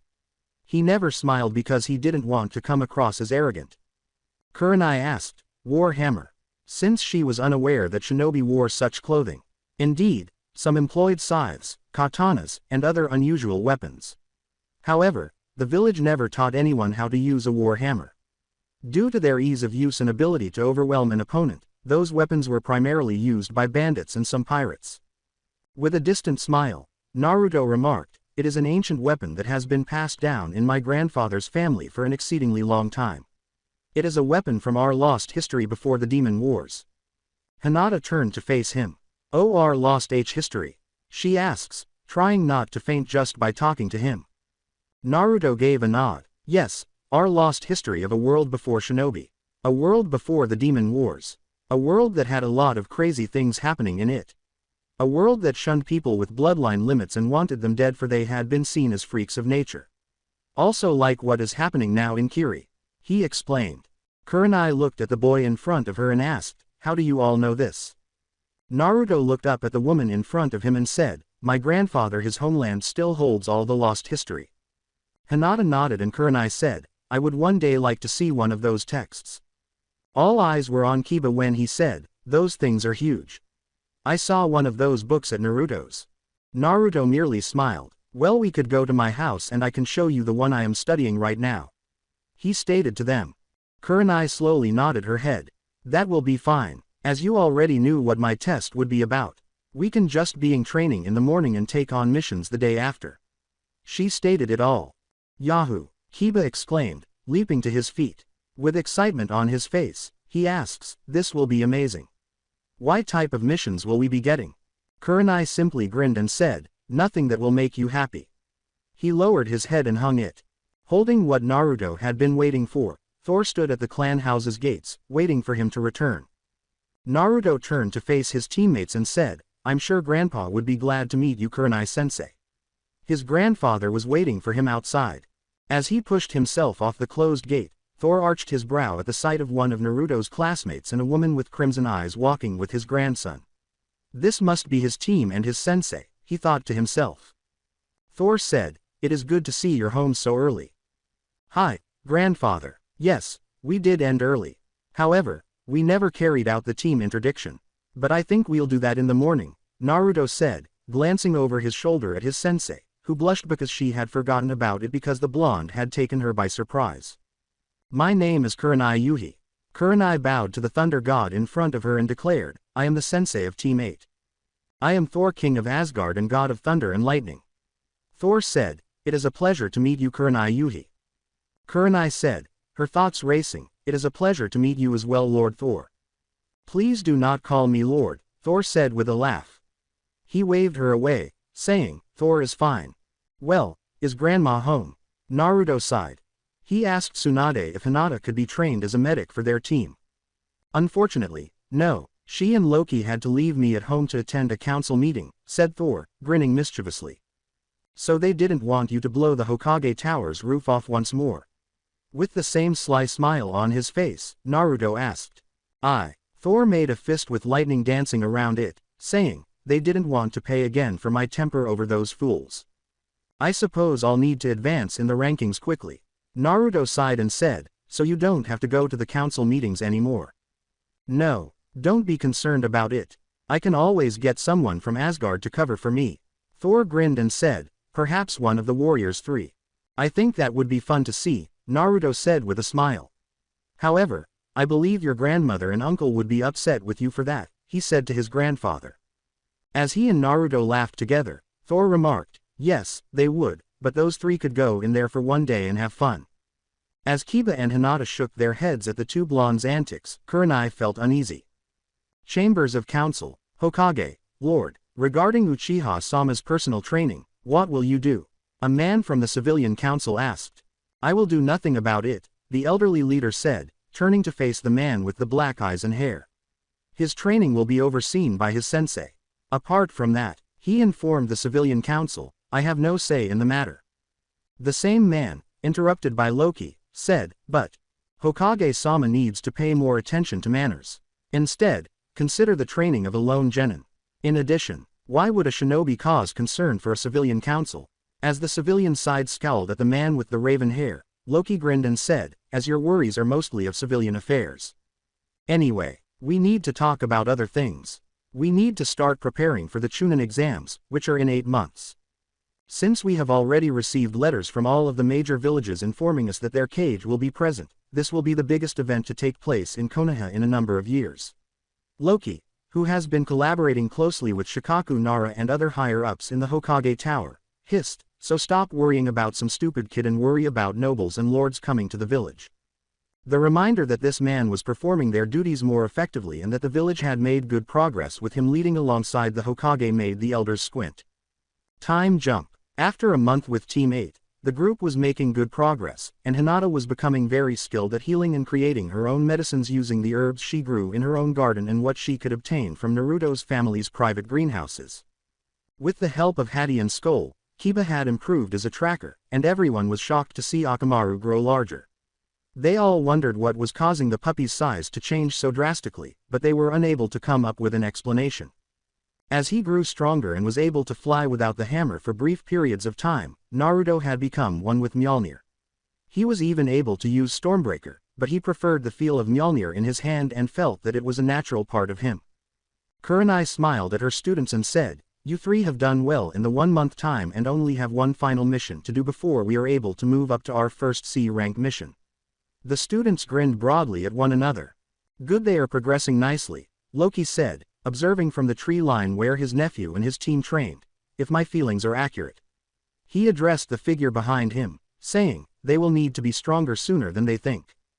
Thor approached his brother from behind and said, I do agree with you. Yes, Loki, who had the gift of sight to see things that might occasionally happen, said, it looks like the tide of change is coming, and I know we need to be ready ourselves. However, his sight was not as strong as their gate guards. The sins of the past will always come to light of the future, Thor thought gloomily as he simply nodded his head. As Tora materialized in Naruto's hands, there was a flash of lightning and a crack of thunder. There you go, Gigi. He smiled cheekily as he said, we completed our last mission. With a sigh, the third Hokage said, Naruto, when did you seal the cat? He asks the young man in front of him a question. You were aware of the initial Tora mission. Did you not wonder why we consistently completed this mission so fast? With a smile on his face, Naruto cocked his head to the left. Were you aware of this, Kurenai? Asked the third Hokage a question. Lord Hokage, no, Kurenai frowned and said, I had no idea that he did this. With his head now resting on the boy's shoulder, Kiba smiled and patted Akamaru's head while Hinata giggled. Looking at the other 2 members of the team, the senior leader asks, did you 2 know about this? He asks them questions. Hinata bowed and said, yes, Lord Hokage. Kiba grinned and said, yes, sir. So, will we now receive our C-rank mission? Naruto smiles as he asks the question. With a smirk concealed by his bridge hands, the elderly Hokage turned to face the blonde in front of him and said, I don't know. Do you really believe you earned that mission? He questioned the blonde. Yes, I think I have, because I applied my intellect. Naruto said, observing the old man seated in front of him, because my uncle Loki always told me to plan and always try to think ahead if I have to do repeat tasks. With a grandfatherly smile on his face, the Hokage lowered his hands from his covered mouth and said, "Well, come back in the morning and I will inform you about if you will be given another D-rank mission or a C-rank mission." With a frown on his face, Naruto gave the cat to its owner, who held it tenderly in her lap and fed it a treat. Fine. The Hokage Tower's exterior. I have a feeling the old man is planning something and I'm not going to like it, Naruto said, glancing at his sensei while observing his two teammates outside the tower. He said, "Yeah, but what do you think he is going to do to us?" And they both nodded their heads in agreement. Kiba looked at Naruto's face and asked, "There is one more animal that is extremely difficult to capture. This talking ostrich is owned by a farmer who lives outside of the village. If that is the situation." Naruto frowned and said, "I will have to send a shadow clone to the farm and slap a seal on the bastard as well." With a forced sigh, Loki left the building and complained to himself, "Maybe I should allow my brother to send those three fools to come in our place." "Uncle Loki." As the others turned to face the man approaching them on the stairs, Naruto asked, "Hello." Loki sighed and turned to face Naruto, his teammates, and sensei. Naruto put his hands behind his head and said, "It appeared your meetings went horrible."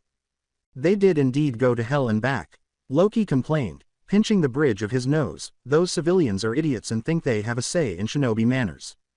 As he turned to face his teammates, Naruto casually remarked, "Well, you know, after the fourth death Gigi let those fools have too much power." I am aware. I find that annoying. As if this were Asgard. I would have simply given them to Fenrir and called it a day," Loki remarked, pinching the bridge of his nose. However, wouldn't they cause Fenrir to become ill?" Naruto grinned as he said this. With a sly smile, Loki turned to face his nephew and said, "You might be fight there is always my other son Jormungandr." Hearing the name of his other cousin, Naruto went pale. No, since they first met, Jormungandr has always frightened him, so he let out a cry. Since the blonde was typically composed and content, his teammates and sensei were taken aback by his outburst. As he maintained eye contact with Loki, Naruto remarked, "Jormungandr is too large for the village and Anko would want to play with him and never leave you alone again." It was now Loki's turn to go pale because he didn't want the village's snake mistress to follow him because he was in a good relationship with Sum and didn't want to ruin it in any way. It had been a very long time since he had found a woman who could make him feel at ease. "All right," he turned his head away and said, "I won't bring him here." Naruto sighed with relief and said, "Good." With a big smile on his face and files in his hands, Thor materialized in front of them. "Brother, what are you doing here?" Loki arched his brow in question as he looked at his brother. "I have come to see about opening a few more shops in town," Thor said with a further smile. "However, I have the Hokage's approval." With a huge smile, he said, "Not those idiots you deal with. As well, I was going to have the Warriors 3 handle the largest of the weapon shops." "Are all the supplies going to be coming from the dwarfs like normal?" Loki asked, nodding his head in agreement as he took the documents from his brother to review. "Did he ask?" But I told them the weapons shouldn't have the magical grade like ours, just make them like they would for humans but for how they did for Naruto so he could channel chakra into them," Thor continued. "That have been enjoying themselves making shinobi tools. Has this nearly finished that one ordered for me?" Loki nodded his head again. As Thor continued to interact with them, he inquired.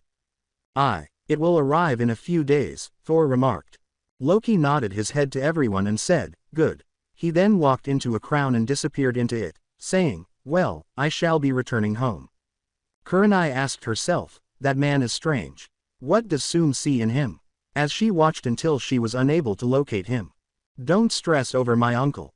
He's a decent man. A long time ago, he had his moments," Naruto said, glancing at her out of the corner of his eye, "but has turned a new leaf and Sum is good for him as he is good for her." She remained silent and nodded her head slowly in response to what her student had said. "Besides, he has been the father that Kiba and Hana have had needed for a very long time." Thor continued. "Hey, Kiba," his cheeks flushed, yelled. "You know it is true," Naruto says, poking Kiba with his laugh. "Because you no longer treat girls like objects and instead treat them with respect. You also stopped acting like an alpha and instead learned how to rise to the position and become the pack leader in alpha," he said to his best friend. Kiba nodded his head in agreement with Naruto's statement, blushing. Kurenai's eyes widened at this because she honestly thought she was the one who had done it, but she was terribly mistaken. It was all that man's doing. She made a fist and loosened it because she knew she was deceiving no one because Kiba had changed significantly while he was around Loki and Naruto's family when he wasn't training with his team or his family. Even Naruto had grown stronger and was possibly Jonin level or higher, but the boy held back so much that she couldn't tell. All right, we're done for today, Kurenai grinned and said, how about we meet here tomorrow at 8 a.m. to find out what Lord Hokage has planned for our first C rank. They all walk together, nodding their heads, and disappear as they make their way to Naruto's house for additional training. Naruto was sitting in the middle of the lake in the back of his family's house, his eyes closed, lost in contemplation. The morning hadn't arrived too soon. Kit, try not to lose yourself in your thoughts. Kurama said, your lighting is dancing around the lake right now, drawing Naruto to him and forcing him to concentrate on his thoughts. After blinking a few times, Naruto opened his eyes and gazed up at the cage doors that were open in front of him. Why am I here? He asked, glancing at Kurama as he lay in his small meadow, staring at the boy in front of him. You're thinking about something that's bothering you, that I am even being blocked by you. You have never done that before, Kurama remarked, glancing at the boy. With a sigh, Naruto ran his right hand through his blonde hair and said, I've been finding it a little difficult to adjust to life in the village again. Asgard was fun, however, I am aware of my desire to become Hokage. I have to confront all of my fears. Confront every obstacle I encounter. He looked at Kurama and said, a king or cage cannot flee from anything that disturbs him. Kurama said, glancing at the boy, well spoken. I suppose my emotions are causing another lightning storm as I am just sorting everything out. I'm awake for this one at least this time, Naruto said, laughing and grinning at Kurama. Not really, Kit, you're feeling at ease. Kurama looked at the boy as though he were a fool and said, you are currently in a meditative state. As he started to fade away, Naruto said, I better wake up then.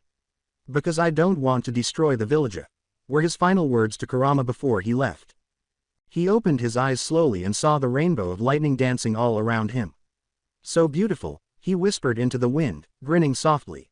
As the lightning danced around the lake, Thor and Loki stood in the shadows, observing the boy. Loki turned to face his brother and remarked, his lightning is more powerful than yours. It seems to be. Looking at Loki, Thor remarked, Dad did once say there would be one that would be one with the world, one with all of nature. Loki nodded and said, he did tell us that story as children. Without the beast inside of him, would he be strong? Does it help him and give him more strength? Thor asked, gazing up at the heavens to see if they would provide him with the answer. Only time will tell if he will be the world saver or world eater. Loki said as he turned away, pausing only to put a hand on his brother's shoulder. If only Father could tell us. I apologize, I just finished watching God Eater when I wrote that part. Tower of Hokage. A Chunin entered the Hokage's office and said, Hokage-sama. Yes, the Hokage said, grinning like a grandfather. The Chunin frowned and said, it appears there are reports of lightning storm happening at the Uzumaki estate. That's all right. The Hokage grinned and said, it's just Naruto or Thor doing some training. The Chunin's eyes enlarged in surprise. They can control lightning that much?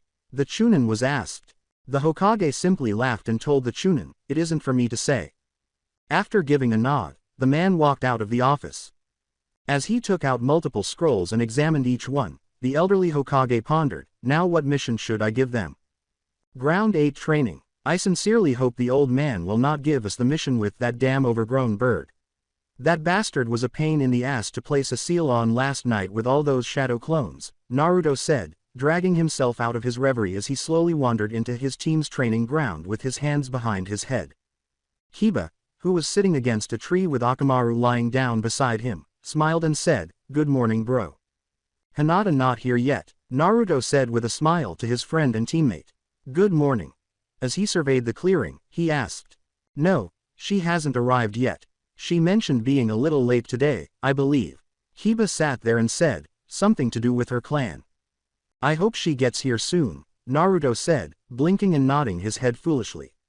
Today is our first C-rank mission, he said anxiously, more for his friend and teammate than for the mission itself. Tower of Hokage. A Chunin rushed into the office and called out, Hokage-sama. In search of the correct mission scroll for Team 8, the Hokage raised his head from the ones he had been going over for the previous few hours. What is it? He asked why he didn't like the man's voice tone. A bandit attack on a village on the border of the Land of Fire and the Land of Tea has been reported to us. But as of right now, neither Jonin nor Chunin are available to carry out this mission. Genin teams are all we have right now, the terrified Chunin said, turning to face his village chief. That mission falls under C rank because they are just bandits and there were no reports of any missing shinobi in the ranks, the Hokage said, leaning back in his chair and blinking a few times. He asks the man in front of him a question. No, sir, the Chunin said, all the reports we had received were just bandits. Next, summon Team 8. The Hokage, who had at last received a mission to test out Naruto's true skills and determine whether the boy could manage a leader role in his Genin team, smiled as he said, I shall send them on this mission to clean up the bandit camp that is near that village. The Chunin bowed and said, as you wish Hokage-sama. He then left. With a huge smile on his face, Naruto said, we are here for our first C-rank mission Gigi. Team 8 was standing in front of the elderly Hokage. Kurenai sighed and said, Naruto please show the Hokage more respect. With a sly smile, Naruto turned to face her and said, it's okay, Kurenai-sensei. As his two teammates now snicker and giggle at his antics, he waved off his sensei and said, Hokage-sama lets me call him Gigi. With a grandfatherly smile on his face, the Hokage simply laughed and said, it is fine my dear. But yes, I do have a C-rank mission for you lot. It's to deal with some bandits who are attacking a small village close to the Land of Fire and Land of Tea board. Because there are no shinobi in the Land of Tea, the palace guards will not help the village's impoverished farmers. He said, as shinobi Konoha, it is our responsibility to help them and shield the innocent from those who would harm them.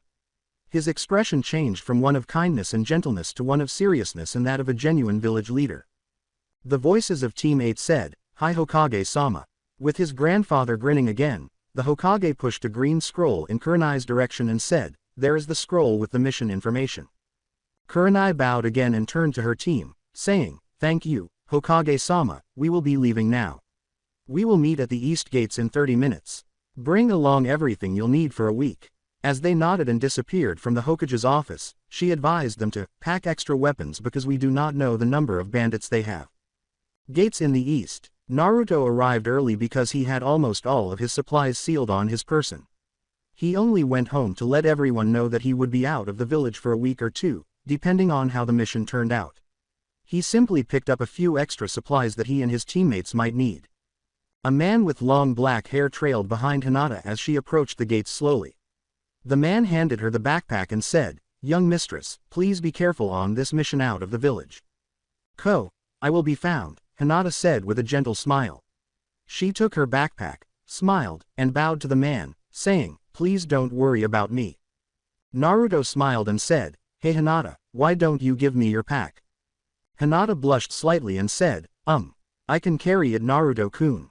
Oh, I wasn't going to carry it for you, Naruto laughs.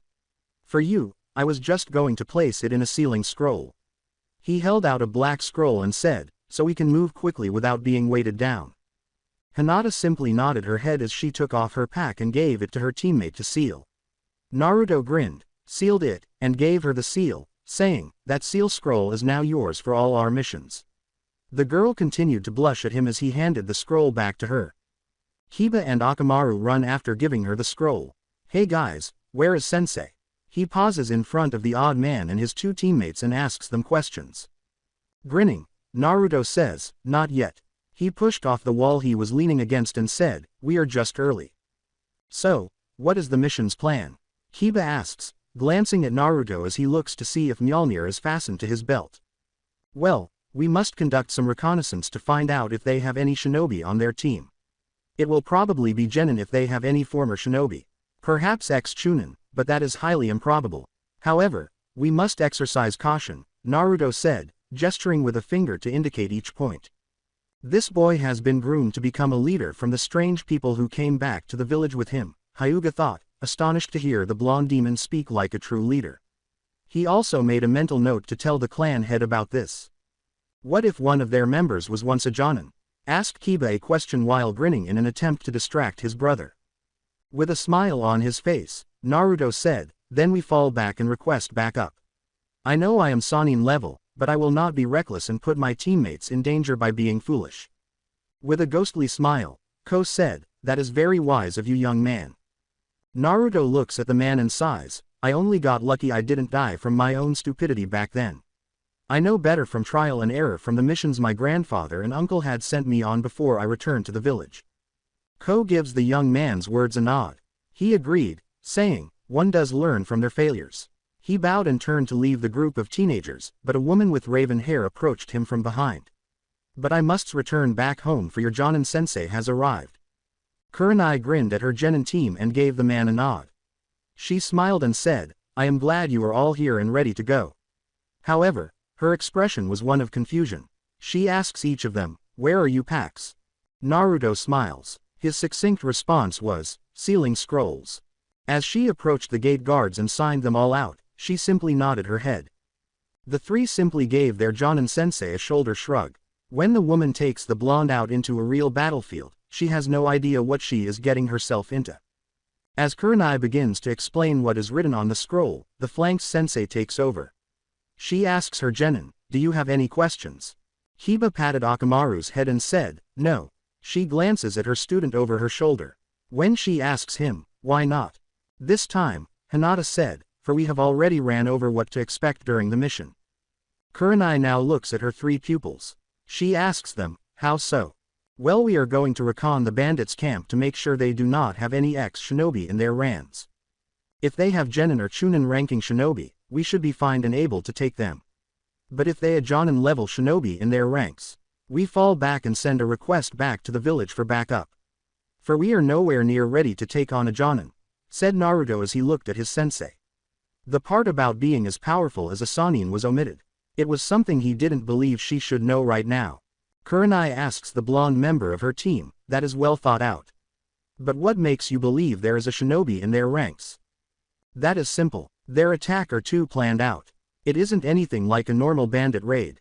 As well, they only hit at times of day when the village is at its weakest point. That is when the patrolling teams are a mile away from the village, said Naruto as he looked at her with a naturally. Kurenai was taken aback by his response. The blonde did something unexpected. She simply gave him a head nod. Naruto grinned and crossed his arms behind his head, saying, and the experience from my own missions from my grandpa and uncle had sent me on has given me the skills I need and the knowledge to know that there is more going on than what meets the eyes. Hyuga compound. Ko approaches Hisashi's office and raps on the door. The clan head calls out, come in. Ko opens the door, enters the man's office, and shuts it behind him. Hisashi looks up from his paperwork and asks, what brings you to my office, Ko? Ko submits to the clan chief. I have come to tell you what I have learned of one of Hinata's teammates, he stated to Hisashi. The man raises an eyebrow in response to the nanny's remarks. He asks, which teammate would this be? Ko said, Naruto Uzumaki. While frowning, Hisashi asks, what about the Uzumaki boy? They boy is as strong as a Sannin as well as he has a mind like Inara. For he was talking about the mission like he has done many like it before. As well, when his teammate asked him if there was a former jonin in the ranks of the bandits, what would they do? The boy answered that they would fall back and request backup. For he said he had learned from his own past missions given to him from his grandfather and uncle that things can go wrong if you go in blind, said Ko with a scowl on his face. Hisashi was also taken aback by this. Because the boy talked like a seasoned jonin, he said, his voice irritated, well, it seems like Hinata will pick up some tips from the boy. Let's see if he will turn her into a shinobi. Because Kurenai has only spoiled her thus far. Returning to Team 8, Kurenai simply listened and guided the three genin to the village close to the board while they discussed and devised their own battle strategies. She ranked Chunin as possibly special jonin and wondered if the boy should have been excluded from genin. Because he plans just as well as Inara. Perhaps she would arrange for him to meet with Shikaku so they could engage in a mental duel. However, Asuma informs him, since the boy is a true genius, perhaps have him battle Shikamaru. However, when Naruto pulled her back, she was pulled out of her reverie. Fragmenting his face, Naruto said, watch your step, sensei. Kurenai glances at the boy and blinks. She asks him, what are you talking about? Hiba gestured toward the road ahead of them. There is a thin trip wire linked to half a dozen kunai hidden in the leaves of the trees. He informs his sensei. When Kurenai heard this, she froze. As she watches Hinata's eyes come to life, she glances at the tripwire. There are several bandits hidden about 2 miles up ahead of us. It appears someone had tipped them off we are coming. She informed her companions.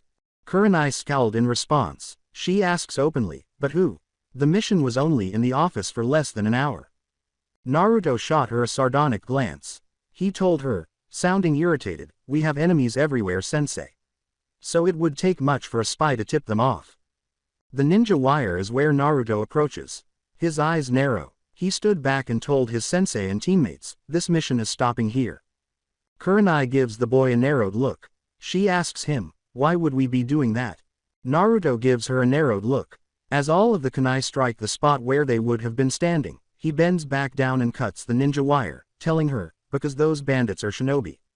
They have been acting as normal bandits to set up a trap for whatever team that comes for them. Kurenai sees purple liquid dripping from the kunai, and her eyes widen. As he picks up the kunai, Naruto looks at it, leans his head closer to smell the poison on the blade, and puts on a glove he took out of his pouch. Naruto scowls. Naruto pauses, sniffs it again, and says, they have this laced with several different types of snake and he asks himself, poisonous planets and a fish. In reference to the last one. What the hell, man? Kiba exclaimed, his voice tinged with shock. He sighed and said, how can you tell? All I can smell is poison. Naruto turns to face Kiba. He explained to them, the training I have been put though. Kumarama is also helping me with this, he reflected. He sighed and said, so even if we get nicked by this blade, we wouldn't be able to treat it. Before anyone could respond, a small gray dragon materializes in front of Naruto as he goes through his hand signals. Ask the gray dragon, hello hatchling. Is there something you need? Naruto pulled out some deer jerky and grinned broadly. Hey Scar, I need you to give this scroll to the Hokage. For our mission has gone from C rank to at least A rank and we are not moving on until we get back up. If need be, just wait there if the old man has any messages for us. As a ring of fire materialized in front of the dragon and then disappeared, Scar said, I shall be on my way then. Tower of Hokage. In the Hokage's office, Loki and Thor sat and studied additional documents. A ring of fire appears in front of Thor and Loki, who look up. When the third Hokage saw the ring of fire, he froze. Thor looked at his brother and said, I wonder what happened for Scar to be showing up. For a moment, Loki sat there while the little gray dragon emerged from the fire ring. His response to his brother is, that mission must have gone south. Gray looked at the old man and bowed his head to the two gods in the room, saying, my lords. The dragon informed them, Hokage, I have a message from Naruto. Their mission has gone up in ranking. From C rank to A rank. With a nod, the third removes the scroll from the dragon's claws. The mission has advanced from C rank to A rank, possibly even higher, old man. We are not dealing with your typical bandit. They may be shinobi on a mission to entice Konoha shinobi, or they may be searching for a target who will be passing through this area. Because we fell into a trap, the kunai were poisoned by blowfish, planets, and various snakes. We wouldn't have been able to defend ourselves if one of us had been hit. Therefore, it might be best to try to get Anko involved in this mission. However, you lack Chunins and Jonins. Team 10 should be sent. Because I think they are the most qualified member of the Genin team currently in the village to help and collaborate with us. But Team Guy, too. But I don't feel like dealing with Neji and his enormous stick stuck up his ass, and nobody wants to deal with the power of youth. However, if you have a response to this message, Scar will be waiting for a response, so give it to him. Team 8 and Naruto, Neko, calls the third. In front of him is a woman with purple hair. She asks, yes, Lord Hokage. I want you to get Anko, and Team 10 to my office now. For they are the only ones in the office that are able to back up Team 8 on their mission. The third replied. As she disappeared, Neko said, yes. Hokage-sama. The Hokage turns to face Scar. Is there any way you are able to take 4 people with you to the location of Team 8? He asks Scar. Scar swiftly disappeared in a ring of smoke, saying, no. I am just a massager. I would have to call for a larger dragon to have them transported to the location. A much larger dragon emerges in the Hokage's office along with another ring of flames. The dragon grinned and said, Scar has sent me to bring Team 10 and another to where Naruto and his team is at. With a broad smile, Thor said, "Hello Druk." Druk said, "Greetings, Lord Thor, Lord Loki." He bows his head to the two gods in front of him. With a smile on her face, Anko skips into the Hokage's office. She smiles at the old man and asks, "So boss man, you have a mission for me?" With a grandfatherly grin, the third Hokage said, "Hello Anko-chan. Yes, you have been requested on a mission." Before Anko could say anything more, the door opened again, and Team 10 entered the room carrying packs. As they looked around, they noticed a big dragon in the middle of the space, and Anko was smiling irately at them. When Shikamaru sees the unruly snake mistress of Konoha, he complains, "Troublesome." Druk said in a frustrated tone, "We must be leaving because time isn't on our side." As they approached the large dragon in the room and disappeared under the bright lights, everyone nodded their heads in agreement. With Team 8 and Naruto, Druk and the others appear as Naruto's head snaps up. As Kurenai pushes off the tree and Hinata and Kiba look up from the scroll they were studying, he says, "About time you all shown up." She approaches the others. She looked at Anko and remarked, "It took longer than we expected." She wondered if they would have to find her in the forest of death. Druk looked back at the people who were now by his side and said, "I was in the middle of a battle when I was called upon." Naruto sighed again and said, "It's fine, Druk. I'm just a little on edge as we at this point are going up against former shinobi." With his hands in his pants pockets, Shikamaru approaches them slowly and asks, "Troublesome. Show us what you have planned so far, and have you sent any of your clones to find out who we are going to be going against?" "I have sent several clones. But I have only saw their minions as I am unable to enter the tent they lay in wait. As every time my clone gets close enough, they throw a clone into the shadows or tree line. They have taken out nearly 200 clones within the hour," said Naruto in a huff. The bandit camp, sitting with the blackened tent were 2 men and 1 woman. The woman giggled and said, "It seems like they are getting restless trying to figure out who we are." "Stop talking, Melody. Not even those idiots who are stepping stones are aware that we have a woman in our ranks." "Fine Duke." Melody crossed her arms over her massive chest and puffed out her cheeks in frustration. "Enough about you two." The last of the 3 men growls, "I'm tired of your antics." Duke turned away from the 2 of these idiots, saying, "Fine Luca. They will soon find out about this." Naruto smiles as he looks at Anko and Team 10. "It's about time you arrived. I apologize as well for removing you from your fight. Since we are also pursuing shinobi who are bandits, we required additional assistance for this mission. They are covered in a variety of poisons." He informed everyone, including the dragon in front of him and his teammates, from snakes to plants as well as fish. "It's a pretty hatchling. If you require any assistance with this mission, call for me," Druk said, as flames erupted from his mouth and he vanished instantly. Gazing at Naruto, Anko smiles and asks, "Do you still have the poison?" She asks the blonde in front of her. "Yes," Naruto smirks. "Right here," he said, shielding his skin from the poison by holding up a kunai with a black cloth. Anko approaches him, takes the cloth with the kunai wrapped inside, examines it, and smells it before placing it on the ground and performing a series of hand signals while a viper emerges in front of her. "Anko-chan, what are you in need of, me?" she asks the snake in front of her. "Jasmine, a poison kunai is lying in front of you." Looking at the viper in front of her, Anko remarked, "It has planets, a fish, and several kinds of snake venom on it. You want to know what kinds of snakes have venom and what other poisons they contain?" Jasmine asks, glancing up at Anko as she slowly encircles it with her body. "Yes." As the viper nods her head and rises in a puff of smoke, Anko said, "Because you might have to take it back home." "How long do you think it will take your summons to figure it out?" Naruto asks, turning to face Anko.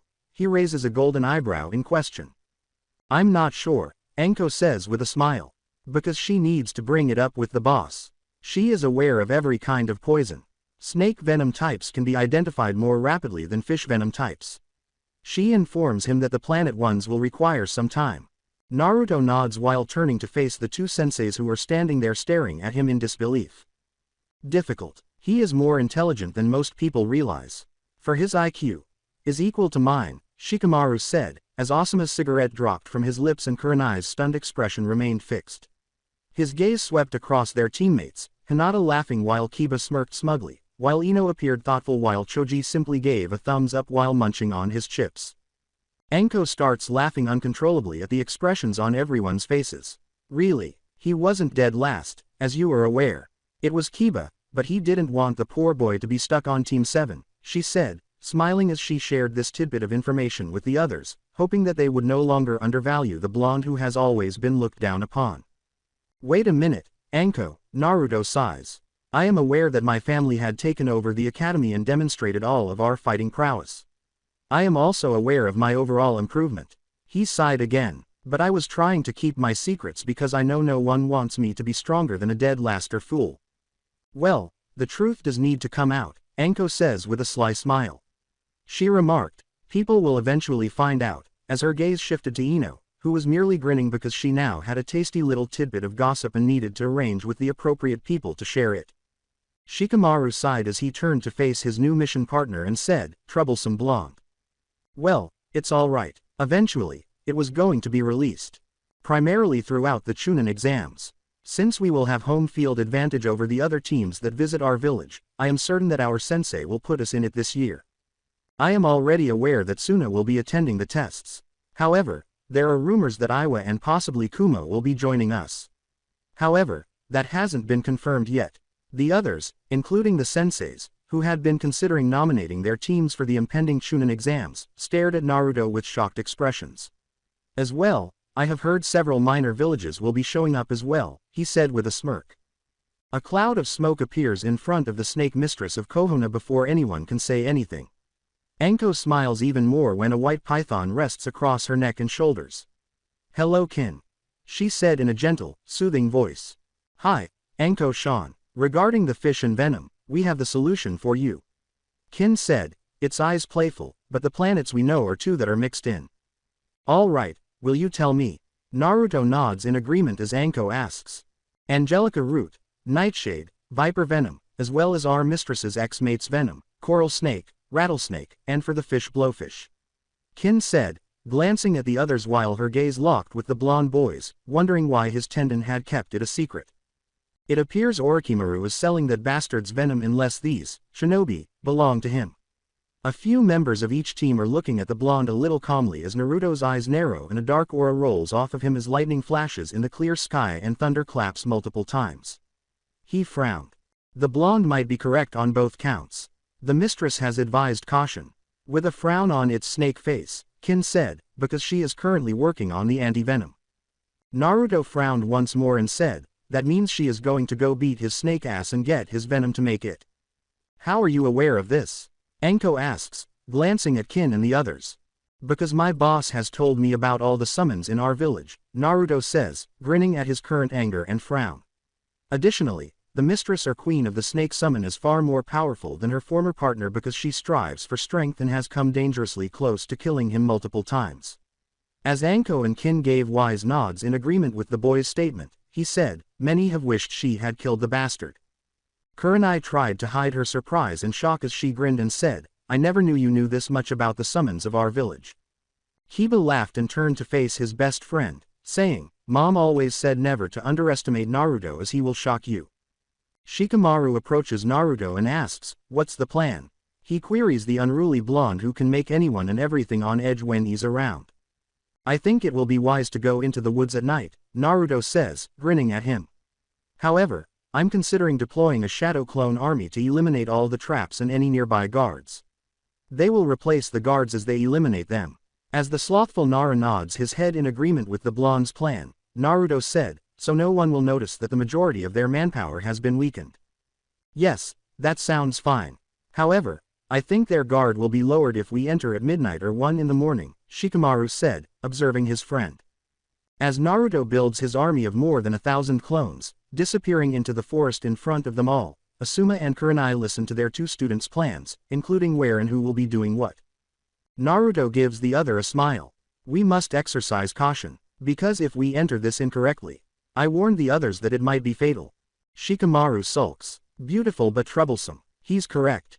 All of us could perish with a single mistake. Since we now know more about the poison, we do not have an antidote. Certain components are still unknown. Since we have been here merely conversing, they could have switched the poisons. As well, the plan he has come up with is good, he says, pinching the bridge of his nose, because Naruto has been sending clones in surprise attacks. There are certain problems with his plan. Because we remove his clones if they replace the guards. For something like this, who's to say they don't have safety precautions? Like passcodes, too, he informs them. This makes Naruto frown. That's one thing I didn't consider, he says. He sighed wearily and ran his fingers through his blonde, spiky hair, saying, I don't want to put Ino in danger just to find out if they have codes or not. Ino chuckles at the sulky blonde in front of them, saying, you can manipulate storms and lighting. Are you not? She asks the other blonde in the group a question. A little perplexed, Naruto looks up at her and says, well yeah.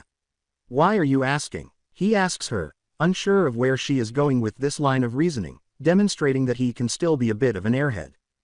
Well, why not make a lightning storm over the bandit camp so that the bad guys are struck down by lightning while we enter and tend to the remaining individuals? Additionally, they should release any prisoners they may have, Ino said, grinning playfully at Naruto. As Shikamaru pinches the bridge of Naruto's nose and slaps his hand across his face, Naruto's eyes widen. I swear to Kami Naruto, Shikamaru says. For you to have the same IQ similar to myself. He sighs again and tells him, you are a real airhead. As he strokes the back of his neck with his right hand, a sheepish smile appears on his lips. Well, I can't help it. He smiles and closes his eyes, telling his friend, I'm having a blonde moment. The two's antics make everyone perspire. I can't believe Naruto at times, they all thought at once. Taking his Mjolnir from his side, he smiles slightly as he looks down at her with all of her Norse engravings on it. He also notices that the leather has been well maintained and wrapped around the hammer's hilt, with a sturdy yet weathered strap hanging at the base. He gives Mjolnir one last look before raising her into the sky as lightning bolts out of his eyes and clouds start to form around them. With a single thought, the storm clouds started to move in the direction of the bandit camp. The bandit camp. One bandit looks up at the sky and says to another bandit at random, looks like a storm is coming our way. This prompted the shinobi posing as bandits to emerge from their tent and gaze up at the sky. They all had the same thought. Something doesn't feel right about this.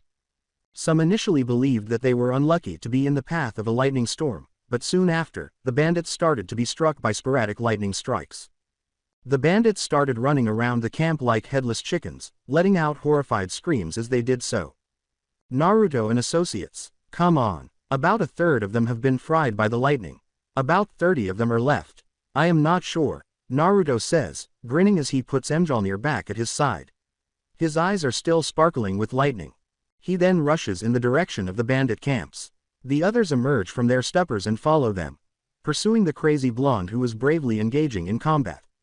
The woman in the trio looks at the two men in front of her from inside the tent.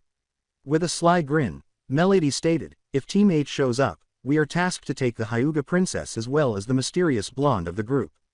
Because the Lord of the Land of Iron wants the boy. Luke said, glancing at the other people in the tent, our payday would set us up for life. Looking at the picture of the boy sitting on a log and laughing at something that wasn't captured on camera, Duke said, yes, I do have an uneasy feeling about the blonde we are also targeting. For something about him doesn't feel right about him. Melody smirks as she turns to look at Duke. She inserts a kunai into the picture with the blonde and tells Duke, you know Duke, you are overthinking things once more. Last time you had that bad feeling. You were wrong. She growls out the final line, so just chill and stop acting like a big baby. Luke simply walked back to a chair, ignoring the two. He needed a nap, and his headache is getting worse now. He snorts, flops down in his chair, swings his right over his eyes, and yells at them, just shut the fuck up you two. Melody simply rolls her eyes and turns to face their tent's opening. She wanted to have a little fun because she was getting tired of these two idiots. Duke growls as he turns away from her and heads to the role he had planned to lay down for a while because he doesn't want to deal with the stupid woman who has been his teammate since their old genin days.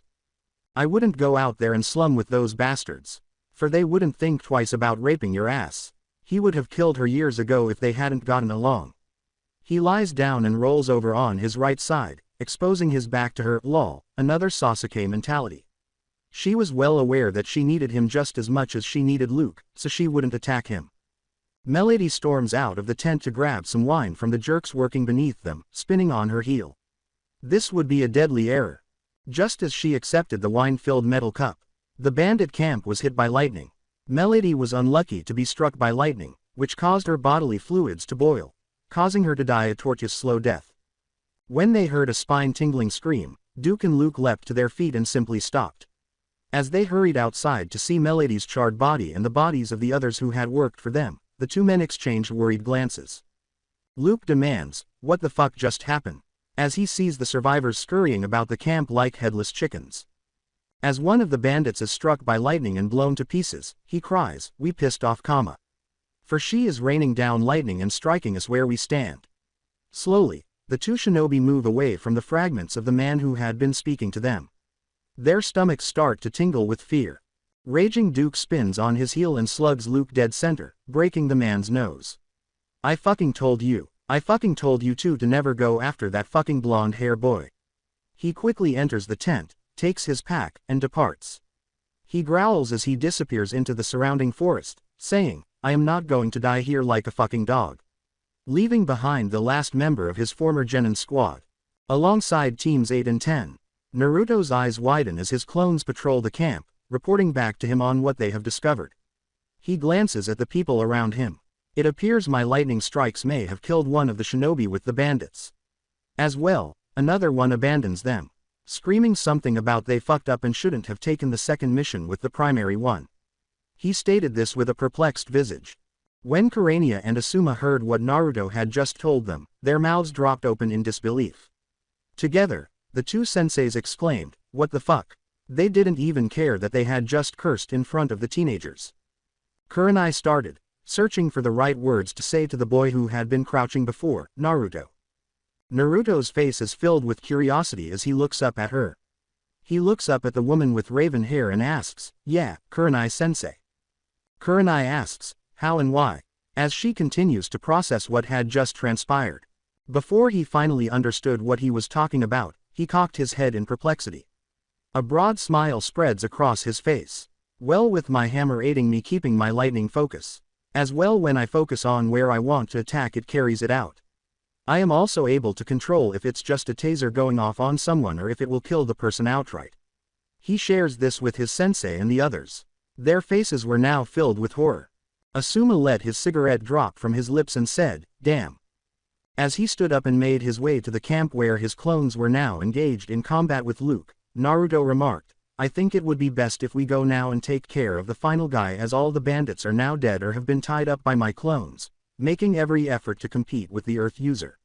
He had lost teammates who used fire and water, letting him be alone.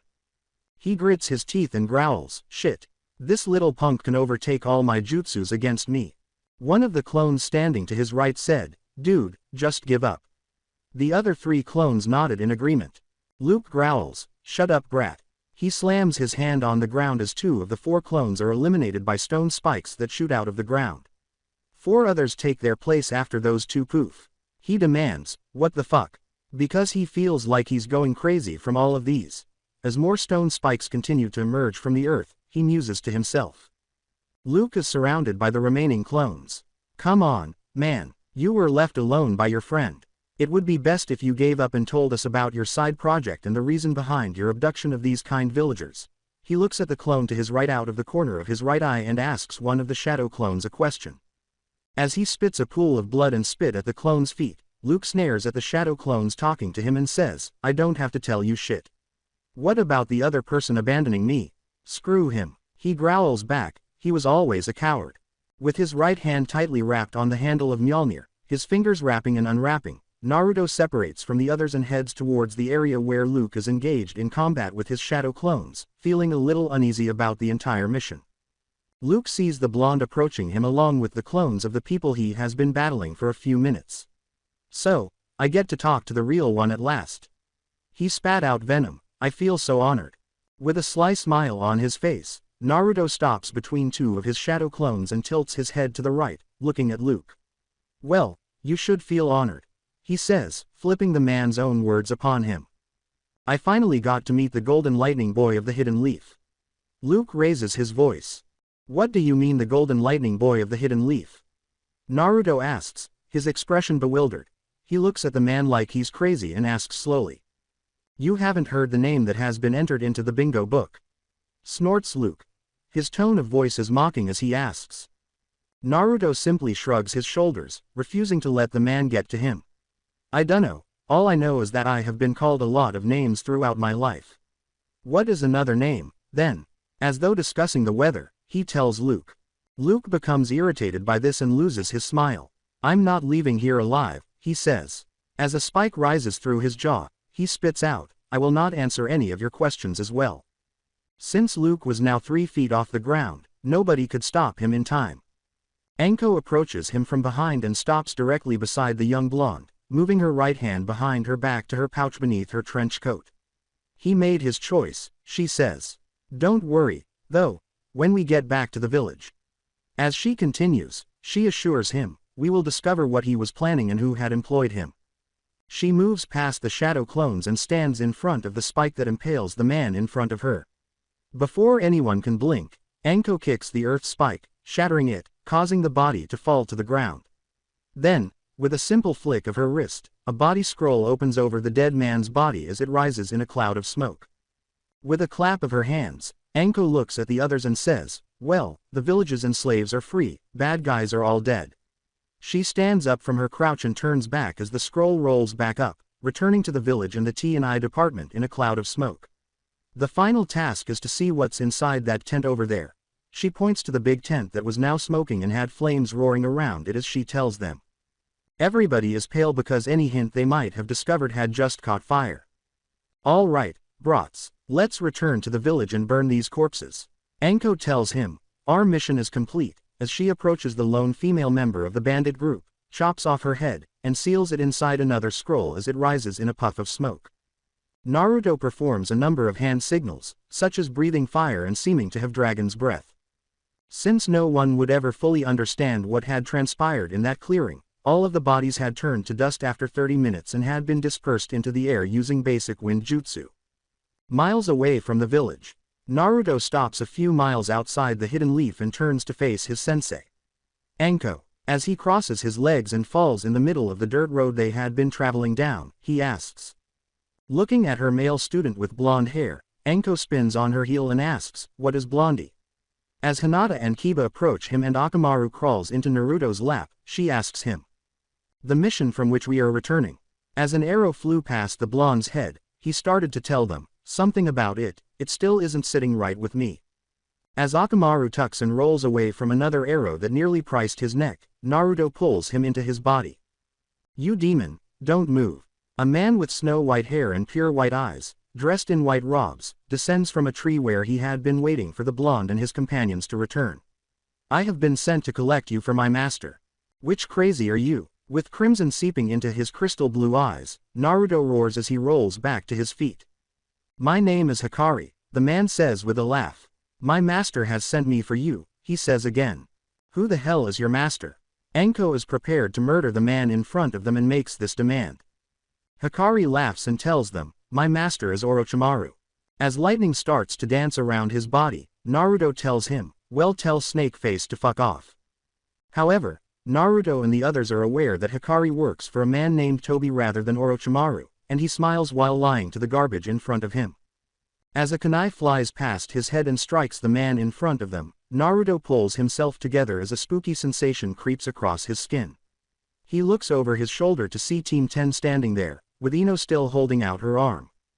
With a tiny smile, Ino says, hey Whiskers. Naruto looked at the blonde and blinked slowly, saying intelligently, hey. As they all ascend into the green cloud of smoke, green smoke starts to swirl around them, leaving the bastard perplexed and wondering what in the world had just happened. The two teams quickly disappear from the open, well-traveled road leading to the leaf. Notes and reminders from Sensei and the teams. Sasuke Uchiha, Team 7. Haruno Sakura, Aburame Shino, Sensei. Hitaki Kakashi. Hinata Hyuga, Team 8. Akamaru and Kiba Inuzuka. Uzumaki Naruto, Kurenai Yuhi, Sensei. Team 10. Yamanaka Ino. Nara Shikamaru, Akamichi Choji, Asuma Sarutobi as the sensei. Anko looks at the others and takes the hitman's body, saying, this isn't good. The hitman claimed to be from Snake Sanin. We will need to carefully go through the village because there is someone waiting so close to it. With her purple eyes piercing one blonde's own crystal blue eyes, the woman said, for who's to say that there aren't any enemies within our own wall? I do comprehend what you are saying to me and the others, Anko-sensei. We are aware that the Chunin exams are scheduled for later this month. As Kiba nudged him in the side, Naruto chuckled and said, our village will be open to anyone and their dog. All right, I'm happy you get it. So, after we get back, Anko instructed the teenagers, if you can, I want you all to move around in pairs. Asuma smoked a cigarette and said, Anko is correct. I will visit each of your homes and pick you up for team training. However, I am also confident that you will navigate the village on your own. Kurenai nodded her head in agreement as he continued, therefore, move around carefully. The two teams then made their way to the village gates, where the three senseis conversed with the two perpetual gatekeepers. A single leaf fell to the ground as several Anbu appeared and disappeared with a slight movement of one of their heads. Get moving, brat. As Kurenai and Asuma sighed, Anko said, we need to check in with Lord Hokage. Office of the Hokage. Looking at the three sensei and 6 teenagers in front of him, the third Hokage bridges his fingers and asks, how was the bandit mission? He tries to give them a nice smile while asking them questions. Naruto took a step forward and said, it went to shit. What are you saying? The third asks, squinting at the young blonde with his aged, weathered eyes. This bandit group wasn't your typical one. The 3 missing shinobi who had been hired to apprehend Naruto and Hinata were disguised as them. We were only able to collect that because one had escaped and the other 2 had perished. Anko stepped forward and said, we have their bodies and we are going to see what we are able to gather from them and see if they hold any information on why they were targeting 2 of our genin. As one killed himself and the other was killed with Naruto's lightning strikes, she added with a frown. Asuma drew on his cigarette and said, as well we were attacked just outside the village. What do you mean that you were attacked outside the wall of this village? The third hand moved down onto his desk. He makes demands. Someone was sent to take me by Snake Pedo. Naruto frowned and narrowed his eyes at the elderly man, saying, but he didn't expect us were ready for anything. So you're wanted by my former pupil? Sarutobi asks, glancing at everyone in front of him. Still feeling uneasy, Naruto added, yes, but I felt he was lying though. My boy, only time will tell. Sarutobi frowned slightly and said, only time will tell. Are we ignoring the fact that the body I possess may hold the secret of the mysterious benefactor who wishes these 2 for their own? Anko thought it odd that the Hokage never mentioned how the 3 shinobi had been hired by an enigmatic benefactor. Placing a hand on each of the 2 teenagers' shoulders, she asks. No, Anko-chan, that is still on my mind. The third frowned and said, but I want to handle it once T and I have had their chance to find out more. All right, if this is it. You are all dismissed, the third said, grinning softly like a grandfather. Beyond the Hokage tower, Shikamaru narrowed his eyes at the blonde and said, something is right. I am aware, Naruto remarked. I still have shadow clones after the one that had gotten away, hoping to catch the name before he can end his own life. Shikamaru said, good, as she was curious and it made his mind itch until he found out more. Anko said, well, brats, I'll let you all know what we find out. She knew that there was too much riding on the blonde's shoulders at this point to keep them in the dark. With a grateful smile on his face, Naruto said, thank you Anko-chan. No issue, brat. As she departed for the T&I department, Anko declared, I'm off. Hurry up. Asuma grinned at each child and said, let's get you all home. Naruto collapsed onto his bed after finishing that, saying, who the hell is chasing me? He asks about his ceiling. Who is pursuing you? Thor asks from the open bedroom door. Naruto sits up and looks at his uncle and grandfather, saying, I have no idea who it is. However, the bandits we had gone to deal with had attacked us when we got home. He told them, frowning, they had orders to take Hinata and myself, and we had 3 missing nin. Whoever is pursuing you, with lightning dancing in his blue eyes, Thor threatens, they will have to go through us. I am aware, however, there's a problem. As Thor scowled, Naruto informed them, I do have to go on missions, so I have to leave the village without you 2. Loki, who is also concerned about what had happened to the boy and his teammates, asks, who could join as an extra sensei. As she pushed both men and embraced the boy, Suma could be heard running to the blonde's room and calling, Naruto. My boy, don't let Kiba frighten me in that manner once more. With tears streaming down her cheeks and Tsunade right behind her, she clenched her fists and said, I will kill the bastards that want you. The night before the Chunin exams, Suma and Tsunade sit in the kitchen and ask, do you think they're prepared for the Chunin exams? Tsunade queries the untamed woman. No, not all of them are prepared for Chunin's ranking. However, this will help them understand what it takes to become Chunin, Suma informs her.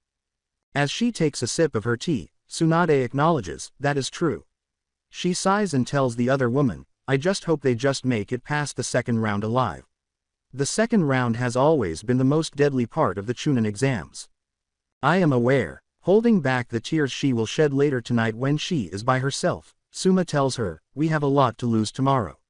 She takes a sip of her own tea. The Chunin exams, morning. Naruto, this is like going into battle when you were in Asgard, he said, getting up extra early to spend time with his grandfather and uncle. Just keep in mind that some of the Chunin exam rounds may not be life or death. Loki nodded his head in agreement as Thor told him to go in expecting it though. Because you never know what to anticipate. Loki put his left hand on Naruto's right shoulder and gently squeezed it, telling him to go in expecting the unexpected during these exams. I will, Naruto says, grinning at his family. I need to wake up Kiba or we are going to be missing the exams. He laughs, feeling extremely anxious because he has more to worry about than before Kiba, Hinata, and Akamaru. As Akamaru had already woken up and jumped out of bed, Naruto dashed down the hallway and dropped into Kiba's room, kicking the boy out of his bed. Naruto, what the hell? Kiba screams as he lies partially out of bed, his ass still on the bed and his face uncovered on the carpet. You never wake up when we try the normal way to wake you, Naruto laughs. Akamaru barks in agreement as he tells him, Sue, I figure why the hell not and drop kick your ass out of bed. He snickers. As Akamaru pushes himself off the ground and pulls his legs under himself to stand up, Kiba yells, traitor. All right, he threw his pillow at Naruto, who swatted it away, saying, give me a few and I'll get ready. As he turned to leave Kiba's room, Naruto said, all right. He then went down the hallway to the kitchen to grab a bite to eat. Good morning, Naruto said to everyone in the kitchen. As she took a sip of her coffee, Suma smiled and said, morning. As everyone gathered at Suma's house this morning, Tsunade said, morning brat, while sipping her tea. Where are Uncle Loki and Grandpa? Naruto sits down at the kitchen table and asks. Taking another drink while keeping an eye on her grandson, Tsunade smiled and said, they have a meeting with Sensei this morning. Oh, all right, Naruto remarked as he sipped his orange juice while Kiba entered and made sure Akamaru had his breakfast before settling in for his own. What have I overlooked, then? Kiba asks as he settles into his chair. Nothing. Soon growled and said, now eat before you're late. The two boys then started eating because they had to go pick up Hinata and go to the Shinobi Academy. The Hyuga clan estate. Hello. Hinata greets Kiba and Naruto as she leaves the estate. Naruto says, hey Hinata, with one of his dazzling grins. Kiba says, hey Hinata-chan, with a small, silly smile, while Akamaru emerges from his coat and barks in greeting. Morning, she gives them a shy, gentle smile in return. Naruto grinned and said, come on, let's go to the academy. We have a lot to do today and we don't know what to expect. They then began roof hooping through the village until they arrived at the Shinobi Academy's resting place in the middle. That didn't take too long. Naruto sighed. Feeling a little uneasy, Kiba pointed out, no, but look at all the genin going in. Hinata acknowledged, feeling her nerves trying to overwhelm her. Indeed. Come on, Naruto said, catching a glimpse of Sasuke and Shino waiting for Sakura off to the side. He tells them, let's make it to the third floor before the Uchiha enters and starts mistreating his lapdog. With a nod of agreement, Kiba and Hinata moved quickly and silently out of the courtyard and into the academy. Third level, Kurenai smiled as she stood at the door, waiting for the three of them. Hello you three. Hi, sensei. With a tone of bewilderment, Naruto said, what are you doing here? I asked her. If you three didn't come as a group, she says with a sly smile. They wouldn't let you in. I'm happy that all three of you are strong and have excellent teamwork. As she disappeared in a cloud of smoke, she smiled and said, I'm going to let you pass now. As they entered room 350, the three of them exchanged glances and smiled. They saw genins of all ages, some slightly older than themselves and others as old as their sensei. Wow, Kiba exclaimed, surveying the area as Naruto unleashed his murderous intent, forcing a few to move several paces away from them. Hurry up, Naruto says, let's find somewhere to watch for the others. They move to an open corner and watch Team 10 enter shortly after, almost to the very end. Team 7 barely managed to get in before a hidden Anbu locked the door. Naruto and his two teammates were standing in a corner when Kiba nodded to them and said, "There is Team 10. Naruto nodded and said, "Let's go and chat with them." As he approaches Team 10, Shikamaru notices them and pulls Ino back because she seems to be looking for someone in the crowd. He is concerned that it might be the last Uchiha, and they don't need the attention right now due to Sakura's large mouth. "Hey," Shikamaru said, sounding lazy. Hinata smiled softly at her friends and said, "Hey." She turned to face Kiba and Naruto and added, "I'm glad to see you three made it as well." "Yes, I'm glad you're here." As they turned to look at Team 7, where a man with white hair was speaking to them, Kiba laughed and said, "That doesn't look too good." Sasuke narrowed his eyes at Naruto. "We don't have to deal with Duck-ass and Banshee alone." As the others stare at him in mild surprise, Naruto rolls his eyes and says, "It's just a jealous ducky wanting more power and doesn't like it that we are stronger than him." "How do we outstretch him?" Choji asks, his eyes wide as he looks up at Naruto. "It's because we know we are strong alone," Naruto says with a smile to Choji, "but more powerful when combined. We are more powerful than Sasuke because of this.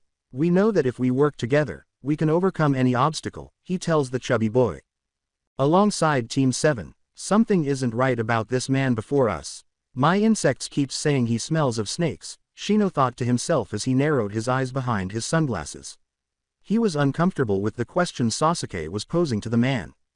Sasuke demands of the white-haired man in front of him, "Tell me about Rock Lee, Gaara of the Sand, and finally that loser Naruto."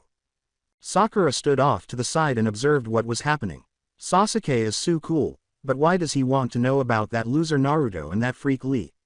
She asked herself, distracting herself from her thoughts as she listened. Ibiki shows up before the white-haired man can say anything. "All right Magets. The number you get will determine where you sit, so get in line and draw a lot." Ibiki gives the order. As stated by the man, "To determine where you will sit during the first portion of the exam, form 2 lines and draw lots," a Chunin said, holding a clipboard in front of the table where they had to line up. "He doesn't need to know anything about myself. Lee is a good guy that doesn't need that little bastard knowing more on him. As for Gaara, if the feeling I am feeling is right.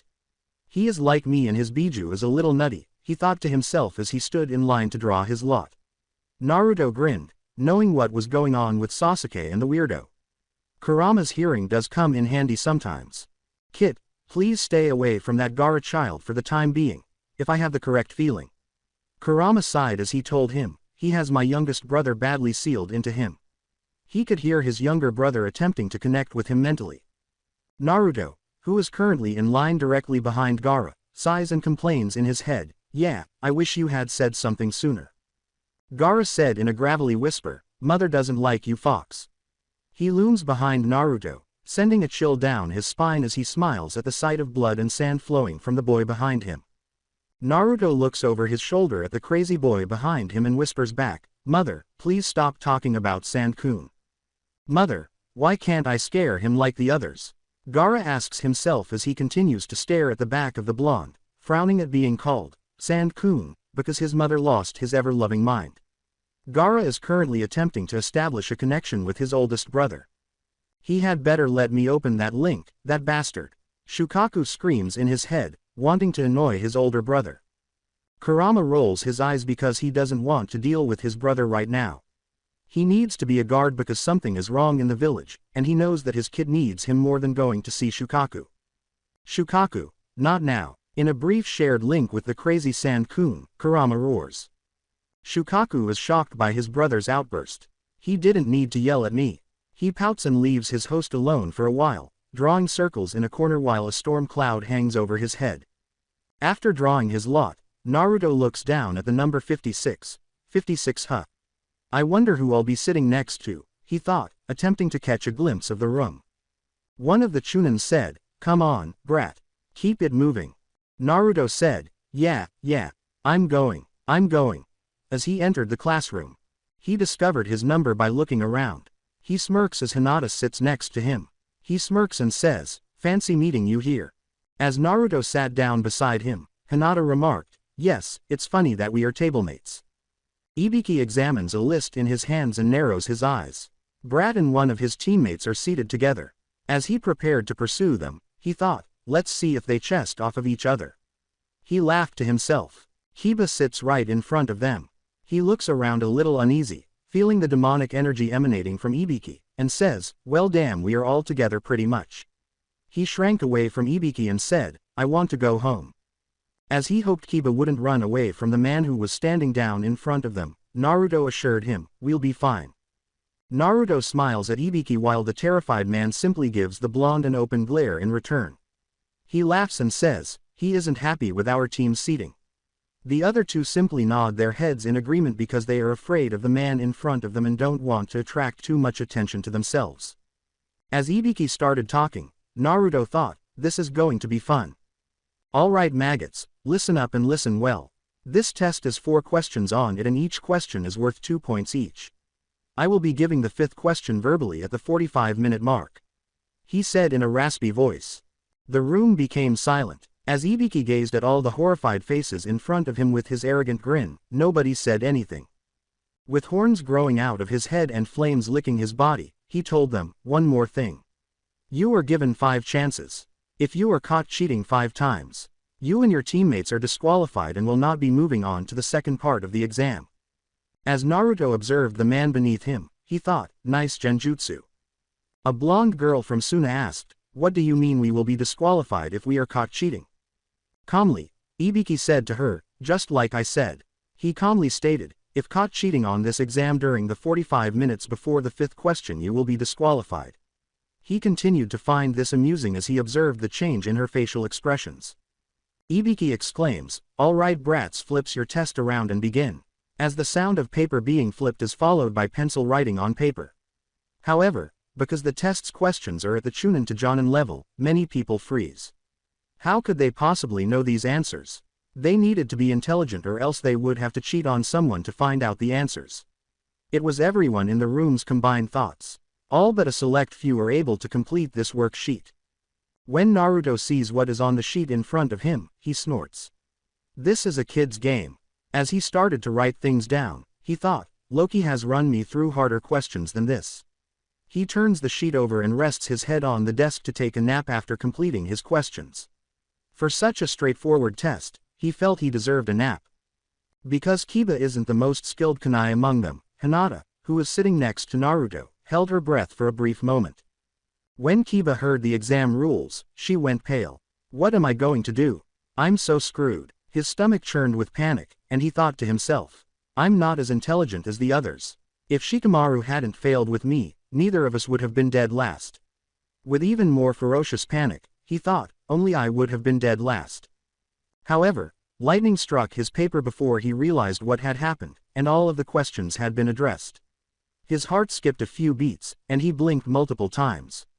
Naruto, but how? As he struggled with himself, he tried not to look back and ask his friend how he managed. Turning his head on the desk, Naruto looked at Hinata. He mouthed, don't worry about Kiba. She gave him a small nod, catching him out of the corner of her eye. Ibiki's dark eyes scanned the room as he growled, time's up maggots. 4-5 minutes have already gone by. He had eliminated over half of the Chunin candidates in the allotted 45 minutes. As he observes every single one of the remaining idiots, he starts the question Issa. Do you want to take the 5th and final question? If you get this final questions wrong, you will not become a Chunin for the rest of your life. You will be stuck as a genin forever. He exclaimed, his amusement contained in his icy black eyes. What do you mean? A genin from a different village demands. Indignantly, they exclaimed, are there people here who have taken this exam before? Ibiki told them all, clearly excited, yeah, but I am the one in charge of this exam and my rules go, so if you don't believe you can answer this final question of the forfeit and take the exam in 6 months in the next village. Genins start to get to their feet and turn to face their teammates in defeat. One genin told his teammates, snot and tears streaming down his face, I'm sorry. I can't take the risk. His teammates shrugged and shoved him out the door, with others trailing behind. Ibiki watched with delight as the numbers continued to cut themselves. It's good that they lack the necessary skills to become Chunins. He thought to himself with satisfaction, if this little mind game takes them out so quickly. He observed the remaining genin as though they were prey after the last of them had left the room. He observed them closely and asked, "Is that everyone?" He gives them a sly smile. He yelled, "You pass," as everyone started yelling and screaming at him for the game he was playing. At this, Naruto simply snorts. He turned to Hinata and Kiba and said, "He was playing mind games and no one caught on and we had to gather information, like if we were on a mission. How we would look out for our teammates. How I aided Kiba with the exam. We will do fine out in the field."